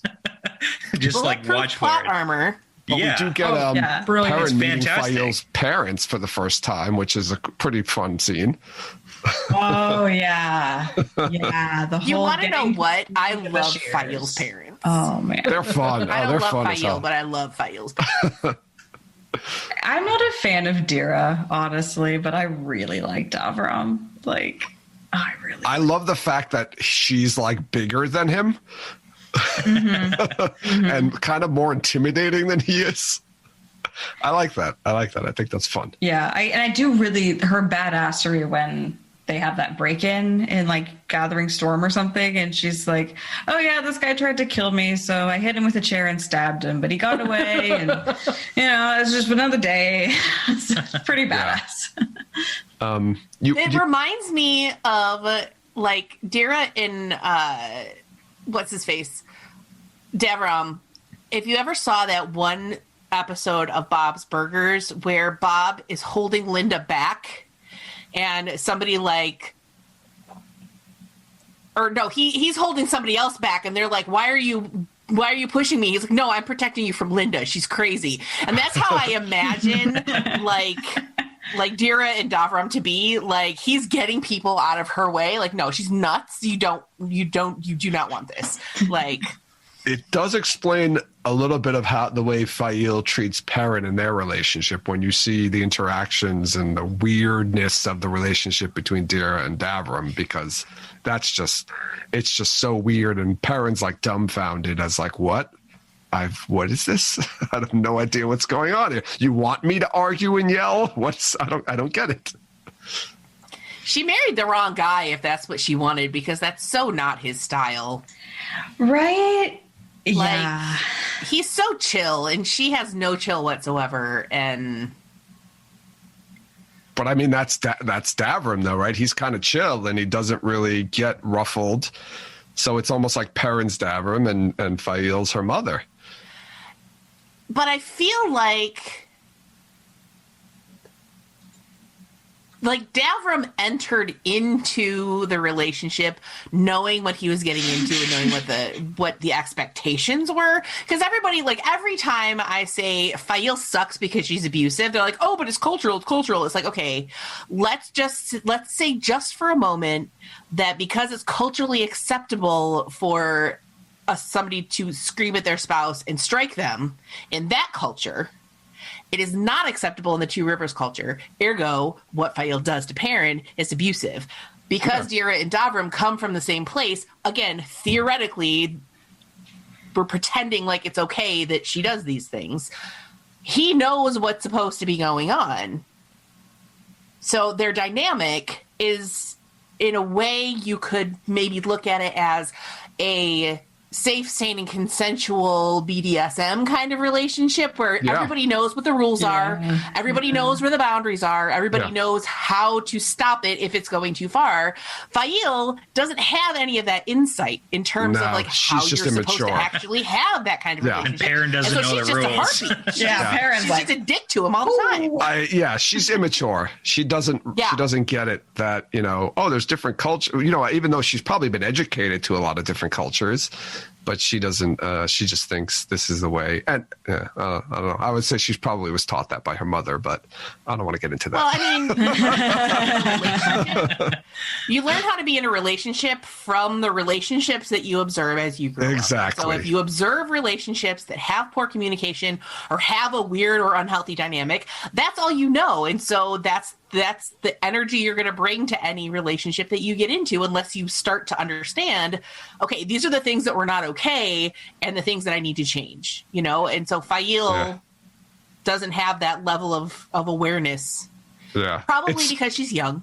It's weird, though, because it seems like Davram and Dira have a very nice, happy relationship. They so both I think seem she extremely happy. Yeah, I think that's what it is. Fail says, "Oh, my parents treat each other like this, and the both of them are very happy. So this is how I make my husband happy by treating him that's like a this." good point of where they are in the first book, or like not the first book, but you know what I mean. Like from when we first see them, where they are to where they get to at the end of the series, there is that relationship growth where maybe it's not exactly what we as the reader would expect, but they do grow in their relationship together. So although like she is, you know, abrasive, aggressive at the beginning, they kind of move along together too and accept what the relationship becomes later on. Like I wouldn't expect them to be, you know, I wouldn't expect Fael to be like a Emmons Field woman from the get-go. So why would I expect Perrin to be like a Saldaean man, right? Right. I don't remember enough about how they end up toward the end of the series to be able to say, but I mean, if they do find some kind of common ground, then I guess it's okay. It's going in good directions. It's growing pains, right? Growing pains. Yeah. It's one of the things that I really liked how Brandon Sanderson handled that section where Fael sort of has a moment where she like realizes that she was really an awful brat, that it's a wonder that anyone put up with her. And she like has that revelation and like she behaves better towards Perrin and has more communication. Like this feels a little bit like she grew up too fast, but also she went self-actualization. So it's like they're pointed in the right direction for post last battle, true healthy relationship status. That's good. Yeah. But I mean, what would you expect from like a 16 and an 18-year-old, right? At the very beginning. I mean, it doesn't matter who you are. It's going to be bad.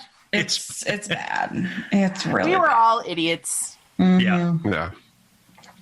Yeah. But I mean, this is a book where we don't see any of that growth. This is a book where we really see a lot of the unhealthiness. This is a book that sets us up for like the just mind-numbingly grinding Perrin Fael Berelain thing. Like that is where this book leaves off, is because he leaves, right? Because Berelain has the news about the thief catchers noticing that Colliver had used poison. So then when Perrin gets back, so he leaves, right? Him and Fael are having a fight, and he leaves to do Dumai's Wells, thinking he's never coming back. He gets back, freaking out for Fael, and the first words out of his mouth are, "Where are Berelain? Where is Berelain?" And it's just like, dude. Like, so this is I forgot about that. Yeah. So this book is the period between their honeymoon phase and their first like serious problem with Berelain, because before it was just she was an annoying person. Wait, right? you mean when Berelain and Fael got in a full-on brawl? That wasn't. That was just girls. That's just hot girl shit. Yeah, because she was. Berelain did slap her around a bit too, which was kind of fun, but it was before they were married, right? Like, so I feel like it could have ended there, and then the stuff that just makes all of us want to pull our hair out is kind of still in the future. This book is, you know, the honeymoon happened, right? They got through the 2 rivers. That was great. Hey, not all of it was great. For them, it was great. But, you know, Perrin's family, come on. Well, they weren't married at that point. They got married after that happened. So. Yeah, but they lived in the 2 rivers for like, 2 months and like chilled out. And that was great. And now this is them showing up being like, oh, right, being around Rand sucks. Rand's such a drag. Being Tiberius sucks. Oh, man, this guy sucks. People hate the Shido plot point, but I like it just because it gets the 2 of them away from each other, and I actually like Fael's character once she's not around Perrin. Like, oh, she's actually not horrible if she's not dealing with him. I would agree with that. Oh wow, I never Honestly, looked at it that way, Morgan. That's a great point. Fail has a lot of really good stuff going for her, and she's another character that I got really excited about when I first met her, because she was badass. She's like got her knives and shit. She's like, yeah, fuck you, I do what I want. Like, I was very, very into that. But then just sort of the way that she dealt with Perrin, I did not like, but she still has a lot of redeeming qualities. She's still a badass, and her upbringing was really helpful, like helping Perrin step into the role that he ended up having to take while he was in the Two Rivers. Like, he never would have been able to manage that by himself. I think the pattern made that happen or something. Mm-hmm. Yeah, for sure. And what free will? Yeah. I still maintain that half of the problems that Perrin has with Fail is the fact that he can smell her emotions and takes responsibility for them. Yes. Oh, yeah. Morgan, you mentioned that, and I was thinking about Lesbian Nerdy did a video about Fail, and she talked all about that, about how Perrin reacts to what he smells and her emotions. And she was saying, imagine people reacted to what you were thinking rather than what you actually do, and totally and that's unfair. got to be super frustrating. And I was like, oh my god, you're making me sympathize with Fail. But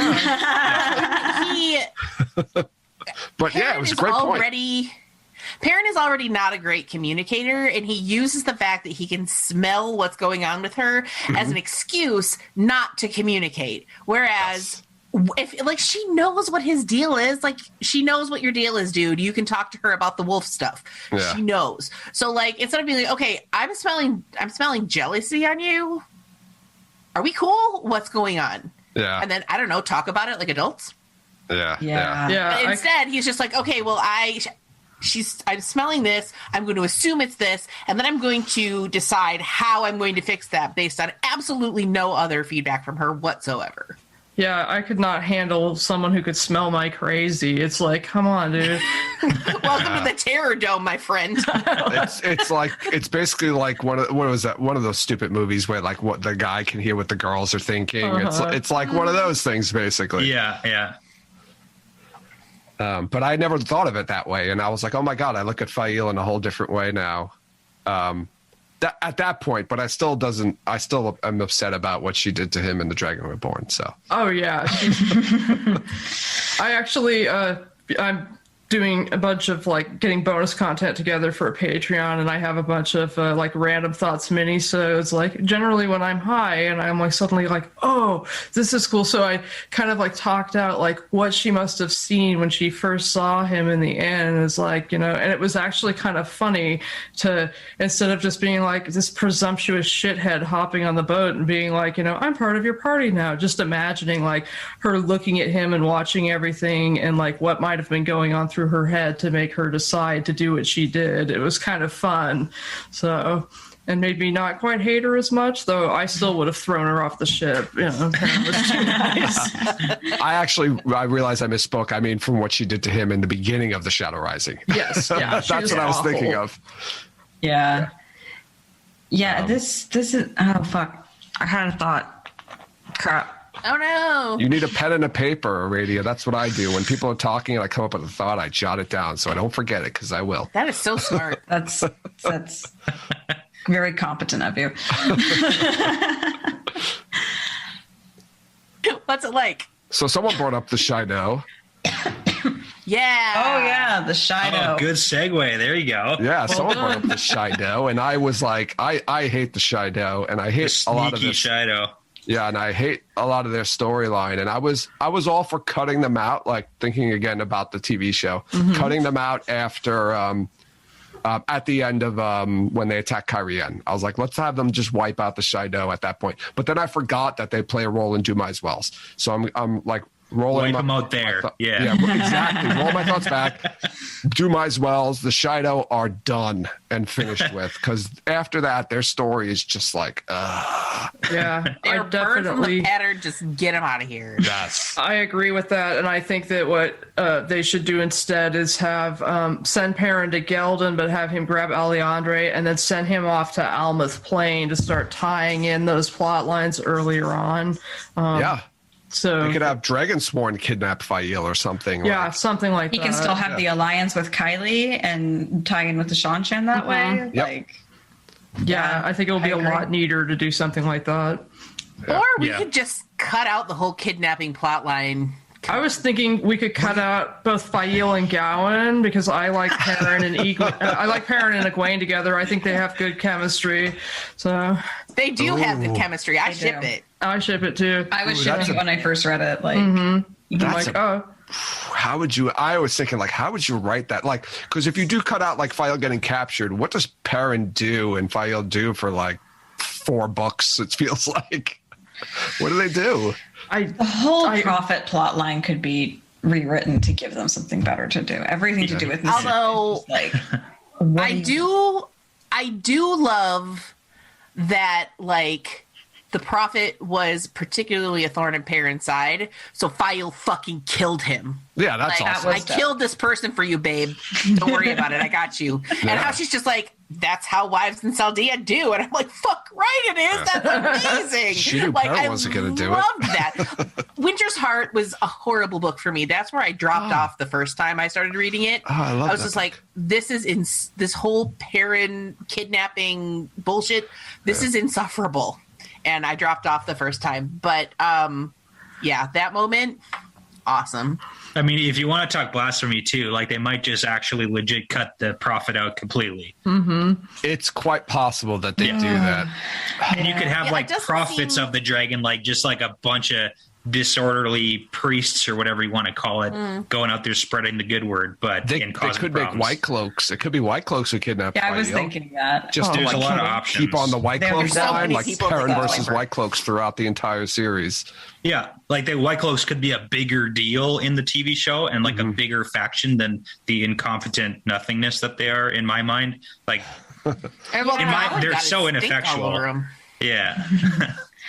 Yeah, there's so many enemies that it's hard to have them all be impressive. And it's like maybe just a few less enemies and then more impressiveness in said enemies. They're going to have to, like, I assume just for TV. And again, I don't know anything about TV, but like, even with the whole, I think Rafe was talking about like which towns or which cities do we include? If you only get like 6 of them, which ones do you actually pick? Like you could cut out Terran Ferry, you could cut out Baerlon, you could put everyone in Camelin. Like who knows what they're actually doing? So, but yeah, same with the enemies. You could cut out a bunch of the factions and, like you said, Aradia, make them more bigger bad guys.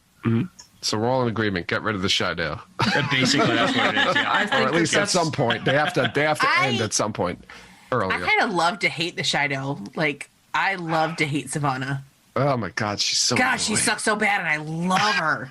I mean, let's talk about the Sharans. Are they going to be a thing?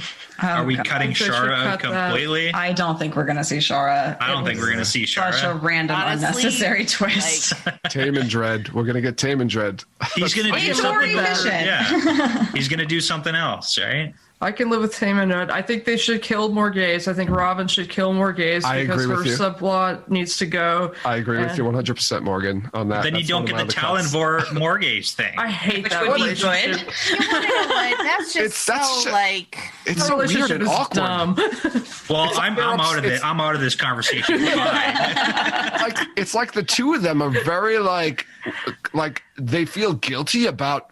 Well, at least she feels guilty about liking him, and it's I don't know. It's really weird. I Well, don't he's get really young. I don't know if you knew. He's pretty young. Super young. I would He's like it better. She's a little bit older than Galad, right? They constantly mention He's that. like 30.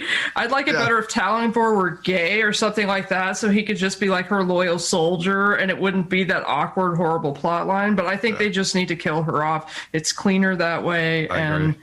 I get that RJ needed a plot device to get Galad to be in charge of the White Cloaks. And, as far as that goes, it wasn't a bad one, but there are cleaner, easier ways to do that. So, but then how is Fail and them going to escape from the Shaito in the pit when Morghese channels the little flag, or what is it? She channels like a piece of cloth. That went on for so long.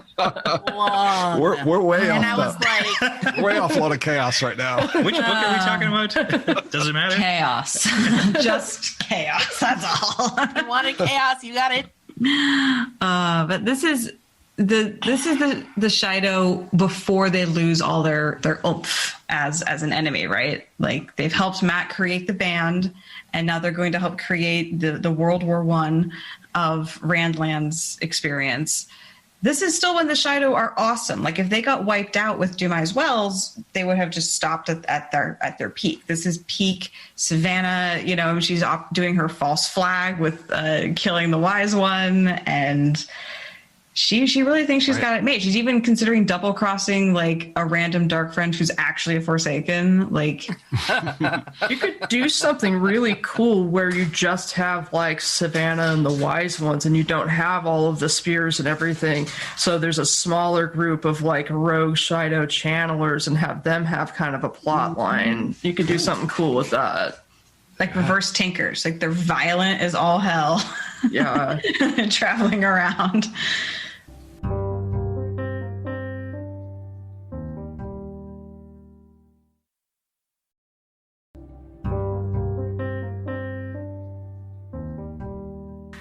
Nameless says so much Wondrous Heart hate. I like that book, so I'm cool with that. I think that the ending when Matt is stealing away with Tuon is like nail biting. I've read it so many times, Oh my and I'm God. always still just like, Same. That's one of my Old favorite fat endings. raindrops. It's got the cleansing beginning in of it Winter's too. Heart, the end of Winter's Heart, thumbs up on both. The middle, not so much.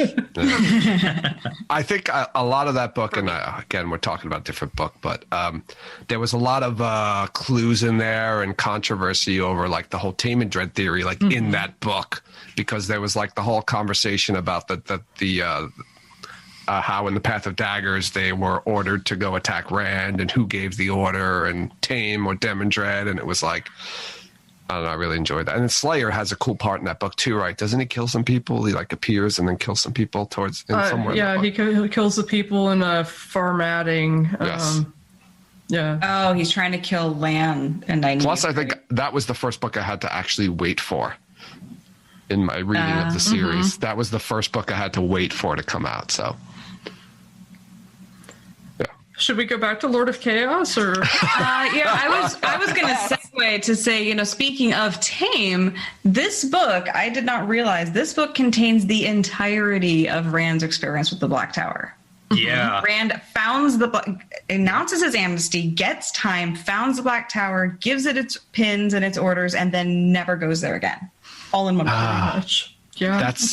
That's one of the huge mistakes Rand makes, obviously. But I was going to say, like any good business owner, you go create the business, you hire a manager, you bounce out, you profit. Are you your manager though? Is that the guy where the voice in your head is constantly telling you to kill him? Kill your manager? There's a lot of Tame and Dread in this book too, because of the way that the Black Tower, like Rand starts it and then runs away because kill him. Right, and there's that whole scene with when Time first appears and Bashir's like doesn't really recognize him, and you're like, wait, doesn't he know what he looks like? And it's like, yeah, it's a weird scene. I shaved my beard. Yeah, Yes, I'm wearing some glasses. Yeah, for sure. It's a big mistake of Rand's. Like, Would you go annoy your baby? Go on. And I mean, I would argue that it wouldn't be such a bad, it wouldn't have been such a big mistake had he not picked who he picked to run the Black Tower. For example, if he had have put Logain in charge of the Black Tower, if that had been an option, he wouldn't have had the same issue where it's like, oh my God, you just put like one of the new Forsaken guys in charge of your Black Tower. Like that's the spiral. If we're going to talk real about it, it's not the fact that he started it up and then bounced, because like we can't really expect the Dragon Reborn to teach all these guys how to channel. He barely learned how to channel himself. You don't know what He the hell needs he's to have doing. like quarterly check-ins or some sort of Something like like that. auditing the He Black needs to have Tower. somebody that he trusts checking up on Yeah. it. for But it sure, wouldn't have been but- so bad had he put like Logain or somebody else, third party, not New Forsaken, in charge. Yeah. And I think that this is one of those moments where Rand doesn't trust his gut, and he should. I just did chapter 1 of the Eye of the World. I just did a video for it, and he was like trying to sort of put away thoughts about the mysterious rider on the road and stuff like that. And I'm like, dude, trust your gut. If your gut is telling you that this is a bad scene, trust it. And I think that there are various points throughout the books where he, like, in his head and in his heart, he knows that something isn't right, but he ignores it because he thinks that it isn't possible, or he doesn't know what to do with it, or whatever. Like, his head and his heart are telling him that Tame is not okay, but he doesn't trust his gut. He doesn't trust it, and that. I don't know if he doesn't trust it. I think he keeps, right? Doesn't he constantly say, well, he just doesn't have time and he's got no choice. He doesn't really know what else to do. Yeah, he's got like limited options. He's like, this person Yeah. is obviously a piece of shit, but I don't have very much to work with. So I suppose that's valid. And I mean, to be honest, if he put somebody else in charge of the Black Tower and had somebody else form it, would that person have come and saved him at Dumai's Wells? Would that have, Yeah, would that so have happened? that's what I'm saying. It's like if there were options, I don't know, but it's like the option he picked wasn't obviously good. Yeah. I mean, Logain's still stilled when that choice gets made. Yeah, That's true. and that's why I said if he had options, and that's the big question mark. If so, And then, he assumes that his gut is LTT. He's like, Yeah. I'm going insane. I have a voice in my head. My gut is definitely not trustworthy right now. And it's like, okay, Yeah. 90% of the time you're right. But But you know what? His gut isn't telling him to kill all the other people that he kind of trusts. So This is what I'm saying. Like this is a pretty big one where I but don't you should still be feel like you're putting a crazy. big. If you have any voice in your head ever, that's like, hey, just kill this one guy, just the one dude, nobody else. It's like as soon as you kill that one dude, it's going to be somebody else next. It's like you got to be real cautious because that's a slippery slope. that's right. Be careful about listening to the crazy guy. Okay, now we killed the one guy. Let's go get the next guy. Like, yeah, pretty soon you're like justifying everything. And Yeah. That's a good point. That's a good not point. good. Just a little taste. Just to get you through the day. But yeah, it's the Black Tower has a really outsized influence on the rest of the series, given how little effort Rand actually puts into it. Yeah. I hope they treat it a little differently in the show, but but I will say they have a way better recruiting strategy than the White Tower does. oh yeah, They have a recruiting strategy. That's Yeah, the better recruiting strategy. yes. And But I mean, we can get into the whole like the White Tower is ineffectual because of the like Black Aja / Ishi. Like that was totally his doing. The that he set it up vileness, to. Yeah, I think But they set themselves up for that. They're in their whole sort of arrogance, thinking, okay, well, we're Aes Sedai and we're beyond reproach and all of this other bullshit. Like, we're too cool to go looking for other people who can channel. Like, there's a portion of that. But that's it's why also their numbers are dwindling. Like, do you really think that there aren't other women out there who can channel? Well, they're also culling the ability out to channel by not. I use the word breeding, but by not, literally breeding. Yeah, and that's something that I talked about on my podcast too, is that, by essentially turning the White Tower into a convent and, none of them having families. And killing all the male channelers or gentling all of them. Yeah. Where are your next crop of channelers going to come from? Well, the White Tower is kind of like an elite service academy where you have to work really hard to try to get in. And then Black Tower is basically like, your regular enlisted troops where you've got people in charge of recruiting going out there and desperately trying to get their quotas. So you're going to get a lot more soldiers. And that's just kind of like completely different, way of filling your ranks. and their training is much more intense, where it's just like everybody use the power all the time. Because you guys need to get trained fast. Hey, tell me it doesn't work. Tell me it doesn't work, Joe. Yeah, and if you die or you burn yourself out, tough luck. Oops. Yeah. With enough numbers, you've got it, right? If you have enough recruits, you can afford to crack a few eggs as you make your omelet. And it's kind of funny because I would argue that both towers, black and white, are heavily inspired by the Black Aja / like the Forsaken influence on it. So, I mean, that's why you see all these like issues arising in them. It's like they're very mirror to each other.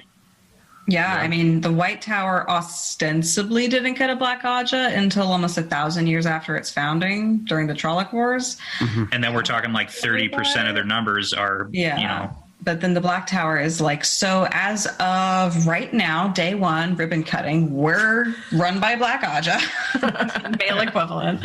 So they've got, way higher percentage of. Yeah, which I think is one of the best moves Ishii ever did, was like create that and like set up everything so that it's so ineffectual. Because if you, for example, if you broke the White Tower down to where it's nothing, then a more competent White Tower can come up in its place. But if you just make the existing one really, really shitty, then all you're going to ever have is that one really shitty White Tower, which is why when the Saladar split happened, you start to kind of get those two sides that like rival against each other. It's the whole competition breeds, ingenuity and everything like that too. So Well, and the fact that Saladar was run by an Amerlin who had absolutely no problem whatsoever saying fuck off to the rules. She's like, I don't care if that's always how it's been done. We're not doing that anymore. We're going to do this. And she was successful, wildly successful. So,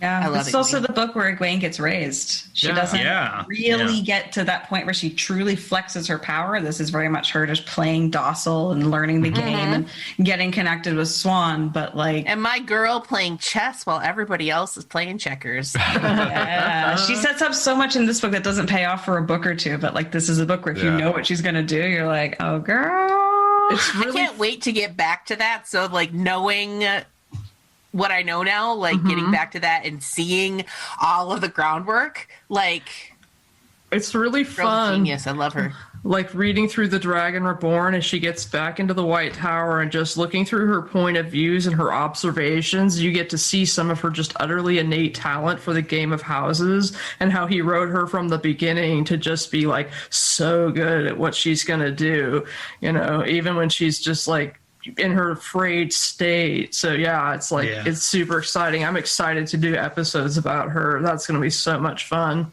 And then you get Robert Jordan as like a total asshole to us in book one, having Moraine say like, "Oh, Egwene, if you keep it up, you're going to be Amerlin's seat one day." It's like, RJ, are you seriously doing this to me right now? So my wife is reading The Eye of the World right now. That's going to be more bonus content that I have. Is we're doing pillow talk with pillow friends because before we go to bed, I love that. We're lying in bed and I just like record her thoughts. And she was talking about how it seems really strange that Moraine, who doesn't seem like somebody who would share very much, is going to say something like that Egwene would be, the Amerlin seat one day. She's like, that seems like an awful lot, even if you were trying to build somebody up. And I'm just sort of like foreshadowing, And she's like, it's Chekhov's compliment. And then she's like, so I'm feeling like she's trying to bind Egwene to her more, because if Egwene is like her ally and is like really, like totally wrapped up in her, she's like, who is Rand going to fall to the end of the earth and follow to the end of the earth? And Matt's going to go with Rand. And she's like, so she's like made this whole change just by like totally flattering Egwene. And I'm just sort of like, that's really smart. That's kind of like, I'm like, that's so layered. I'm like foreshadowing. And that actually seems kind of brilliant. And so I got some just great he content. slips stuff like that in and you're like, I can't believe you just put that black and white for me to look at and read. I know. God, I know. yeah. The audacity. I know. Yeah, like come on.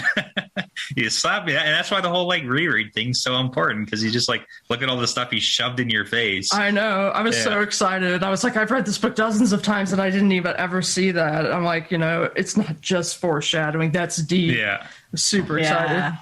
So when I started reading these books, it was on the recommendation of a guy from Canada who was in my guild in Lord of the Rings Online. Was it Dave? Was it Dave? No, his name was okay. Mike. That's a little Canada joke for you there. I think I got it. But yeah, when I started it, I had absolutely no idea, just the layers. Yeah. Well, even like book one, when Matt is like the amount of times that in book 1 and 2 that Matt like wrings his hands around his neck because he almost got strangled. The amount of times that happens is outrageous. Yeah. Yeah, the amount of time, all of like, them. He gets hooked by Trolloc, like those little the ring hooks or whatever. The catch poles. I never even noticed that. Every time that they're around, it's like Matt gets caught and almost dragged off. He's like, "Oh man, I almost got choked out." It's like, you can't do that to me. Yeah, yeah. You think you know everything, and then you're like, wait. Every single word was actually placed very carefully. Yeah. Yeah. And then you're like, okay, it's 14 books and you planned all of this like detailed ass shit from the very beginning? Uh-huh. My dude. Yeah.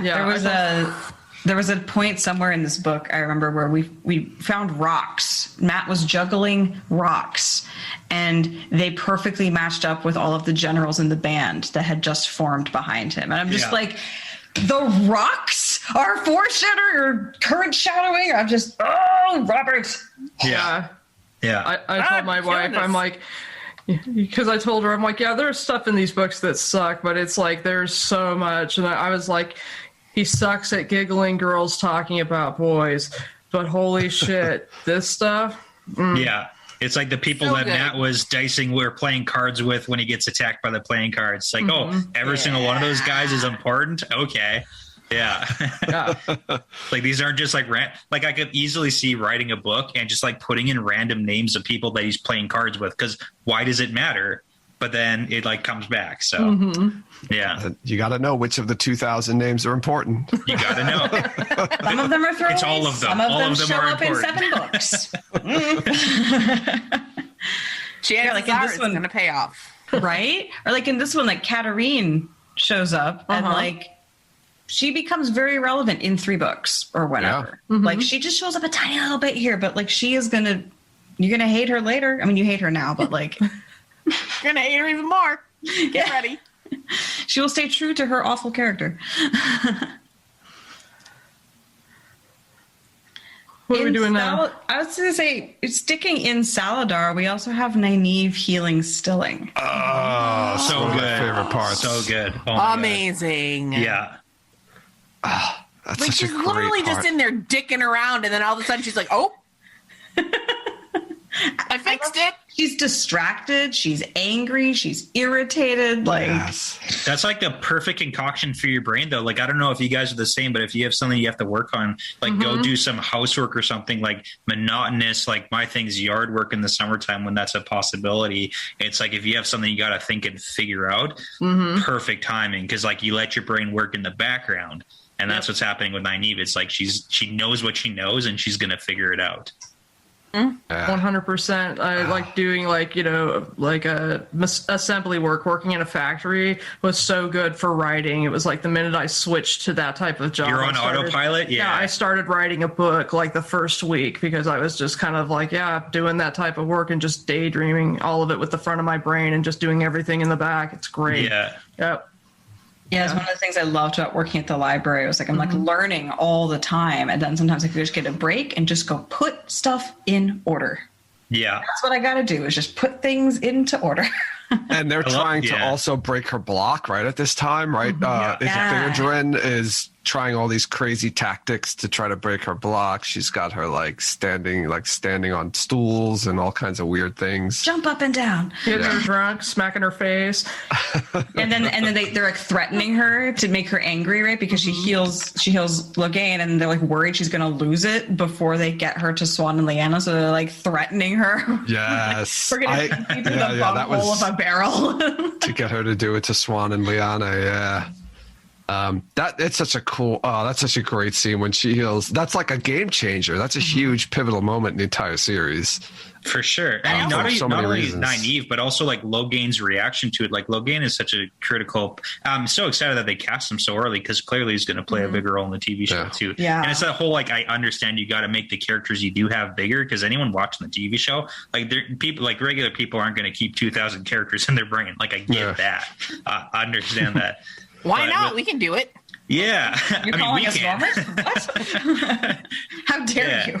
But like, I just like feel Logain because and I can't imagine because I've never like lost a limb, but like if you lost an arm and then all of a sudden someone like reattaches it, the first thing you do is you would flex that just to like feel again the thing that you lost. And you feel Logain just like have that power and not wanting to hurt Nynaeve, but like just pushing against that shield that she's like forced on him, right? And it's just such a powerful moment.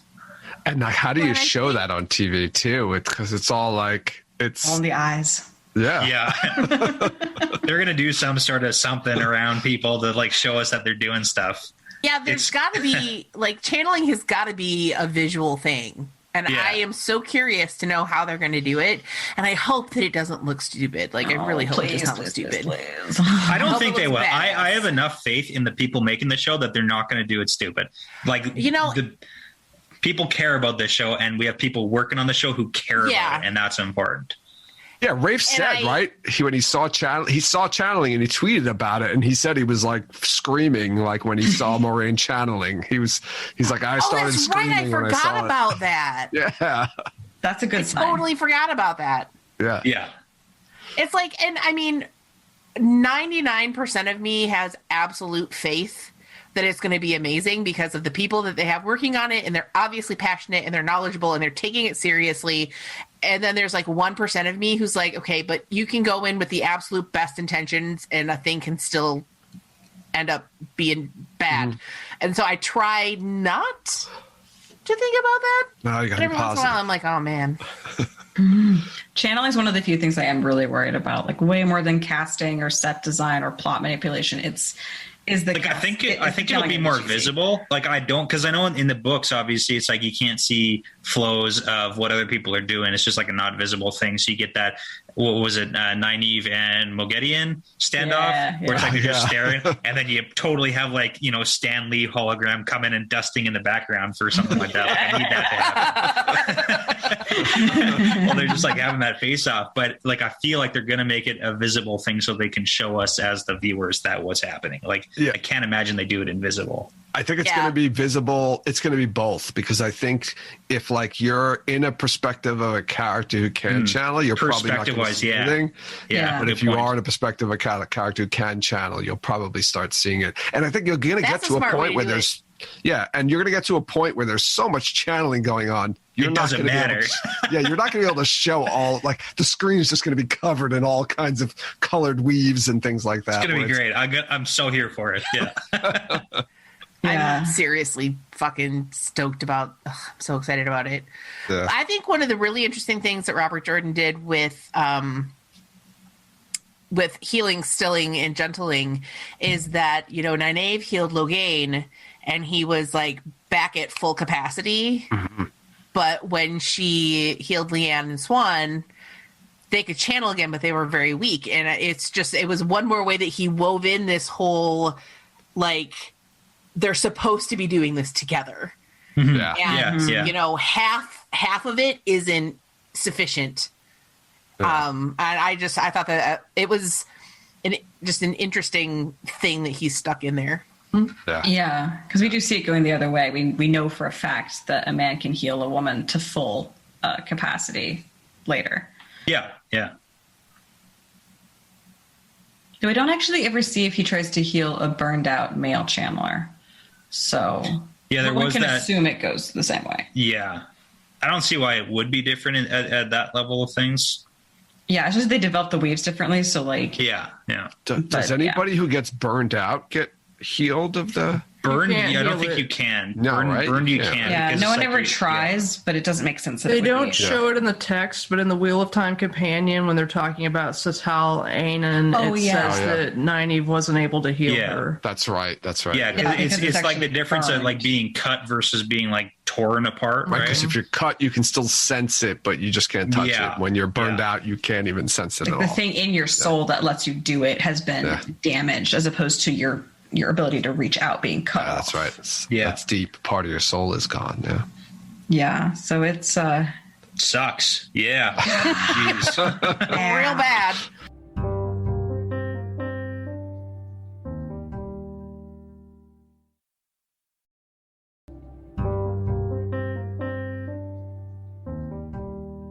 But it's kind of amazing bad to me that it time. gets healed so soon in the series. Like, it feels like it's such a big deal that, like, sure, Yeah, it that's happens true. later. Yeah. But, like, it actually happens, like, mid-series. I mean, it's not Yeah. the cleansing, but it's kind of like the cleansing. It's on par with that for blowing all the channelers' minds.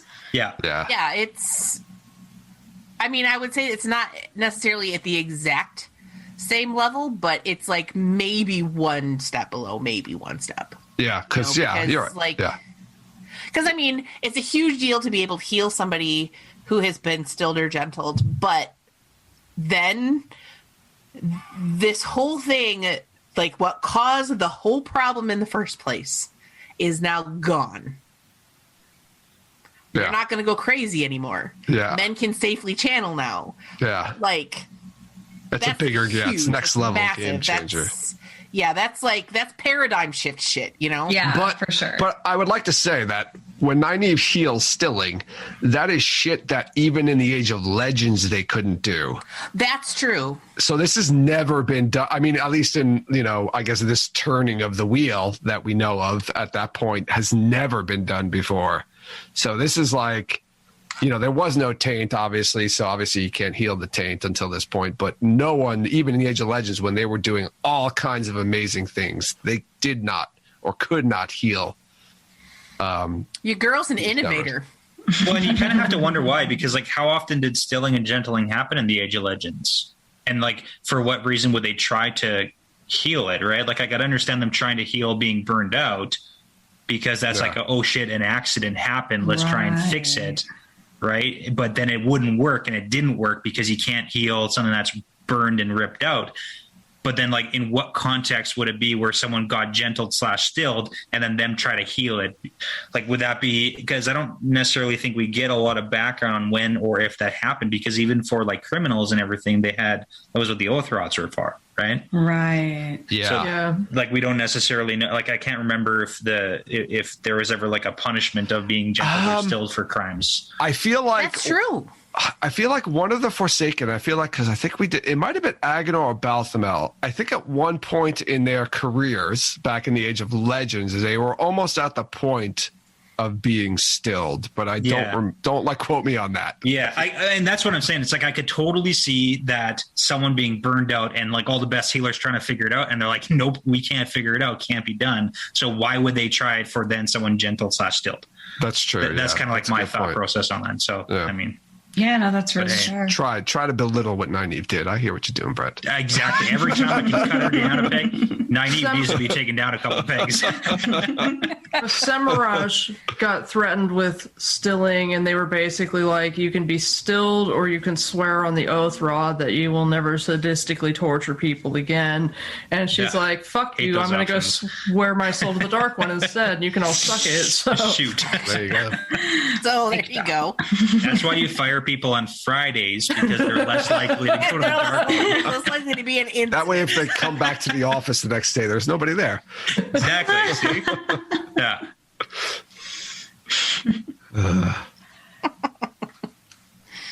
If you want to move on, other important things that happen in this book I want to talk about is that Oliver arrives. Yeah, Oliver. This is the book that Oliver shows up in. And that's just everyone's favorite character, I think, short of Bella, which, Bella and Oliver go together at a point. So You know what I love was the speculation back in the day of Oliver and Geidel Kane. Yes. Holy man. Oh my God. So much speculation. Even though like the ages didn't line up, it just kept going. It didn't just matter. kept going. And I think RJ flat out said he's not him. But Yeah, he did. We're like, he must be lying. We don't He would care. Totally lie to us. We don't care. Well, and honestly, it's plausible because Ulver is like what, 8? Plus, Yeah. he's And when ugly. Brigida when That's all Brigida it gets is. booted out of Teleron Riyadh, then that was everybody's premise. That Brad. was the entire he's point. ugly, He's so he must ugly. be Geidel Kane. Yeah, short and ugly. Well, Yeah. the way the Teleron Riyadh works, like the time is a little skewed, so it seems like conceivable. Yeah, I was one of those people who thought that he was, and was frankly disappointed that he wasn't, because I mean, come on, why not? well, if Brigida hadn't been booted out of Teleron Riyadh, like she could have been on the verge of being spun back out again. And like, look, my husband and I are 8.5 years apart. It's not unheard of. Like, My wife is a lot younger than I am, so yeah, I know. I feel like there's something in there that says they're always spun out, like at the almost like At the very same close time? to each other, right? Like Yeah, around yeah. the same time. Yeah, it And doesn't every time, quite which work. is weird. I think they said they mentioned it's like an odd thing that they're always spun out though, almost exactly around the same time at that's least. fucking soulmates right there. Yeah, I gotta say, like how, Brigida's comeback after the whole murdery death thing, like that, I'm pretty sure I literally cheered out loud when Brigida came back. I think I did too. Oh yeah, Oh yeah. it was probably like 2:30 in the morning or something. Everybody's sleeping, and it's like, yeah, Yeah, I'm just standing out there in the yard, like with my Yeah. rake, just like, yeah, girl, yeah. she's not dead forever. Take that, Miller. You get. Yeah, that's with Oliver. It was always like you see Geidel Kane in the dream, and you also see Oliver. So it's like this doesn't quite work, but it's like. Yeah. I mean, I'll allow it if Robert Jordan will. Well, Geidel Kane is gone before Brigida gets ripped away, so he's missing by the fires of heaven, and we don't see Ulver before Lord of Yeah, Chaos. that's why the speculation started because like it could have kind of maybe worked somehow in some weird sequency thing. Yeah. Yeah. But anyways, not I mean, what we can not still what have it our is. headcanon. Yeah. Well, Yeah. instead of apparently he's Jer Grady's kid. Yeah. Which is pretty cool. Like I get that. I'm Wait, down is that for canon? Yeah. Yeah. Really? Yeah. I didn't know I think that. it was in Companion, right? Or something. Yeah. Oh wow, I had no Yeah. idea. I did not know that. Oh, I thought his parents got killed by the Shido though. Yeah, Ulver's parents did, but yeah, Oliver's parents did. Jer Grady's kid is like the reincarnated. Oh, you're saying Joe Grady's kid is Geidel okay. Kane. Okay. Okay. Okay, I was like, I thought you I meant thought you were saying Ulver is Joe Grady's kid. I was like, what? Like, wait, what? That would be awkward. Why the hell is he hanging around with Matt? Where's his fucking dad? Yeah. Yeah, Because serious. he's all like with Avienda around, he's always very like giving her the evil eye. Yeah. Well, he doesn't like Aiel, right? Like, Yeah, and Matt's trying to say like, no, there's different kinds of Aiel. Like not all Aiel are the same. It's like, how early do you have to have that talk with your kid? These aren't the ones who murdered your family. Yes, not all these like ginger, blue-eyed desert people are the same. Yeah, that's tough. All right. Well, the companion's not saying definitively that it's Jer Grady's son, but it does say that he was reborn as of the last battle. I'm pretty sure Morgan's right though. It's somewhere out there where that's like what it is. I agree with that. That seems very likely. I'm I okay like with it. it. Yeah, and I mean, there's nothing wrong with Oliver having a profound connection to adventure and maybe even running into Brigida and Geidel Kane farther down the road and having adventures with them as a different hero. And like, there are multiple kinds of relationships that Oliver and Brigida can have. Oh, Could yeah, Ulver be definitely. Taviran maybe? Totally. I mean, the whole thing he was around Bella and Noel.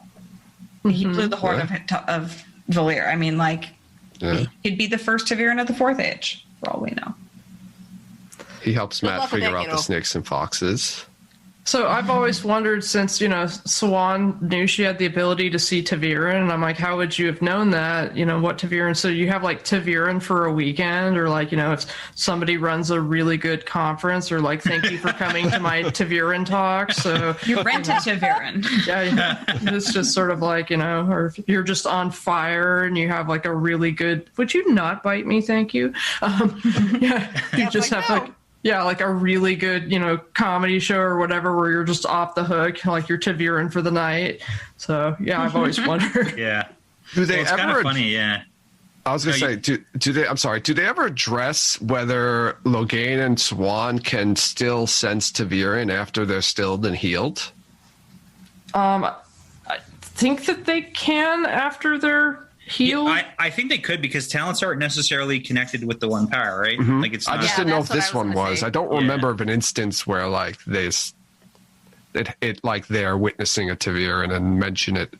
Yeah, I don't think it comes up. But I don't think we see it on screen, but I would assume that it would work because it's more like Min's ability. It's not tied to using the power. yeah, There's the like whole also- Taviran conversation is funny too because one of the things that I've heard, I think even you guys on WoTS Spoilers have talked about the whole like Taviran and why aren't the Emmons Field girls Taviran, right? Because there's so many reasons why you could argue that they are. And kind of in my like own brain, the way I think of it is like being Taviran means the pattern needs you to do certain things for things to go well.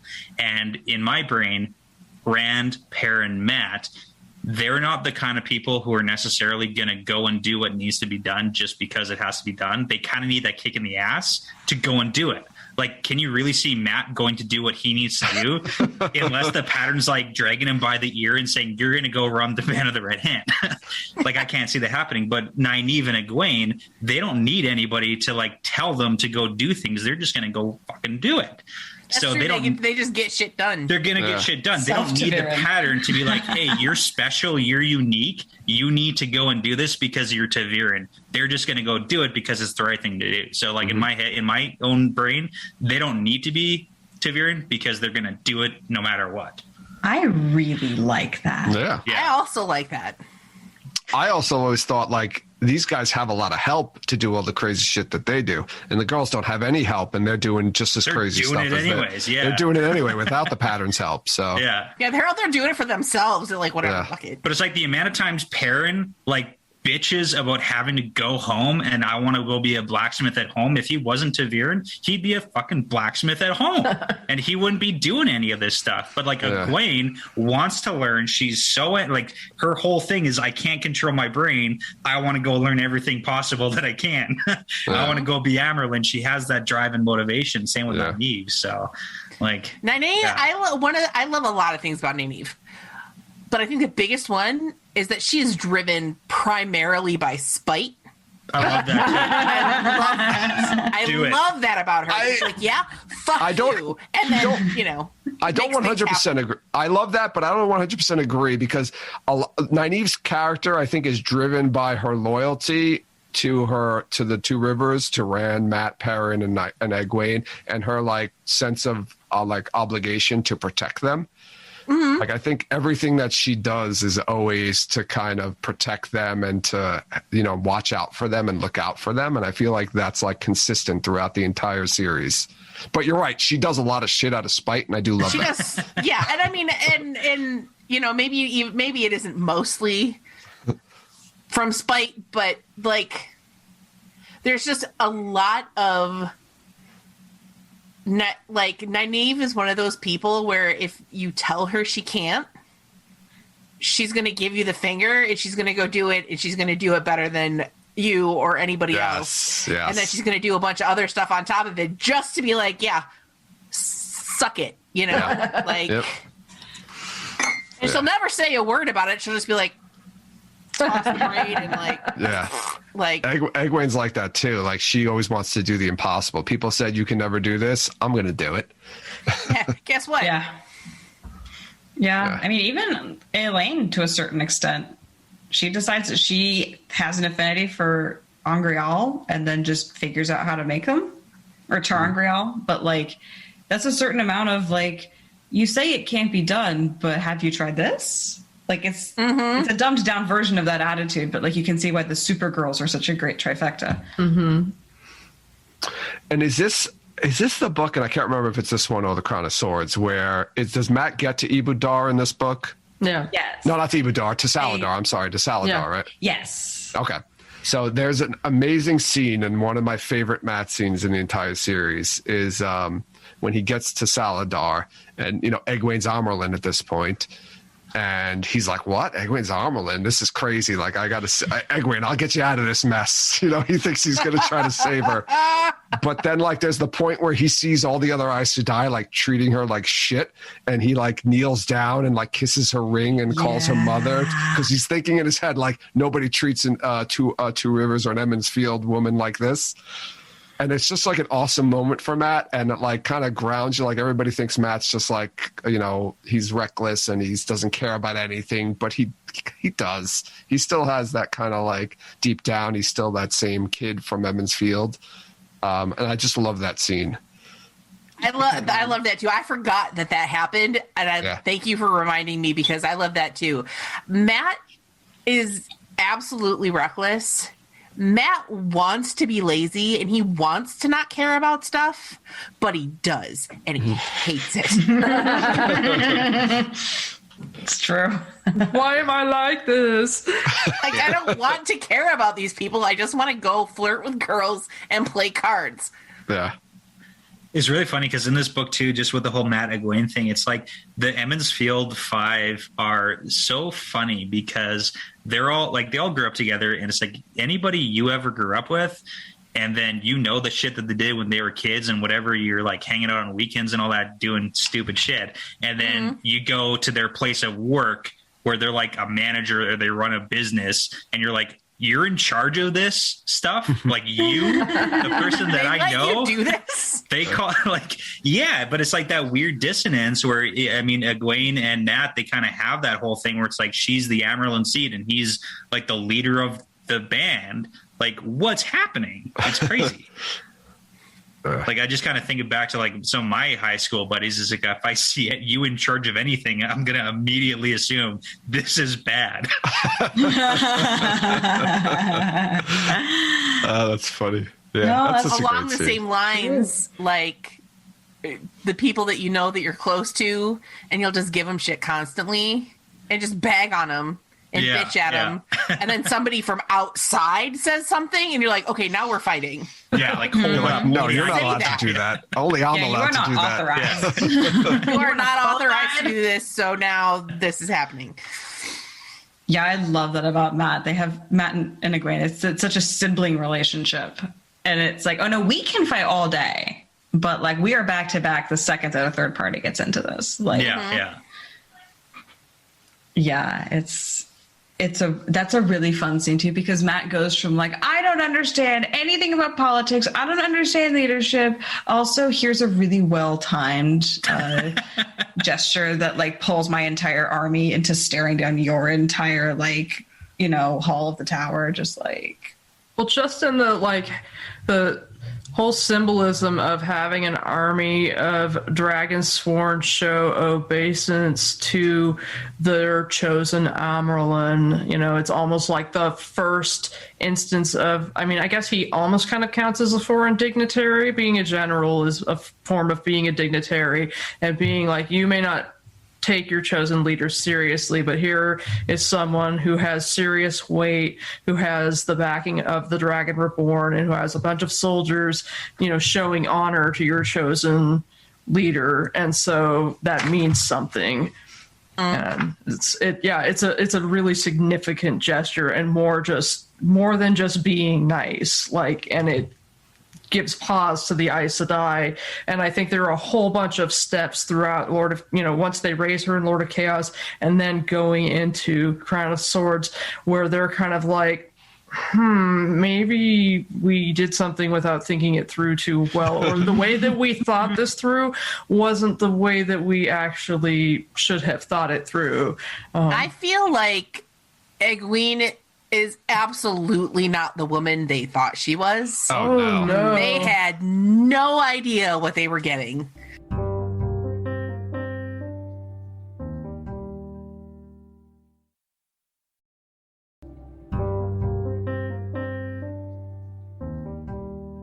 Oh no. Yeah, Go ahead, Morgan. I'm sorry. Oh, it's like, you know, I don't think that Ravens is a great prologue, but it is great to show you a lot about Egwene and her mindset before she leaves the two rivers, and to just give you an idea. And so you've got her, running around thinking about like what a drag all of her 4 older sisters are, and how nobody takes her seriously, and how she doesn't want anybody to tell her what to do because she's going to do what she wants, and how she wants to blow this joint, get the fuck out of here. And I'm just kind of like, so, here you got someone who's a little kid and is pissed that nobody takes her seriously and that she's being dismissed all the time. And this is the person that they're going to choose after she's like sick of being infantilized and dismissed. And obviously it's been happening her whole life, and they're going to pick her to be their Amyrlin because they're planning on infantilizing and dismissing her. Yeah, that's bad news bears. Bad news, yeah. They just absolutely did not take into consideration, or maybe they didn't know about the stuff that has happened to her. Mm-hmm. I think it's that they don't know. Smart, and like she was already smart, but like that shit turned her hard.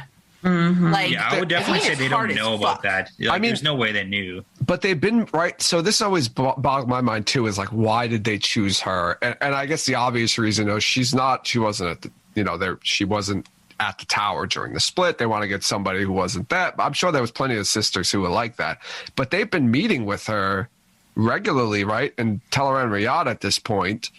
So they kind of have a feel for her. And I don't know if that's their impetus, is like, oh, we've been meeting with her. She wasn't there, and she seems like she might be a good person. But you would think they would have been a better judge of personality, or unless, I don't know. It always made me think like, who was the one really behind choosing her? Like, was this a swan? Was this a swan plot, or like it definitely was a Shiriam? swan plot. Was it? I don't know. There's definitely like an aspect of the swan plot, but also like kind of the bad judgment thing too. I would argue that the Aes Sedai put themselves up so high on a pedestal that they are above everybody and everything, and we see that even from the Aes Sedai who are going to meet with Rand. Like, they think they're so much better than friggin' everybody. I had guested with Aradia and Seth on the Mirrors of Mist episode where they try and go and intimidate Randall Ford, the Dragon Reborn, with the Mirrors of Mist. We're going to make ourselves look like a little bit bigger than we actually are, and we've got deeper voices. And they legitimately thought that was going to work as an intimidation tactic, because that's what's worked in the past for leaders and rulers of countries. But they put themselves so high up that they just can't imagine that a little village like girl is gonna talk back. Like, I have to kind of assume that they're that like asinine or arrogant or whatever you want to call it. So, well, and if you think about it, the interactions that they've had with her have been in the capacity of Egwene as a novice. And even though she thinks that it's a load of bullshit, she plays the part. She kowtows and does all the things that she's supposed to do as a lowly novice. She's externally, she appears to be obedient. Yeah. And, they're so caught up in their own, kind of their heads are so far up their own asses that it does not occur to them that she could be anything other than what they're seeing on the surface. She's young. As far as they know, she's inexperienced. They obviously don't know a lot of the stuff that's happened to her. She seems to be obedient. Okay, we're going to take this novice who is very powerful, but she's young and she's maybe kind of dumb. And she's quietly taking notes. She's 17. We're going to be able to handle her, no problem. Yeah. And then, what am I allowed to do as Amyrlin? What are my rules? Who can I be in charge of? Okay. Yeah, just quietly taking notes. Yeah. That's one. And she's things. even she's a wise one's apprentice for a lot of that too. At that point, playing a very subservient role and saying, yes, mother, no, mother, I can be obedient. Although constantly doing things the wise ones tell her not to do. I mean, there's that. Lying to them. But there's that. She wouldn't be Egwene if she wasn't. I mean, not put your ass on my head, Kat. I mean, even to become a wise one, though, you kind of got to do what you're not supposed to do to become one. So, there's that aspect. That's true. Yeah. There was Avi's whole thing where she's like, why will they not, do this? And they're like, all you had to fucking do was ask, stupid. But, yeah, I feel intelligent person. And her time with the wise ones really kind of honed that edge you know, that kind of intellectual edge where, you know, she's able to think ahead, and, you know, she was very subservient the entire time, but she was with like women who are brilliant leaders, you know, and so she absorbed so much of that when it came time for her to get raised Amerlin, she's like, oh shit, now I can really fuck shit up. And then that's when she started playing her game. Like, she has to pay her toe too at this point, right? Before she goes with the wise ones. Yeah. Yes. Yeah. So she's still very much, this book is a lot of her finding her feet as Amerlin. And then even Tom at the end is like, I'm not sure if she's doing things that will make her super powerful, but it could be, it might be a coincidence, or she's doing amazing stuff. Like, she's at that point in this book is really just like, okay, I have to heal from meeting my toe. I have to learn the names of all these sisters in the hall. And then after this book, you know, this is when she really starts like grabbing them by the scruff of the neck and saying, no, sit down, shut up, and do what I need you to do. This book is just her being like, taking notes in the corner really quietly. Yeah, she's kind of getting pushed around left and right and just kind of following and trying to get her feet underneath her. Yeah, I feel like, I mean, I always had the impression that during this whole time, she was playing along with their bullshit to kind of lull them into a sense of complacency while she was, like you said, taking her notes and everything like that, and thinking about all the things that she'd be able to accomplish and what she could do to accomplish those things, and then slowly starting to subvert quietly tiny little things that would make you think, so that she could really just kind of get a wedge in there, so then she'd be able to just like crack the whole thing open and be like, guess what? Surprise! She's a very outside the box thinker. Yeah. With the White Tower, it's just so like they're all just so rigid in how they think and how they act, and she was just totally like way outside of that. Yeah, you thought Cad, Swain, and Moraine were going their own way. Well, have you met Egwene Alvear? You ain't seen nothing. Well, and I wonder if it's the fact that she spent so much time outside of the tower. You know, usually when someone gets raised Amerlin, they've been in the tower for ages and ages. Yeah. She's hardly spent any time in the tower. She's only a novice. She hasn't even been raised accepted. So she hasn't been indoctrinated to all that stuff. She hasn't been in the tower for a year, right? I mean, she spends most of that time out of the tower that she's in the tower. Yeah. And so she hasn't been indoctrinated into all of that stuff. So she can come in as a free thinker because, you know, she doesn't have the same mindset of, okay, this is the way we've always done it, so this is how we're going to keep doing it. She's a non-traditional Amerlin. Yeah. And exactly what they needed. Oh, so badly. Yeah, for sure. Are you saying that there's positives to like electing younger people to the leadership roles? Is that what you're saying? Believe it or not, it's a good idea. I don't know if I buy that. I prefer the 150-year-olds. Yeah, if they don't have gray hair and wrinkly face, I don't know. Yeah, that's something to be said for, you know, Aes Sedai are exceptionally conservative to a certain extent because you've got to figure people who live that long get into this mindset of like, oh, things are how they've always been, when it's like, no, that's not how it works. And actually, it's not like that at all anymore. Yeah. They're playing the long game because, you know, they all live a long time. I don't understand why anyone says Wheel of Time parallels real life. I don't buy that. I see zero relationship at all. No relation whatsoever to what happens in real life. There's no channeling in our world. That's preposterous. Ridiculous. Oh, boy. All right, what next?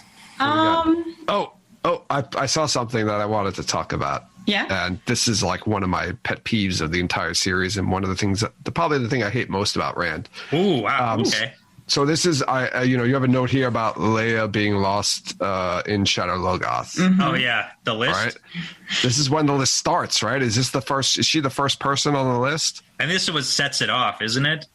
I think so. Yeah, the name that she leaves on his soul is a wound he'll never let. Oh my God. It's just so like, Rand, come on. He's just like, his like whole like mindset of like a woman cannot get hurt and woman cannot die, and it's just like it's horrible, and it's a horrible character trait to have. I don't like it for particularly when you're a lot of looking at the reasons. women. When you're looking at the women who are sacrificing themselves for him, Yes, these women are warriors, and if you went up against them without the power, they would probably hand you your ass. Yeah, And they're doing this because they want to. Yeah, they beat the not crap out of him, victims, they're right? A couple of warriors. times, Yeah. right? Yeah, they Yeah. beat the shit out of him. But yeah, it starts earlier with like his whole conflict with the maidens carrying his honor and everything. But this is like where it gets to like a point where it starts getting out of control, and he makes his list, and his list is only women, and it's only women that he and does he ever put that woman he kills back in the Dragon Reborn on this list? Right? That's like the first. The nameless dark friend woman. I think she ends up on there at some point. Oh, okay. Yeah. I have a question though, because like I too, along with probably most people, also hate the whole list thing, but I have to wonder if this list idea is something reminiscent of RJ's like war experience, where there's like this level of guilt that you have of maybe not women, but like being a commander going into battle and having people die on your watch because of your actions or what you did or didn't do, regardless of whether it's real and it is your fault, where you create this list and you can't let it go and it becomes an issue and it interferes with your real life. And like, I have to imagine like that has to be based on something more than just like some, women can't die trope. You know what I mean? Yeah. Right. I always tried to justify it with like Rand and his mother, or who he thinks his mother died as young, and maybe that's something to do with it. Yeah, that he grew up really without a mother. I don't know, but it's just like so over the top. I agree. Like it's over the top, like 100%. But yeah, and it causes so much trouble in the series. I mean, Moiraine basically dies because of, well, she doesn't die, but you think Moiraine dies because he just can't kill Lanfear, who's fucking horrible. Forsaken. He can't even kill them. God, I was reading that and I was like screaming at the book, just kill her. Just fucking kill her. My dude, she is a Forsaken. She is here to murder your ass. She's gonna kill your friends. Yeah. And I love how like Perrin seems like the most conservative and in many ways sexist of them all, who in the end is the one with the least trouble of using female soldiers, and in the end is able to just snap Lanfear's neck and be like, no biggie, you know. It's just like it's just a neck. Yeah. I've seen a concept of like you could have Rand like process his trauma by having a list for everyone who dies for him. He could still have the list and have the guilt, but just take all the weird patriarchal, like sexist shit out of it. Yeah. And, like, I think the part that bothers me the most about it is the fact that it's only women. But I mean, keep in mind, that's what it is. Yeah, for sure. That's Rand's upbringing too. Like he was born in a super conservative small town village, and it's like as much as we hate it, that's a real thing in the real world that happens. And Robert Jordan, when he wrote this book, it's like a reflection of real life.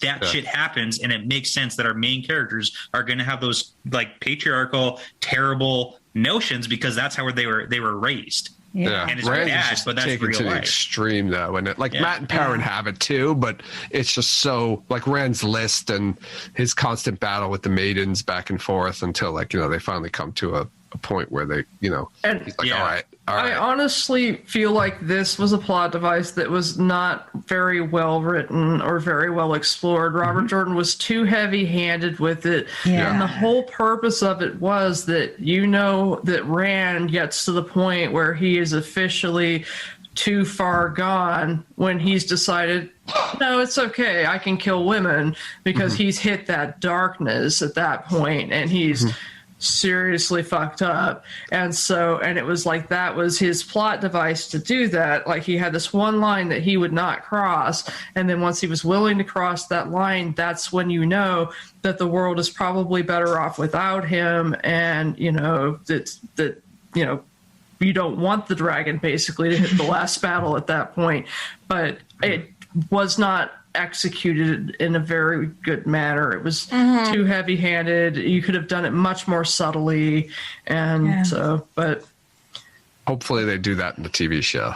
Yes, Rafe. Yeah. There's so much room for you on this one, Rafe. Help us out.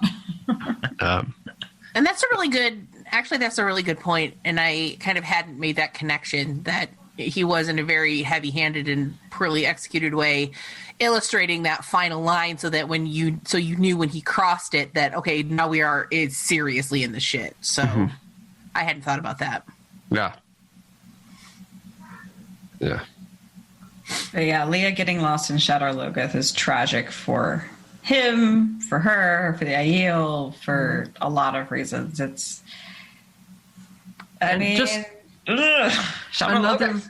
reason for him to punish himself, because he loves to punish himself, and he's been like that from the beginning. Like Brett, your show, Danny was like the first person who ever pointed out Rand's negative self-talk, which I never noticed or really made note of until I was reading through again, and had picked up on because she had said it, and I'm like, oh shit, he does. He talks shit to himself all the time. Yeah, all and the I time. realized, he really does have a foundation for mental health issues, even without channeling, right from the get-go. And Yeah. so it was kind of I'm like, gonna keep an eye out for that. I hadn't noticed it either. yeah, he really does talk badly to himself, even before Matt gets the Shatter Logoth dagger. Once he gets the dagger, you get whispers of self-talk where you're like, that's probably the dagger's influence. Right. But there's also just, Rand's not very nice to himself. And, he likes to punish himself. And, Perrin likes to punish himself too, but not with the kind of like, I think, cruelty that Rand does for himself. And so, Yeah, absolutely. and it cascades, and he just becomes crueler and crueler to himself and punishes himself more and more and more, which is very much a trademark of mental illness in a lot of ways. And then stacks on top of the whole taint, and then it also stacks on the whole top of his family issues of him like actually realizing that Tam never had that conversation with him, which is like also bad planning on Tam's part. But like there's a whole bunch of issues that Rand has from the get-go.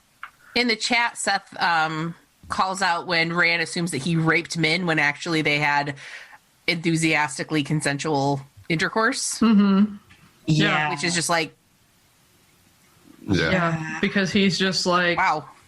Yeah, everything that he does has to be wrong. Everybody has to be victimized by him because he's trash, he's garbage, he's awful. And that's like and that's what you're saying. That's like a mental health issue with Rand. It's like we can say, "Oh, why are you doing that, Rand?" But it's like that's he needs help, right? Yeah. And RJ starts with the base for that at the beginning, long before he ever channels. Yeah, very beginning. Yeah, absolutely. And it's fair. It's sad. It's really heartbreaking, And one of the most heartbreaking things is to go back to the beginning after you finish it, because he's really such a sweet kid.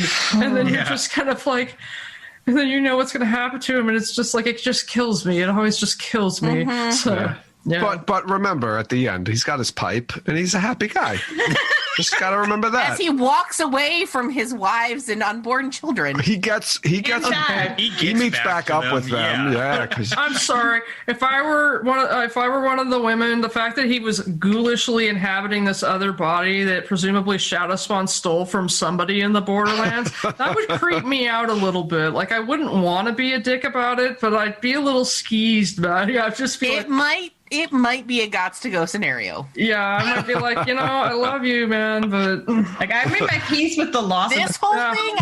I don't think Avienda's pregnant at that point, so Avienda seems to accept it, right? So I headcanon that she is, but I've gotten into debates. I thought she got preggers like the night before the battle. That's what I headcanon. I don't. Yeah, that's never. Yeah, I don't think there's any confirmation, but some people want to tell me that Morden's described as a very handsome young man. So he's almost handsome. pretty enough for Grandal. Yeah, he's just a body that got stolen from some poor schmuck along the Borderlands somewhere. Backstory to that body. Just ghoulish and kind of super creepy, and I just might be a little put off by it. That's just me. I mean, is they're going to go that route with it in the show, or do you think that they're going to actually let him actually die?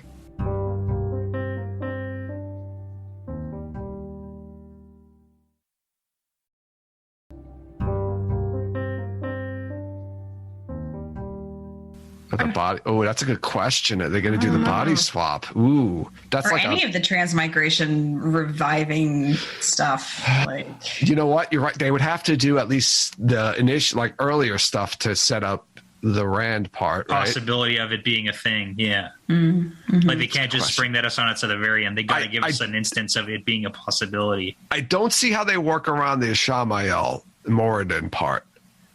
Yeah, I don't know. I think they would have to at least do that one. Because, like, the thing with the true power is so confusing. Like, the first time I read it, because you don't even hear about it until book 7. Like, if you go back and read, you see instances of it. Like, you see it in the prologue of Dragon. Oh, yeah, it's in the prologue. Absolutely. It's there. When he appears. You know what I hate? The fact that in the Winter Dragon prologue, they talk about the one power and the true power. Yeah, he says the one true power. He says it. He does. That's not confusing. That's what he says in the line. He says the one true power. So I think Billy Zane says, yeah, I don't know. Billy Zane. Yeah, Zane. How does she look like Billy? Oh God! Sorry, I killed your servant Drew. Oh my God! Justice for Drew. Did you listen to the song that the guy wrote about the Black Wind? Yeah, that was great. Was it the Blackbird one? Yes, the one he did the Blackbird. Yeah, that was a great one. I loved that. That was Actually, good. using the lyrics from the books. There were so many great fucking songs in that. I'm like, wow. No, I want to have WoTS spoilers like just periodically review one of those videos at a time, like just like across the next year, like just periodically just be like, we're gonna take a while and just I think we're gonna commit to putting out song parodies like every couple of months because it's just so much. I've so many ideas have popped into my head from that. So okay, like I wasn't gonna tell anyone this idea, but like because you guys are cool, nobody did Broadway covers. There was zero Broadway. Yeah. Broadway is a wide open niche for next year. Dibs on Wicked. Yes. Oh. I got dibs on Hamilton. MK saying The Little Mermaid made it to Broadway. Oh boy, that's true. Maybe I should dib some Sondheim instead. So and also like everyone played instruments, and I'm like, well, the only instrument that I can even begin to play a song on is I once upon a time knew how to play the chords for Phantom of the Opera on the piano. Like I used to be able to do that. That's pretty cool. But it's an Andrew Lloyd Webber show, which is like. You want to know what? There's no shame in enjoying an Andrew Lloyd Webber show. Yeah. I like Phantom of the Opera. I get shamed every time I mention how much I love cats. You can tell those people go right to hell. I'm not going to shame you for liking cats, but what I will say is that I don't fucking get the appeal. I mean, honestly, only 8-year-old me gets the appeal. The rest of me, whatever. Fair. Personally, I don't even like musicals, so so that makes me kind of like a. I'm with you, Morgan. Yeah, there's more musicals for me. Yeah, I'm just saying, like Broadway, man. Like, she took me to A Christmas Carol, and I was all excited. And when they started to sing, she was like, "I wanted to die because I knew you hate musicals." When did A Christmas Carol become a musical? Besides the Muppets, that's I was going to say Muppets. That's all I could think of. That's the only good Christmas Carol musical. Yeah. Anyway, there's a pretty crazy ending to this book too. I think, right? Going here. I don't think so. I think we're pretty much done. Yeah. Well, before we get to the completely non-exciting ending, I just want to point out that this is the book in which we get Osangar and Arangar. Oh yeah, and they each get sent on their respective subversive missions to the two towers. That happens. I mean, that links in with the whole body swap idea, right? That was what was making me think of that. The first of the body swaps, right? Yeah. I think it is important that they include the body swaps in the TV show, like however they want to execute that. But it is a thing that the Dark One can do, is putting people into bodies. And I mean, we can even talk about the whole immortality thing that the Dark One offers is based not on getting to live for all eternity in your body, but you get to keep switching into new bodies. Lord of the Grave. That's reasonable. Yeah. Right?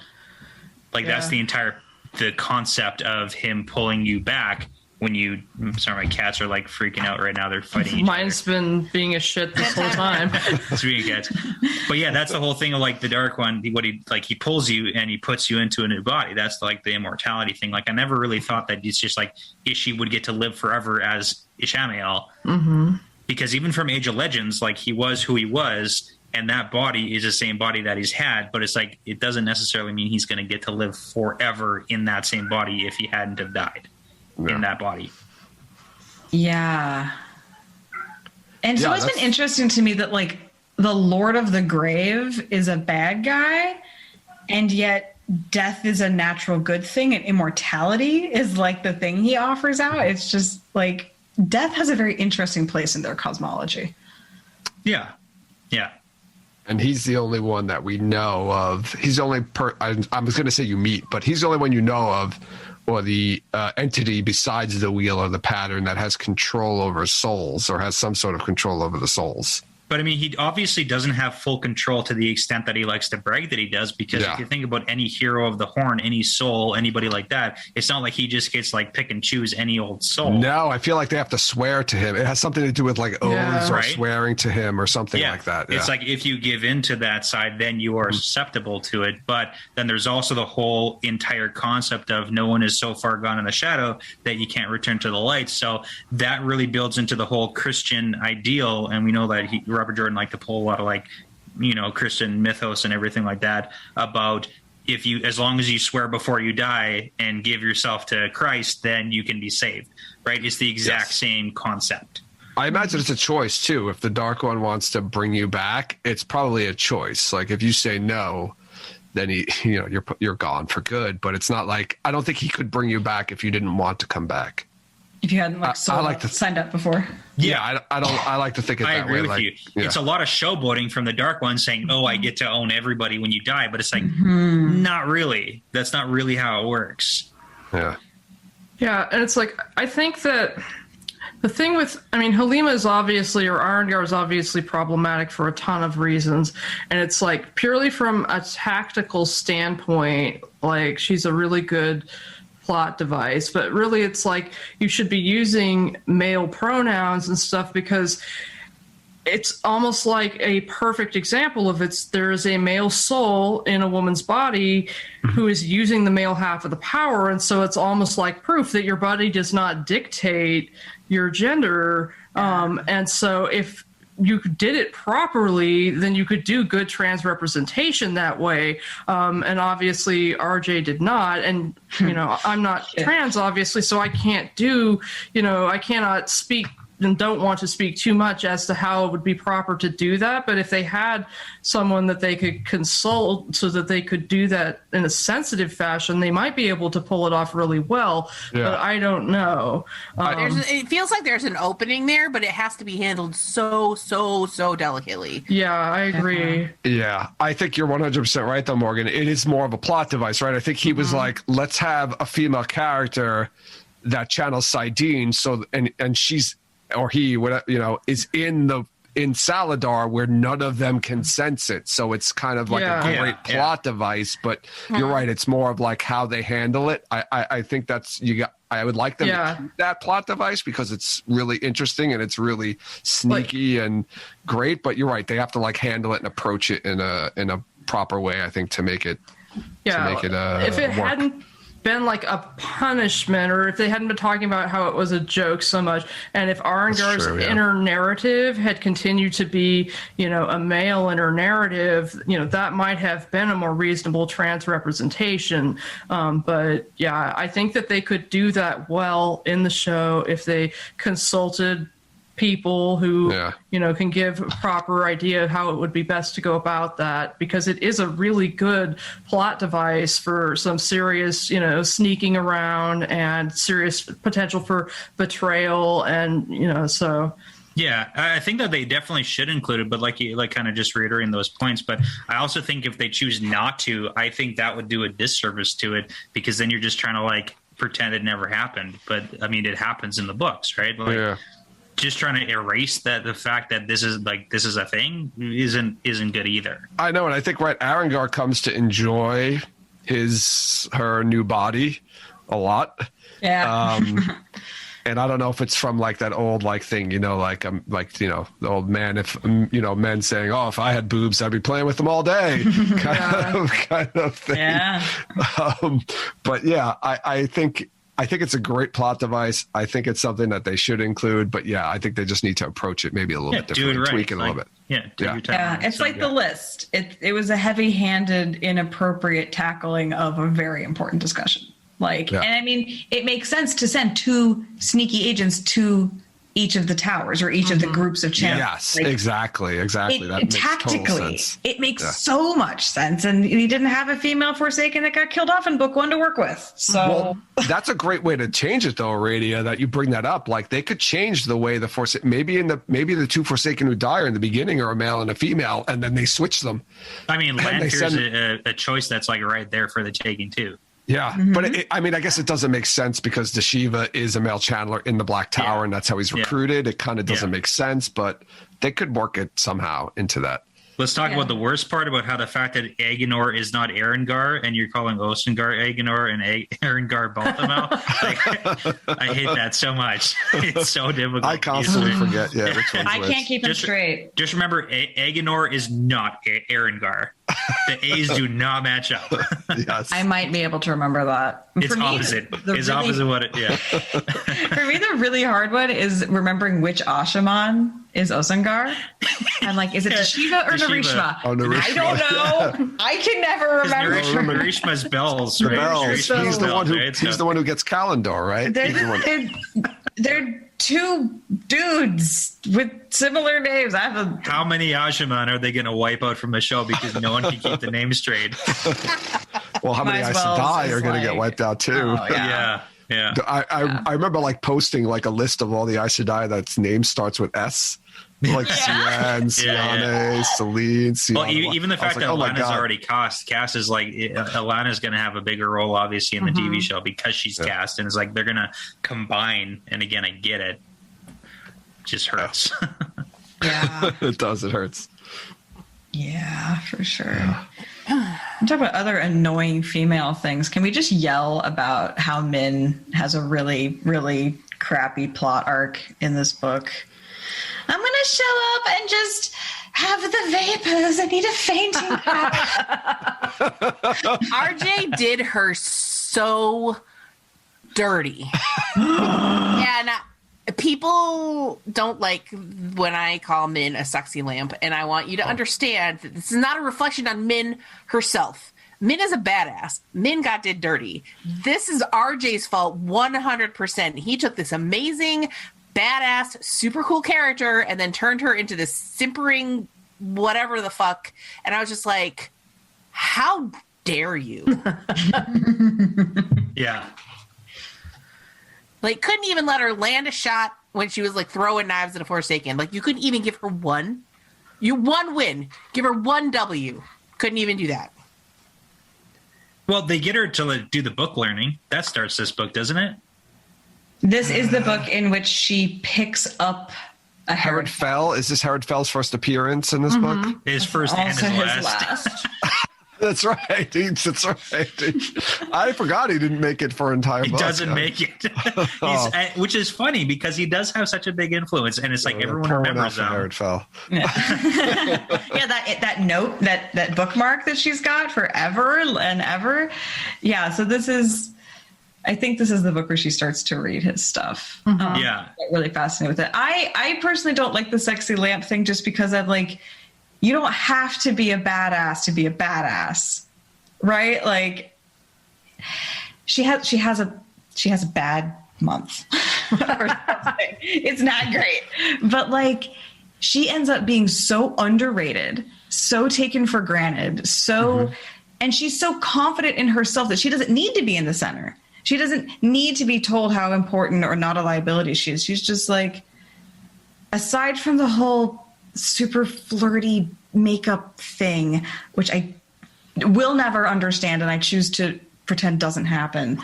Like, I love the part where she just sits in the back and just reads until she pops up like 4 books later and it's like, oh, by the way, I now have a PhD in quantum mechanics. She's doing her 4-year degree. Like, she's done it. Right, so it's like she's a sexy lamp who's like, online. She's got knives and books and all this stuff, like just hidden behind the lampshade. Here's the concept of the sexy lamp is that if there is a female character that you can replace with a lamp and have it not make a difference, that's the problem. It's a Neil Gaiman thing. Okay, I've only learned about this discourse. So yeah, okay. So yeah, that's the idea. You have a female character. If you can replace that female character with a lamp, she is not a good character. She is not being done justice. And so that is why I call Min a sexy lamp, is because about this time, she basically, it's like a personality change. You go from this woman who's in the tower and she's like, okay, you want me to do what? With the hair curling and the dress wearing? This is not how I roll. To this whole, like, I'm tripping all over myself to like fawn over this boy. She's in love. Yeah, but I'm going to not push back I'm against in that. love Silly too. things to And I be in didn't do love any of and- that shit. But just because you didn't doesn't mean that some girls and some women wouldn't want to. Like, I totally Or get the some whole men do that too. Yeah, and the Min and Vin, the whole Mistborn series, it's like Vin has this whole controversy in her story arc in Mistborn, and if you haven't read it yet, for anyone, I'm going to spoil it, so sorry about that, but plug your ears. It's wrong But podcast. she goes to the whole issue where it's like she was the badass. She was like the street urchin kid who grew up and didn't want to be like anything other than what she was, and then she kind of gets thrust into this role, and then she's thrust into a separate role where she has to wear the fancy dresses and go to cocktails and all this stuff, and she like battles internally and realizes she actually likes that stuff too. And I don't see any problem with Min wanting to be the badass knife-throwing girl who wears pants and jeans and whatever you want to call it, but also want to dress up and look pretty for the guy she's trying to seduce, because it's like, why wouldn't you want to do that? I'm not talking about her dressing up and looking pretty. I am talking about a literal personality change where all she's doing is fawning over Rand. And this is not, I'm not commenting on Min as a person. It does, you're right. I'm commenting on the way she was written. Yeah, okay? it so does for happen anybody that who's way. a Min stan out there, don't get all up in my junk. I'm not saying that your girl is bad. I'm saying that she wasn't doing justice. I'm defending her because she was done poorly by. Okay? I think it was only for a period of time, So basically what you've taken is though. you've taken this independent woman and you've turned her into an emotional support animal. Yeah, Okay. That's my It's only for a period of time. Yeah, though. I I'm think with Joe on this. Like, I So disagree. what? It happened and it sucked. Yeah. So Yeah, he uses her right to read people for a while. She's basically there, he's like, oh, sit and I'll hide you with the power and you can read people and tell me what you see on them when he's meeting with people.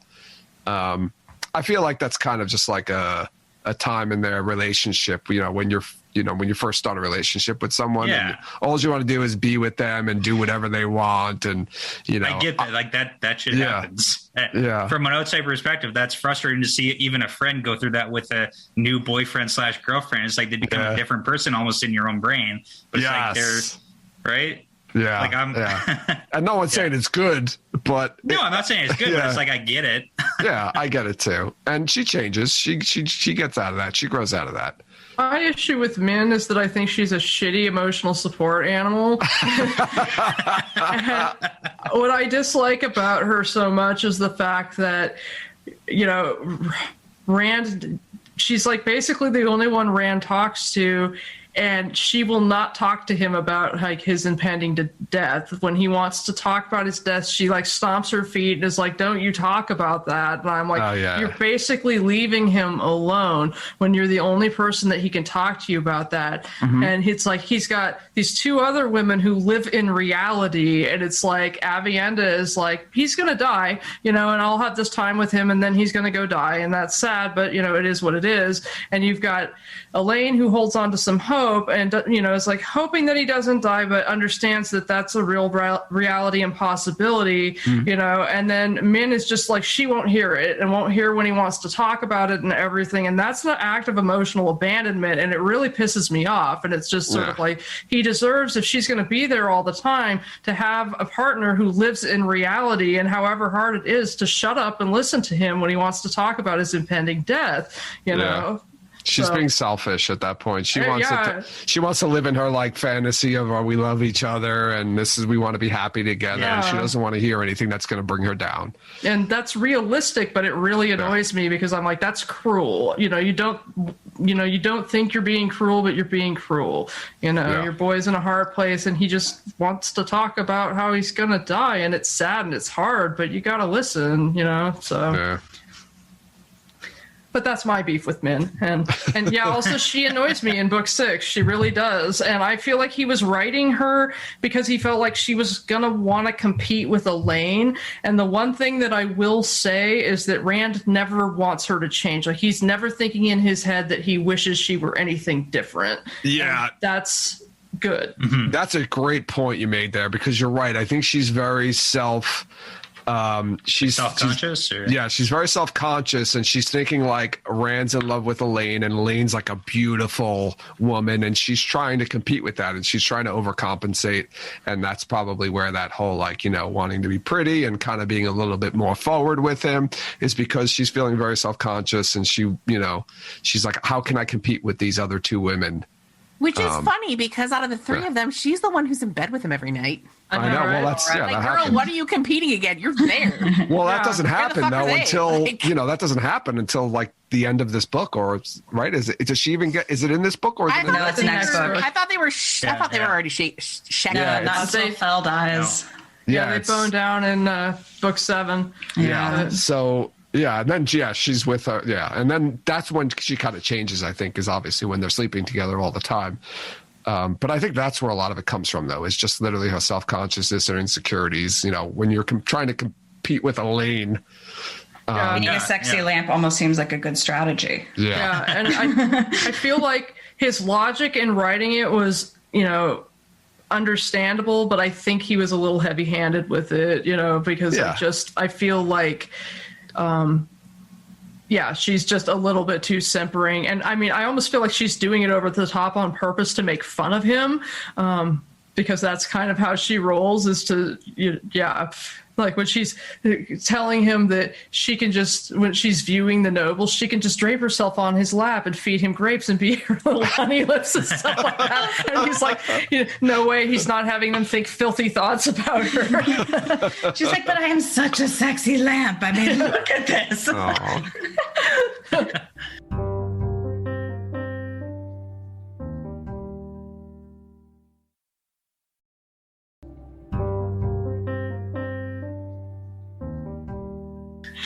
Sidebar: every time I think of a sexy lamp, I think of the leg lamp from a. Same. Of course. Who else would? That's what I thought. Like, thank you so much for explaining it to me, because that's all I've ever been able to have in my head, and it has not helped my like resolution around this issue like at all. So like, I have much more appreciation for the criticism of the sexy lamp now that you've given me the correct backstory. You're very welcome.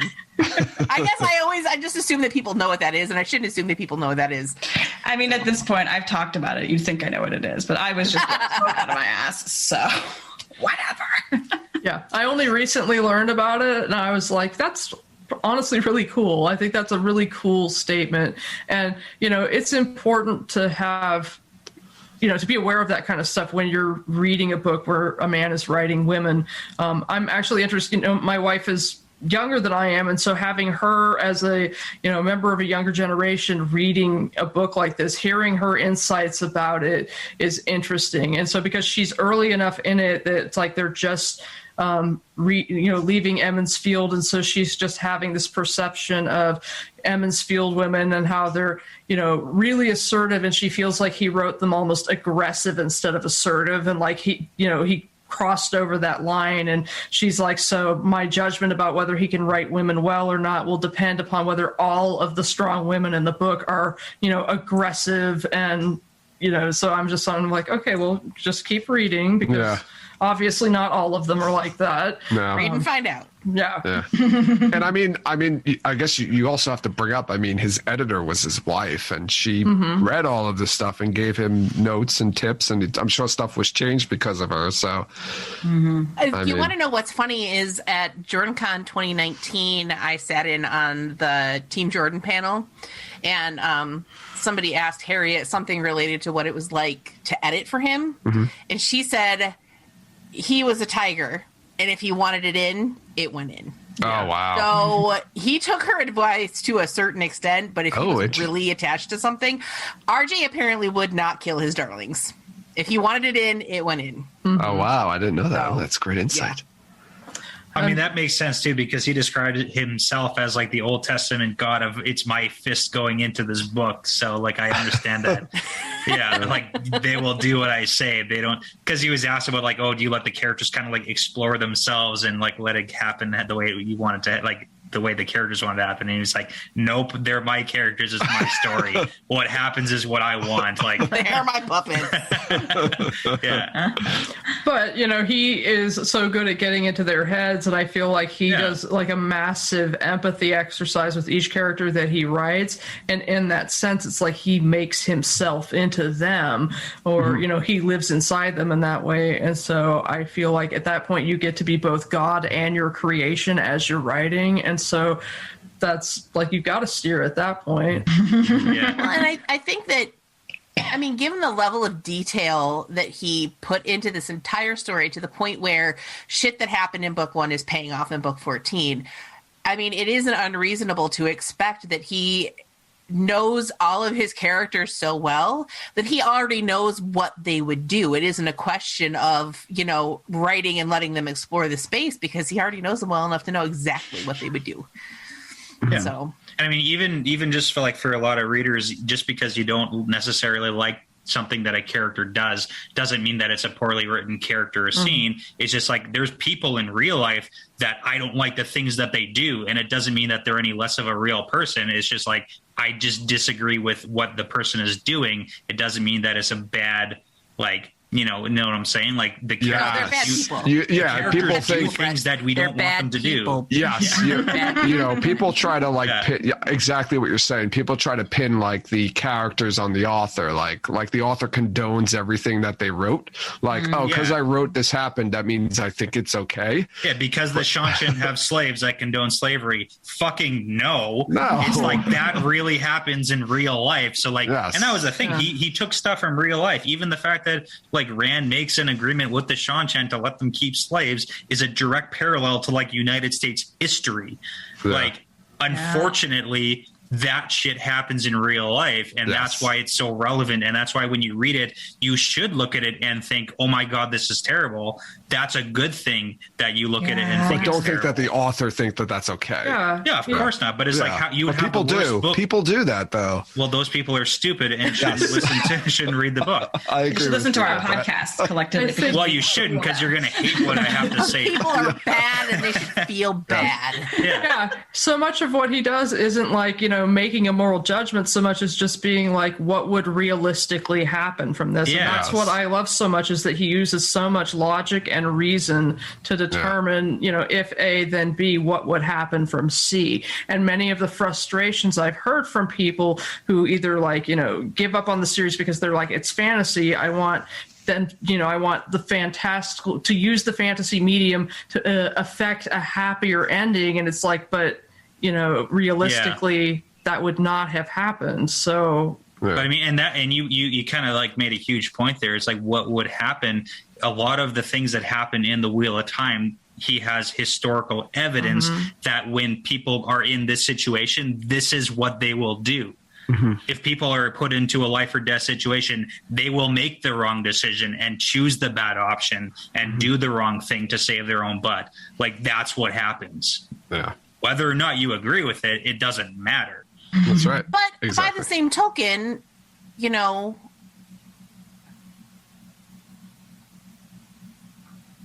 author is not without flaw. Oh, no. Some of the shit that he wrote, it was real, but he wrote it poorly. Look at the whole Matt Tylan situation. Missed the fucking point on that one, bud. With that one. Big time. Yeah, I'm actually up to that. On what planet is making fun of assault and rape a way to illustrate that men can be victims of it as well? Yeah, I agree with you. I'm up to that point. Yeah, I think it's just because that's the way he did it, and he did it on purpose, doesn't mean that it was well done. Yeah, definitely. I think, and I know people don't like to hear this excuse, but. And this isn't that really that long ago, but people try to judge people from 200 years ago by standards that we have today. And I don't, not that this was done 200 years ago, but I don't think that's fair.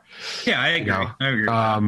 But I think, it was poorly done. I think things that was a little bit more normal when he wrote that. Not that I'm saying it's okay, but I think that was a little bit more normal. It definitely, if you look back on it now, it's definitely weird. And I'm up to that part in Crown of Swords right now, and I'm listening to it, and I'm like, ooh, yeah, wow, this is a little bit too much. Like, well, I mean, even this this conversation that we're having in another 20 years, it could very easily, every single one of us in this conversation, people could look back and be like, these are terrible people. It could be a banned book in 20 years. I mean, because we're not at Swords. We're not at some like they're banning Dr. Seuss. Peak, they're banning Dr. Seuss books right now. So they're just not publishing anymore. Right. I think there's more to it, and then they're not actually banned. They're just not publishing. Oh, they're not publishing anymore. Yeah. Okay, yeah. So they might not publish anymore. They're just out of print. But here's my perspective on it. Slavery was accepted however many, 400 years ago. Doesn't mean it was okay. Doesn't mean it was right. Doesn't mean there it was are certain wrong. things. Doesn't mean it was correct. Just because the majority of people at a period of time thought that something was okay or funny or acceptable or whatever, doesn't mean that it actually was. No, I agree with you there. There's a line. There was a point in time when it was okay for the rule of thumb. Yeah. That's how big a husband's stick could be when he wanted to beat his wife. That's not okay. Beating your wife is not okay. It's never been okay. It was acceptable by society, but it wasn't okay. Yeah. So I think it's perfectly fine to judge people's actions based on today's standards because we're getting better. We're understanding that it's not okay to try to do a humorous take on somebody being forced into sexual intercourse against their will. It wasn't okay when he wrote it. He had a really wrong-minded idea when he and Harriet decided to do it that way. And we recognize that now. And I don't think that it's unfair for me to say, okay, yeah, he was a middle-aged white man in the 90s, so he gets, I will excuse it. No, I won't excuse it. It was bad, and he shouldn't have done it. And but it was progressive for its time, and I think there were definitely parts of it that were progressive. Yeah, I think what I was trying to say is I'm not saying that, everything is acceptable that happened. I'm saying there's a sliding scale, and the line the line is constantly moving as to what's acceptable and what's not acceptable. And I'm not saying right. Yeah, and I'm not saying I'm not saying rape, that's a different story. That's a clear line, or slavery, that's a clear line. But there are things where, 100 years ago, it was okay to do something, not, certain things, not rape, not slavery, that aren't okay now. And we don't want to go and judge people necessarily on certain things then. That's all I'm saying. I'm not saying, there are certain things, exactly what you said. There are certain things that are never acceptable, but I think there's I take a much, much, much harder line on that than probably a lot of people. Okay. Well, yeah, it's, and it's hard. Line. I find it hard to judge things like that when you didn't live back then and you never experienced life back then. And I think that's the key. Well, and I guess it's difficult to be able to kind of understand exactly where you're coming from because you're not giving me a specific example. Exactly. I know. And I'm sorry. I don't have a specific example for you. Yeah. So I'd roll that into. I take a hard line on it. So so for specific examples, things that are acceptable today that weren't 20 years ago. I have memories of me as a 4-year-old kid, and I dressed up as I had the indigenous Halloween costume with the feathers and everything like that. Objectively today, not okay. I'm not going to have that. You're not going to buy those Halloween costumes. But when I was a 4-year-old, that was something that was sold at stores. People dressed up as it, and it's there's Halloween costumes of me, and it's can we judge me as a 4-year-old? If you want to, go for it. It's not about judging. First of all, second of all, I would disagree with your idea that it was different then because it was socially acceptable to dress up as an indigenous person, but it was still just as harmful to indigenous peoples then. I agree. It is now. The impact is the same. Intention means nothing. Impact is what is important. So it was socially acceptable to dress up like a Native American, Yeah, but again, like even Native But it American is wasn't not something that you okay. can say anymore. Socially acceptable and okay, like morally acceptable, are not the same thing, and that's the difference that I'm talking about. Well, So that's how the do thing. we- That's what I would say. That's the Morals sliding change. scale. Like how do we judge like something that was done 20 years ago based on today's standards? Yeah, I think How do we morals do that? change. I think morals Right? do By change. doing it. But you can't do something 50 or 20 years ago that we weren't there yet on the sliding scale, right? That's the what hard is we? part about I mean, that. this is the If the concept thing of the is Overton wrong- window. Yeah, Right. yeah. That's Wrong. what this is. It's wrong. Exploiting indigenous peoples is wrong. Exploiting people of color is wrong. It was wrong then, and it's wrong now. Why? Because of the impact. And the impact echoes through like the centuries too. But that's like, kind yeah, of the point, I can right? look back and I Yeah. can say the thing that they did was wrong. It was wrong then. Socially acceptable, yeah. Morally acceptable, no. It was wrong. Yeah, but what I'm People who did saying it were here, wrong. what I'm saying on here, But you on wouldn't here is judge that them the same way. there's going to be something that you are doing today that Yeah, in 20 absolutely. years won't And be people are going to acceptable. look back on it and they're going to say, Jess was super wrong-headed about the shit Yeah. that she said. And it's probably going to be the min stuff, to be perfectly honest. Yeah, it is But you know possible. what? I will accept that. Yeah. Because But it's very possible that something that I do, in fact, it's pretty much guaranteed. Yeah. I think our what I point is do like you is going to shouldn't be be wrong 20 you years shouldn't from now. judge Yeah. people the same way, though. I think. And, is what and it if is. think people the want to point- judge me according to their current standards, that's fine. No, they It's shouldn't. just do the that, point though. is that you are not a piece of shit, Jess. Even if 20 years from now someone is going to be like, she was so wrong for the stuff that she was doing, it's like you're not a piece of shit. Yes, you Yeah. shouldn't- no Yeah. one should be judging you for something you did now that was nobody really saw anything wrong with And it. But I now, said it but before. 20 years later, they see. I said it Well, that's the before. whole like gasoline cars. Like people I are going to said look at it. everybody in the 20th century and be like, Yeah.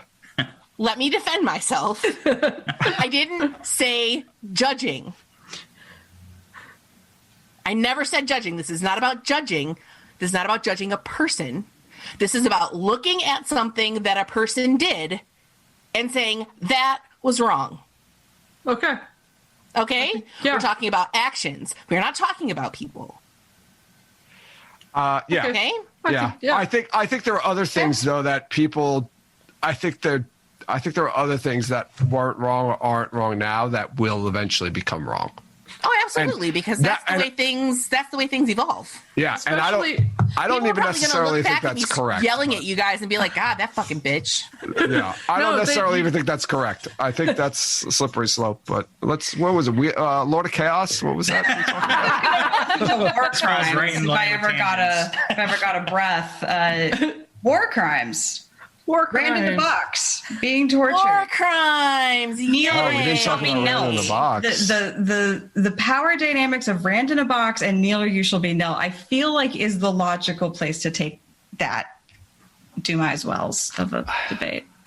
I thought I Because was, I don't know. I The thought this Kneel or was You a Will Be lot Nil longer. fits into that. Yeah, Sorry. I remember the first way back that this was a lot longer. Rand was in that box for a lot longer time, but Yeah, really it not felt in the like a box long for time. Feels like a It long felt time, like he but was in it for weeks. it's How long was chapters. It, actually? felt like he was in it for like a quarter of the book, but he's only in it for Yeah. like 2 chapters. He It's was, like, but the come on, actual- Rand, time-wise, how be long a was man. it? time-wise, 20 it's days, probably weeks? about 10 days. It's a really long time. Yeah, it is. It is. It's I can't remember if it's 10, 13, 16. It's a We've been long over it so many time. times. And but then it's they're way beating long. him every. Yeah. Who's the one? Aes Sedai. Galena. Galena. Galena. That And Katarine and Arian. Yeah. Galena. Even Arian stops doing it after like the second first 2 time. nights or the second time because she's like, he killed my warders, but I'm not an evil piece of shit. And this has reached the point where it's Yeah. not right anymore. So I'm going to just go off and cry alone. So Yeah, and like Galena. that she's- torture is meant. It's meant to soften him. It's meant to control him. It's meant to break him, and it does all those things. And yet the Aiel are like, yeah, I mean, I guess you can like walk it off or whatever. yeah, they're like, it was wrong that they took you, but yeah. Okay. So Rub some dirt on it. So I always love what RJ does with contrast because Galena is the most horrible person, and so he ends up giving her to Tharava, who is like so scarily awful, and it's like, do you ever feel sorry for Galena? Nope, never. Because Tharava is like the next level of terrible, and it's like I can't help, even though she's terrible and she does terrible things to Galena, to kind of like her because she's so awful to her. It's because of what she goes through. Mm-hmm. Yeah. And I'm like, and I shouldn't like her because I know the stuff that she does to Galena is really awful. But I'm just sort of like, but Galena is so terrible that I'm just sort of like, like, karma. Like, how's like, that listen, karma? we're just looking at consequences. Actions have consequences. And these are yours, my friend. Yeah. That's kind of like how I feel about like the kneel or you will be knelt. Because like on the one hand, lots of criticisms with it, but on the other hand, like I'm on team. You kind of fucked up. Like, and it wasn't. Oh, go ahead. I was just gonna say, well, it's Taim saying it, and he's a bad guy. So it's like he shows up in the middle of a battle and is expecting to take control of stuff, and like, I mean, what else is he gonna do? Just be like, oh yeah, I'm a bad guy, but I don't know. It was so badass at the time, though. And I mean, there's something to be said Rand for needed in it. that, right? Yeah. Rand needed that show of display, that show of control, that show of these women who are hunting you and torturing you. They're under control for a minute. The person that he says that to is not the Tower Aes Sedai. He says it to the Saladar Aes Sedai, who are like, wait a minute, we're your allies. And he's no. You crossed my boundaries. Dude. They're like, you're not my friend. I told you 6 could come, and here is 9. You were with those people. You can swear fealty, or you can fuck off and be a prisoner. And they're basically put in this position where, and then Taim just adds his extra gross creep factor. But it's like, so it's always made me very uncomfortable, but at the same time, it's like, that's not something that Rand would ever say, and it's not like he's in a real good place mentally, or I think even like keeping track of everything that's going on. He's probably super distracted, so it just gives Taim a chance to menace a bit, and I mean, I mean, it kind of falls under the like no rules in love or war, right? Like this is war where there are no rules, and Taim has a point. And I know you say that Rand would never say that, but I can also see a side of Rand where he would be the one who says that. He already has a huge distrust of Aes Sedai, and this was like the straw that broke the camel's back. Yeah. So, like, you're either my ally just or a show of power from the Black Tower, I think, is something that was really important for them to make at that point. And Taim at this point is like his lieutenant basically, and so it makes sense for him to do it as a sort of speaking on his behalf. Somebody in the chat, Charlene, said the kneel or you will be knelt thing and a few other things in the series reminds me of Frere's discussion of people who are oppressed responding by replicating the oppressive system with themselves as the oppressor rather than making a new system in which no one is oppressed. Oh, I agree with the gif of John Lennon's brain exploding. that is yes, that is me right now. I think that was just Taim's evilness overcoming him at that point. He was feeling such a surge of power. He was just like, he was feeling it. And he was like, kneel to Lord Dragon or you will be knelt. And he was like hoping that he would have to make them be knelt at that point.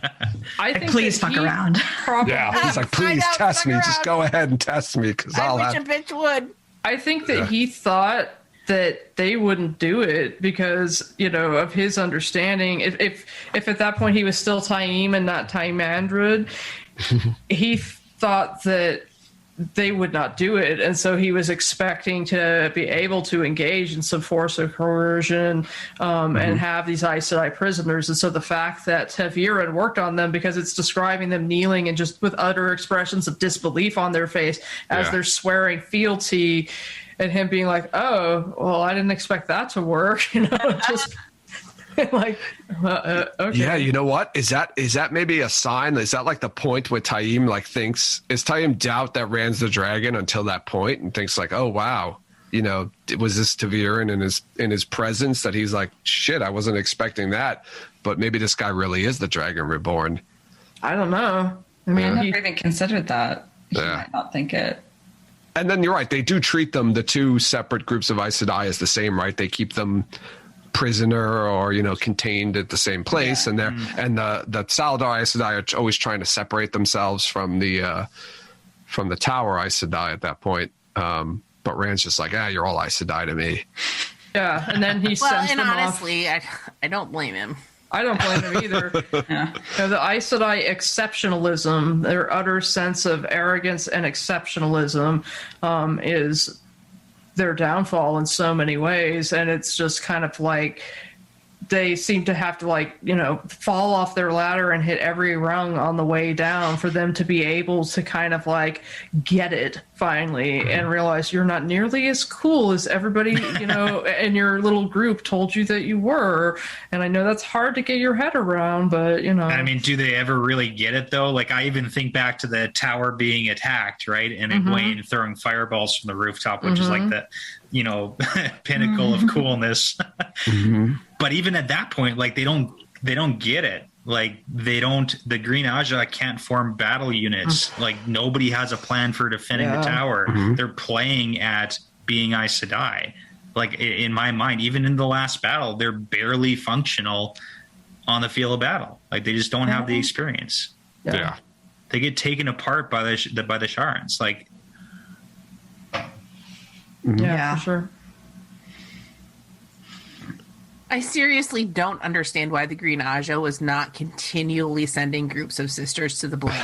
Right? Learn how to actually, fight something. Yeah. The only thing that makes sense to me is Black Aja making the tower ineffectual. If you wanted to, any reasonable person would look at the White Tower and be like, okay, we should have the Yellow Aja out in every town and village. Is to set up hospitals. What better way to recruit new Aes Sedai is setting up hospitals throughout all the cities and towns and villages. Have the Green Aja, you get hired. It's kind of like joining the RCMP. It's as soon as you join the RCMP in Canada, it's you go north or you go to another town or a village or whatever, and you serve 2 to 5 years as a cop in a small town because no one else is going to go there. So it's Green Aja should literally go to the Borderlands for your 10-year stint fighting off Trollocs, and then you can come back to the tower. And it's have these every Aja doing what you're supposed to do, and the only way to explain away why they suck so bad is it's got to be Black Aja influence, because it's 30% of their numbers are bad guys. And I feel like a lot of the Green Aja, or at least a good portion of them, are Borderlanders too. It seems like. Yeah, absolutely.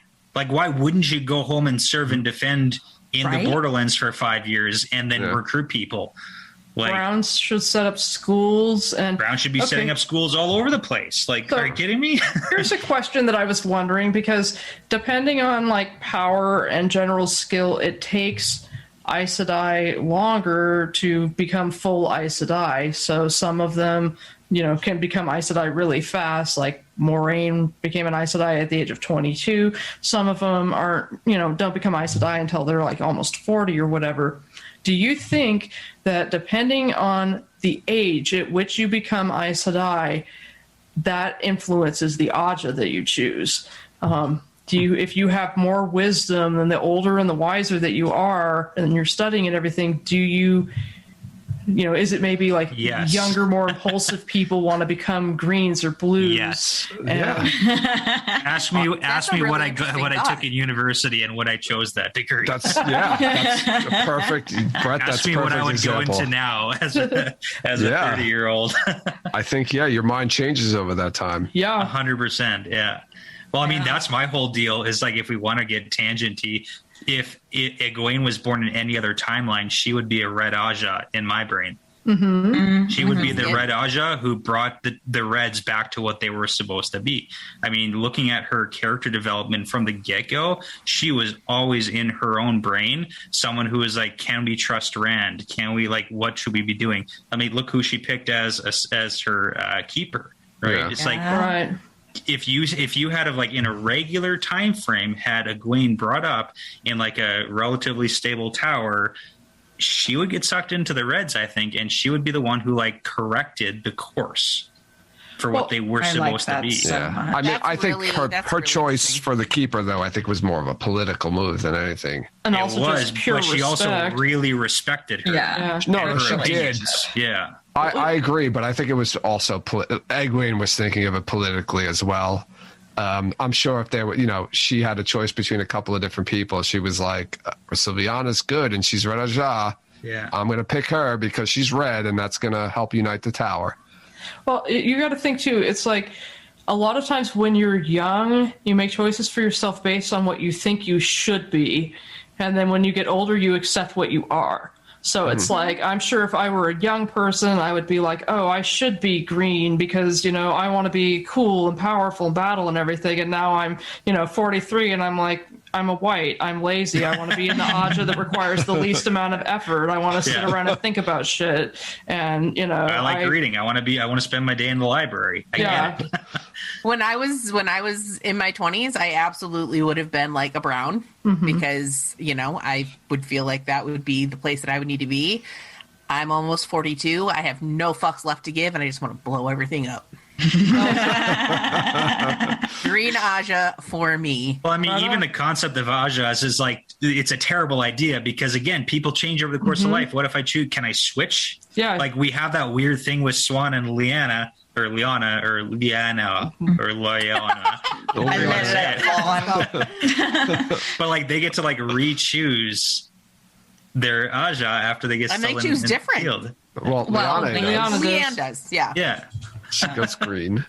But like it's such a crazy idea. It's kind of like lumping people into this category that doesn't necessarily jive. Well, it makes sense It's if a you career, consider the though. origin of Ajas. They Yeah. used to be temporary affiliations. So, Which again, the whole Oh, it like did. Okay. yeah. you have in like real life, we've got like the 70-year-olds who spent like 55 years in one industry, but like now, like I've personally have had so many different careers in my life.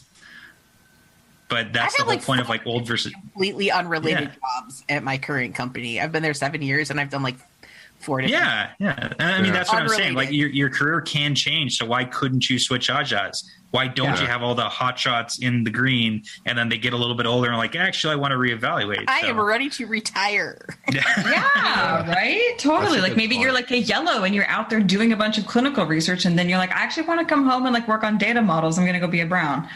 Yeah, it feels like it's not letting people change Ajas is foolish, and it's just another way that the tower becomes too stiff and stagnant. Well, and Ajas Probably a wasn't Shaman's an Age idea. of Legends thing either, right? Correct. Actually there did were, this but it was on- different. It was very different. The It was like Ajas. not the same They were setup. more Yeah. like cliques and groups, like kind of almost like, okay, yeah, this group's going to do this thing for a bit. And then, it wasn't like a life dedicated. Yeah.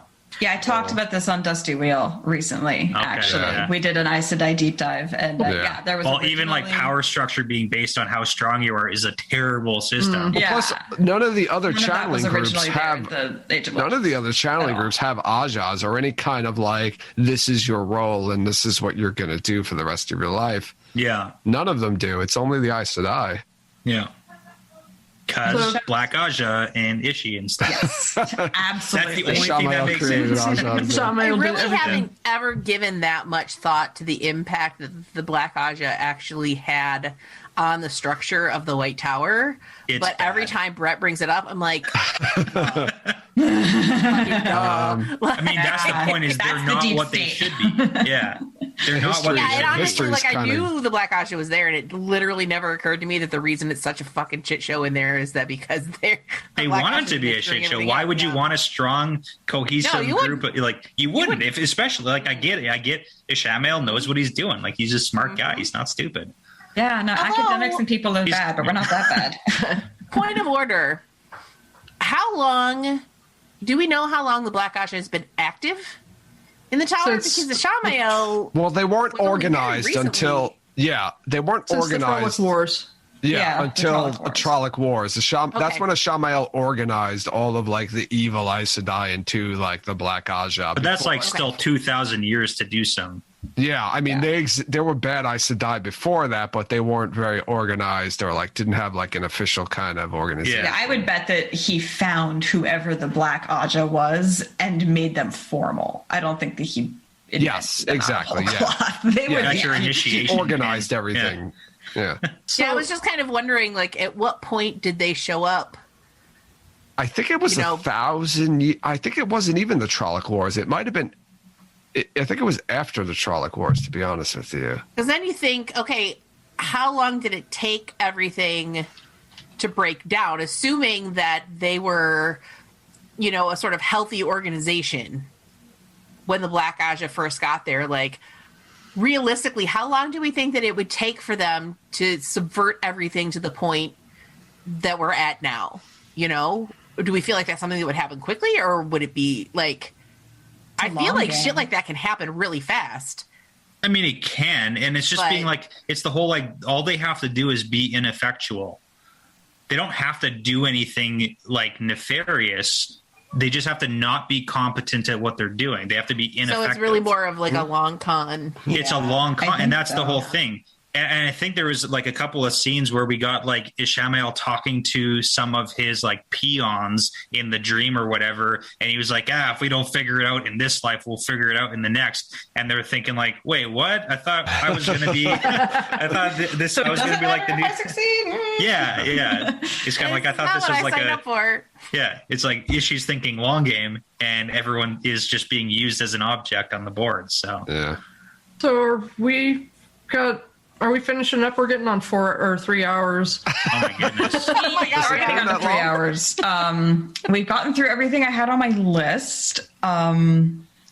We could maybe just talk a bit about how each of your guys' podcast is sort of anticipating this book, and try to wrap up in the next 7 hours or so. We'll give you each an hour to talk about how you're going to dress it in your podcast. Yeah, I mean, if that seems like a relevant question. I don't even know where all of your guys' podcasts are. I'll start. So we're in the middle of book 4, and once we get to book 6, we're going to address it with a lot of alcohol. It's a solid tactic. I approve. That is. Yeah. That's it. Yeah. Well, at that point, the kids will be like a little bit older. It'll be good. We'll have fun with it. Yeah. Well, I'm excited because I'm listening to your latest episode, and you guys are so fun. Like, Danny's getting so excited, and it's just great. I think she's going to have a great time. Yeah, we're really hitting the stride with Shadow Rising. Like, it's such a good book, too. So it is. Although the ending to Shadow Rising isn't one of the greatest endings, but it's a good book though all around. It's like a book that's kind of like it's up there and it just stays up there. It's not like it doesn't have like peaks and valleys so much. You get so much information in Shadow Rising. Yeah. The world opens up so much. You get like the Aiel stuff. You get Rand's parents stuff. Like there's so much detail and. You just open up to an entire world of Wheel. It's got the best ending out of all is the Two Rivers Perrin's ending. The Golden Eyes is probably the best part, and then I'd say the next best part is the Nynaeve. That's the Nynaeve Morgedian battle, right? That's so good. And the Rand one is like the last. The Rand one is like, okay, that's like the very end one. It's just like, that's so not as good as the other ones. It's like the Hugh comes with the dawn when he's like, I'm the card. And it's like it just crickets in the background. Yeah, the other two endings are much better, but yeah. This book ends with a bang, but this corker. It's one of the best endings. It's less of an information dump. It's more of just a action packed. You ever see sausage being made? It's like a Michael Bay movie. At the end. It's gonna be a yikes for me, dog. I don't even know. I haven't even thought this far ahead into this, into this late in the series because we're thinking of it from the book, from the show perspectives. But who the hell knows? I don't even know what season this is going to be. This could be season 4 for all I know. And how are they going to cram us? It's season 3. I like. Who knows? I don't even want to think. I can't even think about it until season 1 comes out to kind of give us a baseline of like where pacing. Of the pacing, and probably not even season season 1, because I think season 1's going to be mostly the Eye of the World with maybe a teeny bit of the Great Hunt. I think when you get into season 2, things are going to start changing. So I don't even want to try to make judgments as to what this book is going to look like in the show until I have at least 2 seasons of the show under my belt. So. Yeah, it's the book with like one of the greatest battles of like all time. Oh yeah, that ever. they're keeping so that, like yeah. they have to keep Dumais Wells. Yes. Where do they put it is kind of going to be what you get to struggle with. Where in the narrative do they decide? And it's going to be so dark that no one's going to be able to see the fight even happen. It's going to be good. I hate it when they do that. I hate it so much. It's going to be raining. It's going to be pouring. I'm old. Right? I can't see. Why did you do this? It's going to be a lot of rain, very dark. We're going to be sending out a thing for redheaded extras. Yeah. Die on camera. Yeah, frantically like turning off lights and shutting blinds. Like, I can't see the TV. Yeah. I think for me, with the show, I don't know. Because I don't know what it's going to be, I can't say. But I know when I get to the books, with this one, I feel like there's probably going to be a lot more stopping and like deep diving instead of just sort of like old lady crafts and making comments. Because I mean, a lot of shit happens that like requires discussion, So yeah, I assume there's going to be a lot of deep dives, and the videos will probably end up being a lot longer than the earlier ones. So that's what I'm thinking. Well, I'll probably do a good bit of exploration of Rand's mental health issues, probably a couple of different episodes looking at different sides of that. I'll do at least one exploring Forsaken fuckery, because they do a whole bunch of a lot of that stuff going on there. So it's important to kind of break it down and see who's doing what and where. Definitely do an episode about Alana kind of destroying Rand's innocence, because that's heartbreaking. An episode about Egwene, rising to power, and probably an episode before that breaking down like Saladar's power structure and kind of prepping the board for Egwene coming in. And who knows? There's a lot of alliances. Like I've done a lot of episodes looking into just relationships with like 2 people, like Rand and Matt, or Rand and Moraine, or I'm going to do an episode of Perrin and Moraine, stuff like that. But alliances at this point, like there's, Nynaeve, Elaine, Lyanna and Swan. So it might be really interesting to explore that alliance. There's so much material here that I think that when I get to it, and then I'll have to spend more time really kind of breaking it down and thinking about it. And then with Dumais Wells, I'll probably wait to do that until I get into book 7, so I can look at some of the scenes where Rand's experiencing trauma, and plus, book 7 starts right after the battle, so I can kind of go back and forth. But there's tons of material. There's just more and more material as the books go on. So I'm excited. Yeah, book 7 picks up like in the battle still, right? From Basically, another perspective, right? Yeah, it's like 20 minutes cool. later. Yeah, from a different POV. So that'll be a lot of fun to do. Yeah. So yeah. We forgot too. Fucking books, y'all. Yeah, I mean, we totally forgot like the very beginning and the very end of the book with the Forsaken, right? With the Demon Dread travels to Shia Ghul in the beginning. Oh yeah. And then Well, we at the also end didn't when he talk goes back. Doesn't Land yeah, he shows up at the end. show up? Land shows up? Yeah. This is where Land comes back. Land finally makes it to Morel or whatever. Yeah. Yeah. Oh, yeah. Yeah, this is 3 hours though, so like we're out of time. We'll do like a tangents But at the end, did I do good, right? He Demon Dread goes to the Great Lord. Yeah, did I do well or Great something Lord. like that? Yeah. Which just, I think Seth and I decided that means it has to be because he brought the Black Tower. He's like, why Taim like knew to show up, Yeah. and that must be like that's the only thing he could have done to like make the Great Lord happy with him. Yeah. Because, Right. it's he spends I guess he kind of opens and closes the book, and it's like, what were you doing the whole time? Yeah. And then there's the scene Busy between in the shower. Samael and Grendel where Samael's like, where the hell is demand read, and she's having this conversation about Shara and showing off her two people, and he's like, what's this bullshit she's driveling about? And the whole time she's giving him the information. Yeah. Well, if you guys have anything else you want to say about the books per se, we do, but not tonight. It's bedtime, so we probably shouldn't say. Yeah, it's so late where you guys are. Yes, thank you guys all so much for showing up. This was really fun, long-winded. Thank you so much for having us. Thank you. Great. That was fun.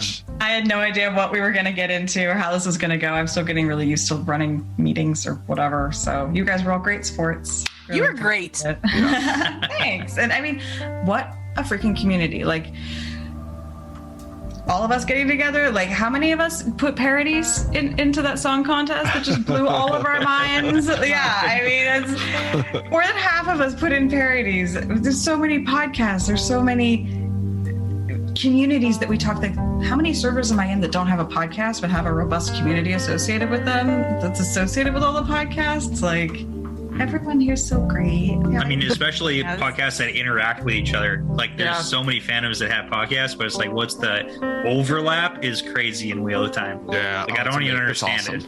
It's awesome. That's one thing, like, when we started the White Tower back in 2018, I was absolutely shocked that we were embraced immediately. Yeah. And there's no sense of competition. It's all what's going on at Seth's house? Bongs. Bongs everywhere. Okay, good.